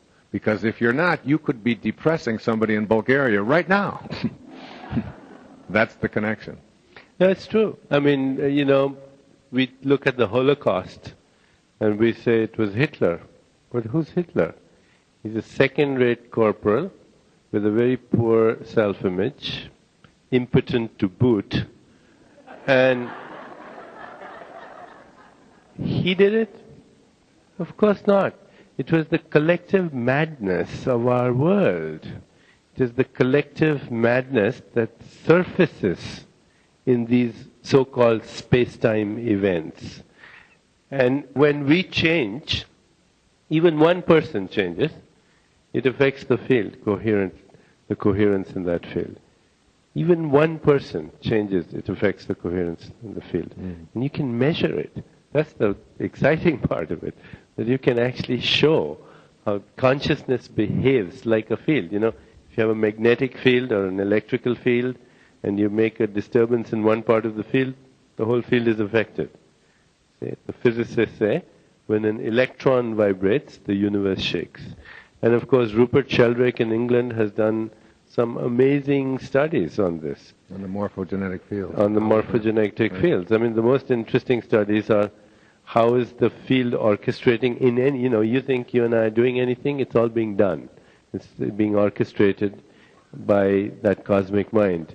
It is when we interfere with that we have problems. So Rupert has done these studies on intention, and the most fascinating studies are with pigeons, How does a pigeon find its place home? So if you bring a pigeon from England to Minneapolis and you let it go, in a few days it'll find its way home to its little loft in England, outside the city. Well, some scientists have even done studies now where they take pigeons, breed them in a ship. And, the pigeon is in a ship in Australia. You bring the ship with the pigeon to Minneapolis, wait till the ship is in Sweden, and in a few days the pigeon will find its way to its loft in its ship in Sweden. And that requires a lot of computing ability. But when that intent... What's going to happen when they start doing it in space? These poor pigeons.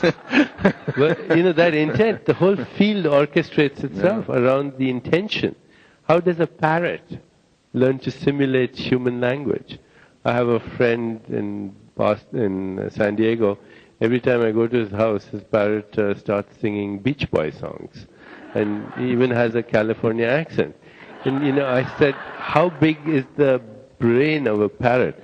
It's about 1/3 the size of my fingernail. It has rudimentary or absent vocal cords. It has a beak for a mouth, and it sings Beach Boy songs. That's the power, intent in the field. If you could understand that, we would understand the whole mechanism of synchronicity, which is just, first, change your worldview. Know that there is no separation. We are not separate.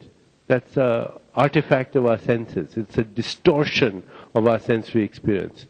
There's only one inseparable wholeness. Change your worldview. Second, understand that more than anything else, the most important thing is relationship. In fact, there is nothing other than relationship. We are a set of relationships. My liver, my kidney, my heart, my brain, there's all set of relationships. And if I look at these organs, they are relationships of cells. If I look at these cells, they are relationships of atoms. I look at the atoms, they are relationships of subatomic particles. Go beyond that, it's the relationship of the conscious energy field to itself. We are beings, the same being in different disguises. When we start to pay attention to relationship, I'm your equal, you're my equal. The Indian acknowledgement, namaste, it simply means I honor that place inside you which is equal to the place inside me. And just in the inner attitude of that, you connect with other souls. Start to find out the karmic significance of events.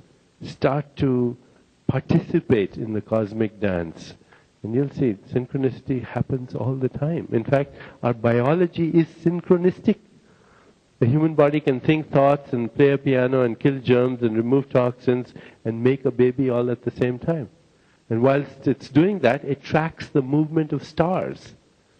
That's synchronicity. If my body is synchronistic, if that flower is synchronistic, why can't my mind be synchronistic? Because I've got this thing I call the ego, with its anxiety and its fears and its rage and its nuclear bombs and its guns. It comes all from ego, whether it is the ego of an individual or the ego of a nation. It's the same thing. Sure. And I think another way of saying that is that What you can do, and that's what this is about, this dialogue, is rewrite your agreement with reality. Like you rewrite it. Because you've been programmed yourself to have an agreement that says who you are is what your tribe has dictated or what other people have told you or your limitations or what can and can't be done. And I mean, we could talk forever about all the scientific validation of synchronicity and how we're all connected. But it's only when you start practicing it. I mean, get outrageous. I mean, I go out in the backyard and tell my kids I'm going to make it rain. I mean, I read a book by Valerie Hunt called The Infinite Mind where she talks about the capacity of our consciousness to literally change around all of our physiology and all of this, you know, the El Nino and all of the kinds of things that we put the blame on for all the things that are wrong, to literally, and all you can do is be wrong. Well, who isn't wrong? You're wrong all the time anyway. What's the difference? But if you don't share it with anyone else, because as I said before, when you invoke ego, you can't manifest. You can't create the kind of world that you want because a summary of quantum physics is nothing more than particles themselves are not responsible for their own creation. It takes something more. It takes the infusion of that spirit. So you rewrite your agreement. I know, for me, when this teacher of mine, Sri Guruji, who I dedicated Manifest Your Destiny to, taught me this manifesting meditation, this japa, and said, if you can get 1% of the people of the United States doing this every single day, well, that just represents, 2.5, 3 million people. I really know that I can get 2.5 to 3 million people doing that. It might take me 10 years or 15 years or 20 years, but I never give up on that. And, and this man that I'm sharing this stage with was one of the people who got me involved in meditation when we first met. And this whole idea of just getting quiet, going to that place within yourself and rewriting it. I have a wonderful little summary of how we change our life. Some of you have heard this, I'm sure. It's called, it's written by Portia Nelson. And she wrote a book about this, about the sidewalk, the hole in the sidewalk. And she said she was given a 5x7 card at the end of a seminar, such as this. And she was asked to write down the 5 chapters of her life on a 5x7 card so she don't get too wordy, all right? And she said, here are the 5 chapters of my life. And this is really a wonderful summary of it. She said, I walk down the street. There's a deep hole in the sidewalk. I fall in. I am lost. I am helpless. It isn't my fault. And it takes me forever to find a way out. Chapter 2 of my life. I walk down the same street. There's a deep hole in the sidewalk. I pretend I don't see it. I fall in again. I can't believe I'm in the same place. But it isn't my fault. And it still takes me a long time to get out. Chapter 3. I walk down the same street. There's a deep hole in the sidewalk. I see it there. I still fall in. It's a habit. My eyes are open. I know where I am. It is my fault. And I get out immediately. Chapter 4 of my life. I walk down the same street. There's a deep hole in the sidewalk. I walk around it. Chapter 5. I walk down another street. Isn't that great?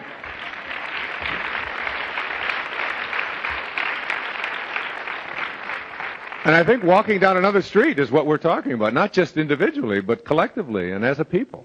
We have got to walk down another street. And how do you think Nelson Mandela, I've never asked you this, Deepa, how do you think Nelson Mandela got released from prison, when was it, in 1992 or 93, whatever? How did that happen? Do you have any idea? Well, how did the Berlin Wall come down? I was actually in Berlin the day it came down. And the day before, I had to use my passport to go to Checkpoint Charlie. I lived in Berlin for a year. I remember it well. And then the wall came down, and it wasn't there the next day. It was all happened in one day, and people were dancing on the street and drinking beer and celebrating and I too went there, and there was no wall. There was just a big neon sign, and it had the picture of Karl Marx. And underneath it, it said, "Sorry, chaps, it was just an idea." Okay? And, suddenly critical mass said, we don't need that idea anymore. And same thing with Nelson Mandela. There's a collective consciousness that says, he's a saint, this man. And we have imprisoned him for all these years on the basis of the amount of pigment in his skin. I mean, if anything, you have pigment deficiency and I have a lot more than you. All in how you look at it. It's just like looking at a rose, You can say, isn't that too bad that a rose has thorns? And you could say, well, it's nice that thorns have roses. I mean, it just depends on how you look at it. I think on the level of relationship, really, which is what it's all about, Vedanta, Ayurveda says relationship is a mirror. Those that we love, those that we are attracted to, and those that we are repelled by are mirrors of our own self. So anytime you're attracted to someone, you should ask yourself, what are the qualities this person has that I also have, but I want more? That's why I'm attracted. And if you're repelled by someone, you should ask yourself, what are the qualities that so enrage me in this behavior that I'm denying in myself? And if I just do that, then the relationship becomes a tool for the evolution of our consciousness. A couple of years ago, I want to give you this interesting story, and it's almost like a confession. But that's okay. I'm here. I'm here to take your confession, Deepak. Thank you, Father Dyer. Holy Father. Yes. So I was at a weekend course called Journey to the Boundless, and after the first break, very young woman came up to me, and she said, I need 3 hours of your time for a personal consultation. I said, this is a weekend course. There are about 500 people here.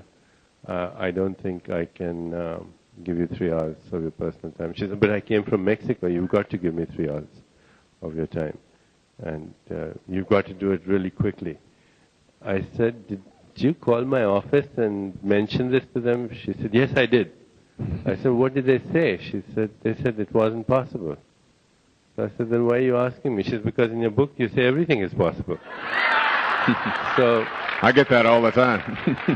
I said, I'm really sorry, but I don't think I can do that this weekend.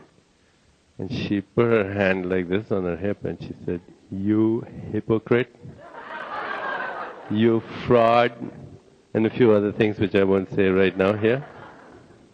And I was supposed to give a lecture 5 minutes after that, which I did, but then I went to my room later and I sat down in meditation and I wrote down everything about her that really made me mad.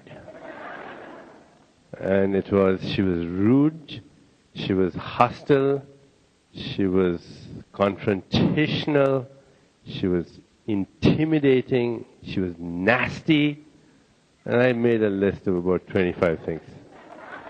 And then I picked up my phone, did a little more meditation before that. I picked up my phone, I called a person that I'm pretty close to in Random House, my publisher, publicist, whom I work with on a daily basis. And I said, Patty, have you ever seen me rude and hostile and nasty and confrontational? There was silence on the other side. I called my wife, and the silence was much longer. Now what happened is, in doing that exercise, I lost my need to judge this woman. And I lost that need to judge her completely. And I wasn't putting out any more of that energy. When I went back, she had changed. I suddenly saw, and I didn't do anything. It's not that I did anything with her. I didn't say anything. But her behavior to me changed. As a result of what I did in my room, her behavior to me outside the room changed. So, confront your shadows. If we are enraged right now, as I am, I'm definitely enraged at the fact that a country that I was born in, I don't really consider myself Indian anymore. I consider myself a universal being, and I do agree with Krishnamurti that nationalism of any sort is a sophisticated form of tribalism, and we want to get out of the tribal mind. But even so, I get upset when I think of the bomb.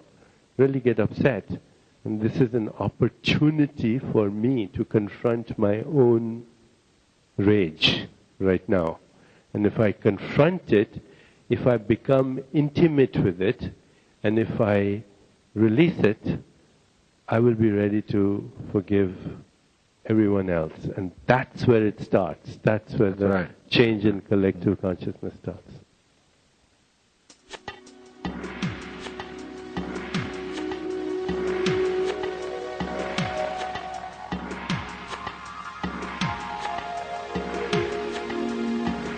I know in my own relationship with my wife, and we've been married for many years, we have a lot of children together, and there are times in that relationship when I would say to her occasionally, this doesn't sound like love, the way we talk to each other. Because, I mean, I've always said that your soulmate is really the person that you can hardly stand sometimes, right? Not the person who agrees with you on everything that you say. I mean, my wife knows how to push the buttons. She's very good at that. And I always think of her, and I've talked about this on many occasions, that the people who can push the buttons are our greatest teachers, because they teach us that we haven't mastered ourselves yet. And anyone who can take us away from our peace, and anyone individually in our lives who can say the thing that sends us into that frenzy, is really a great teacher. Not someone who just agrees with us. So that when I ask my wife if she really loves me, and do you love me because of all the things that I've been able to provide for you, or do you really love me? She said, "That's, you call yourself a spiritual person? How could you even ask a question like that? You think I love you because of the money you've made or because of the fame that you have? That's absurd." She said, "I want you to know that I'm insulted by that. I will always love you. And I love you for who you are. And it doesn't make any difference to me what you've done." She said, "I would miss you, but I will always love you." I said, "Oh."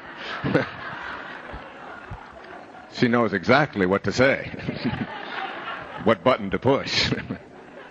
But in our relationship, what we began to practice, and it's one of the things I think we can practice as we go out into the world in terms of what this is about here this afternoon or this evening, about how to change the world, is that when you have a choice in your relationship with your spouse or your ex-spouse or your in-laws or strangers on the freeway or flight attendants or waiters or whomever, to be right or to be kind, that just begin to pick kind.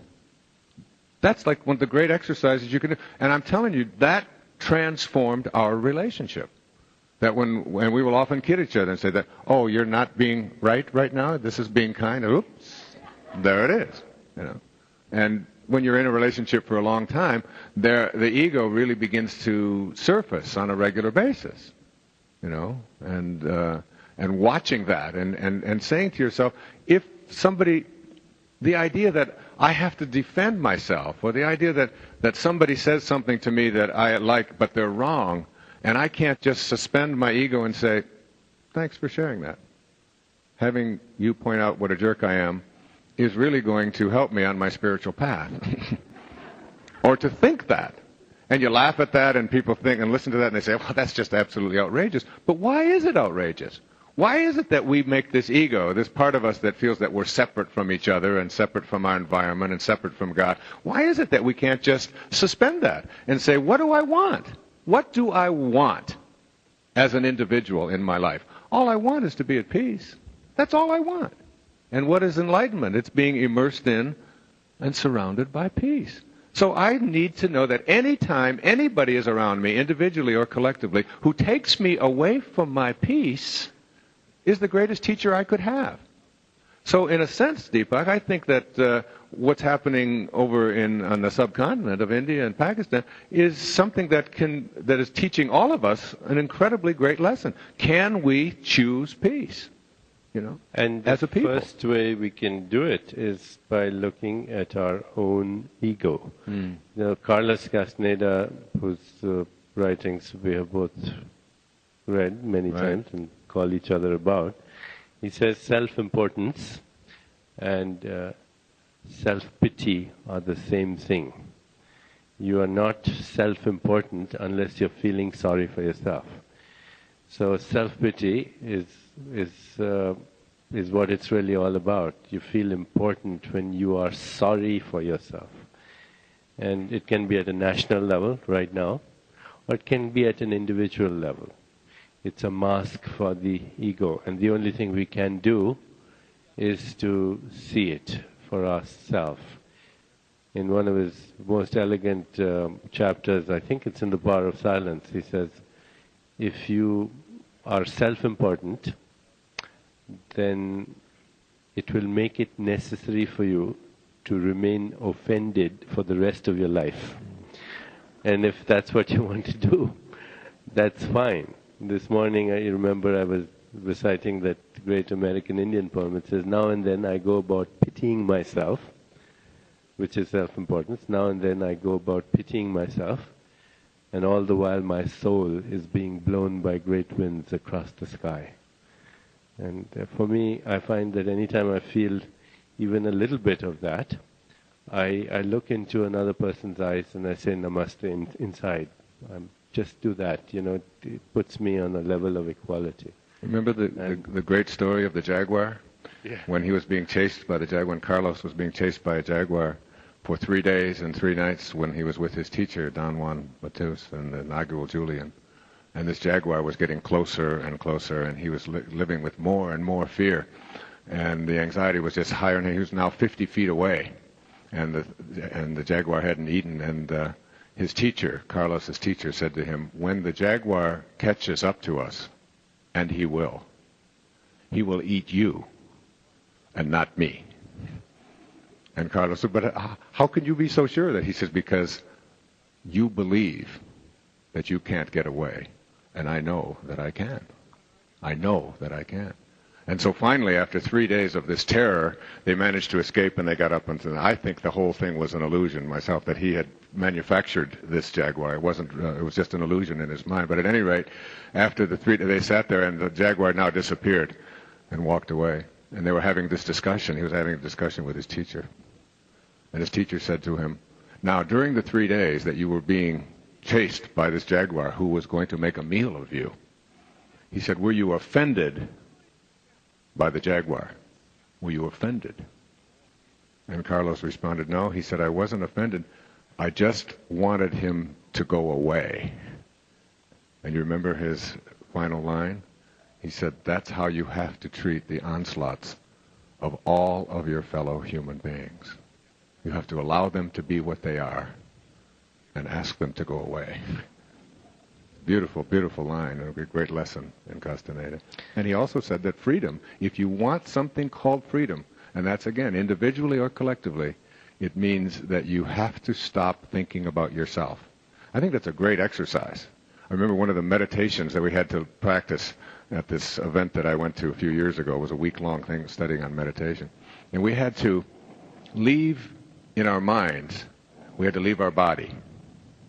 And then we had to look at our body sitting there meditating.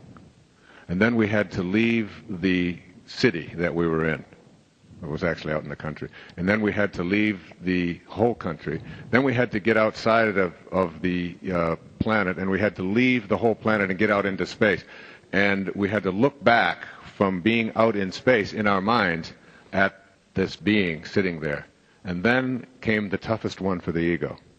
We had to imagine ourselves looking at the earth without us on it. It's a great exercise in your ego, because I remember when I was down in Australia, and I don't drink alcohol any longer. I took enough for 2 lifetimes earlier, and I was looking for an alcohol-free beer. And I walked into several bars down there, and I said, do you have any alcohol beer down here in Sydney? And there was an old drunk sitting there at the bar, and he looked over at me and he said, alcohol-free beer? He said, what the hell's the point?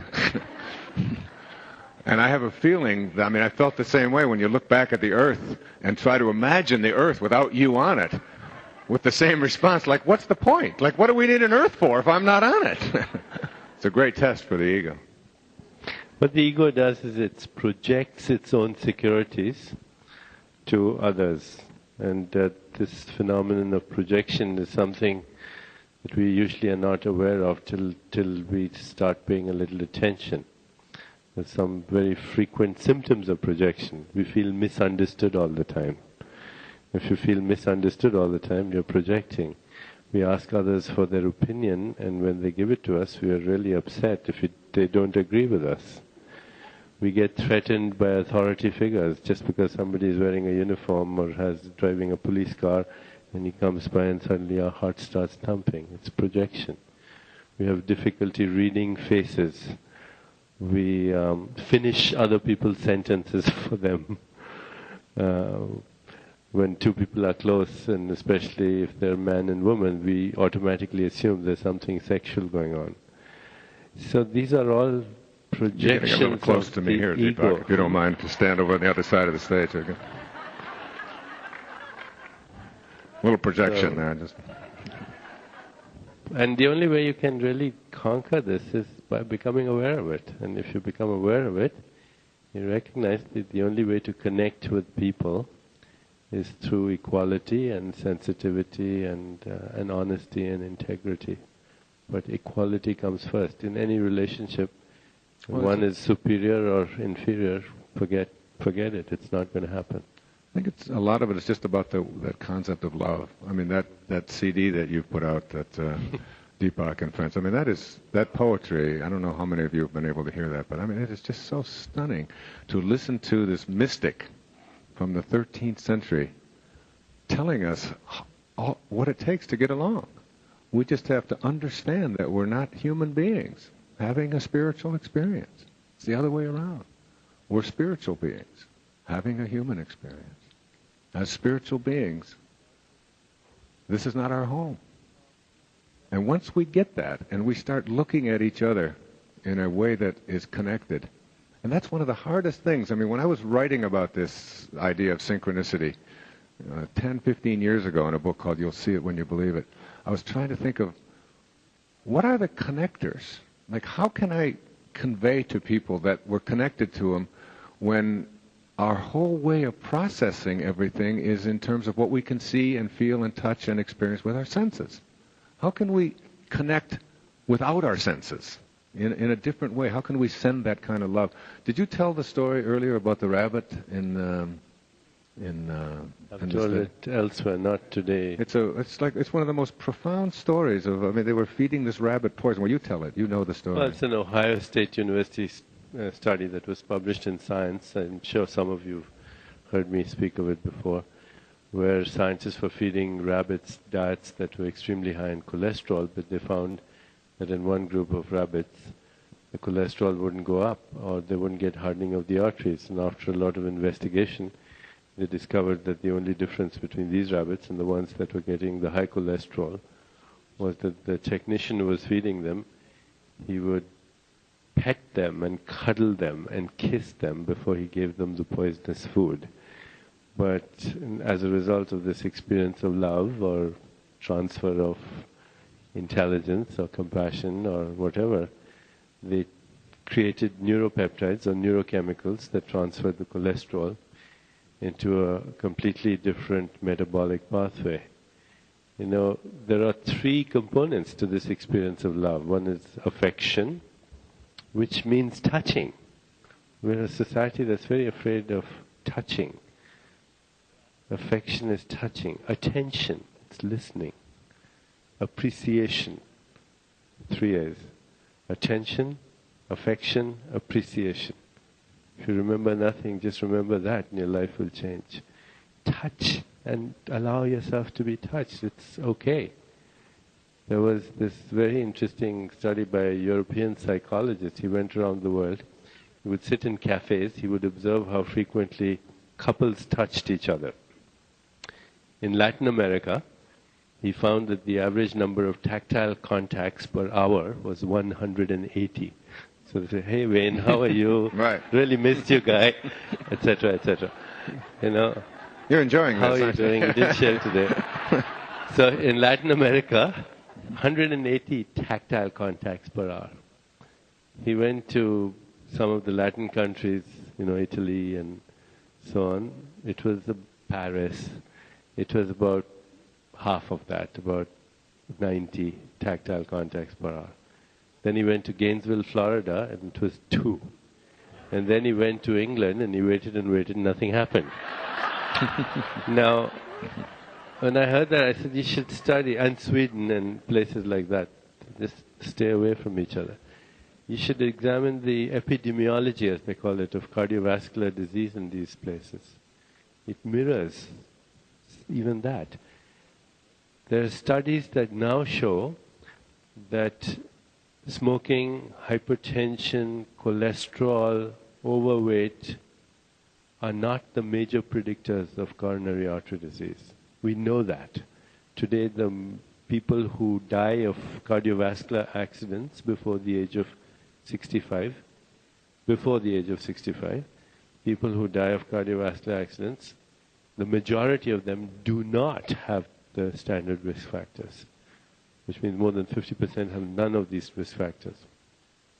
Studies at Duke University School of Medicine have shown that hostility is the predictor more than anything else. The number one predictor is hostility. Number 2 predictor is job dissatisfaction. More people die in our culture and our civilization on Monday morning at 9 o'clock, which is a stunning accomplishment for which only the human species can take credit. And hostility. There are studies that show that when you feel hostility and aggressive behavior, not anger. Anger is all right. You feel angry and you let it go. It's a response to a situation sometimes. But when you have this need to get back, that's hostility. That people who are experiencing hostility, the electromagnetic activity around the heart becomes chaotic. And this can be picked up through what are called heart wave coherence studies, not a standard EKG. But you can see that.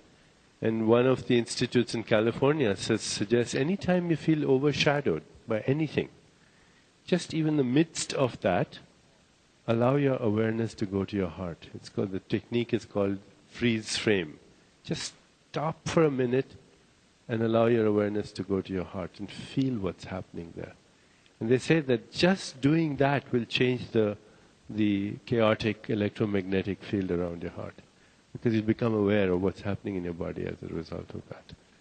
So the antidote for war is peace and harmony and laughter and love inside our own hearts. Yeah. The book that I want to write in the future is, I've got a working title that says, Stop Giving Energy to the Things You Don't Believe in. And I think that's really a good summary of field energy, how we can change our field, how much of our individual energy we're placing on what we don't want, and learning to shift it to what we do want. Let's all place our collective attention on less violence in our world. Let's put more of our attention on the kindness.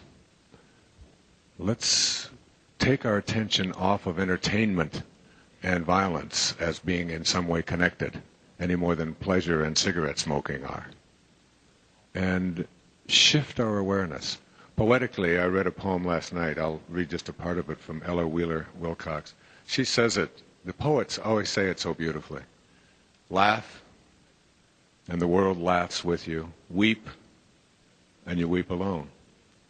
For the sad old earth must borrow its mirth, but has trouble enough of its own. Sing, and the hills will answer. Sigh, it is lost on the air. The echoes bound to a joyful sound, but shrink from voicing care. Rejoice, and men will seek you. Grieve, and they turn and go. They want full measure of all your pleasure, but they do not need your woe. Be glad and your friends are many. Be sad and you lose them all. There are none to decline your nectared wine, but alone you must drink life's gall. Feast and your halls are crowded. Fast and the world goes by. Succeed and give and it helps you live, but no man can help you die. There is room in the halls of pleasure for a long and lordly train, but one by one we must all file on through the narrow aisles of pain. Laugh. Think what you want. Put the attention on beauty and joy, fulfillment, and we'll change the energy pattern of our individual lives and our collective lives. Deepak? Just one last story. As you were reading that poem, there's a classic Indian story which has been retold all over the world in many forms. About two strangers come to a village. They go to a wise man. And the first one goes and he says, I'm thinking of settling down in this village. Can you tell me what kind of people live here? And the wise man says, tell me what kind of people lived in the place you're coming from. He said, they were all rogues and criminals and cheats and bigots and ethnocentric and couldn't stand them, etc. He says, exactly the same people live here. And then the other fellow comes to the same wise man. He says, I'm thinking of settling here. What kind of people live here?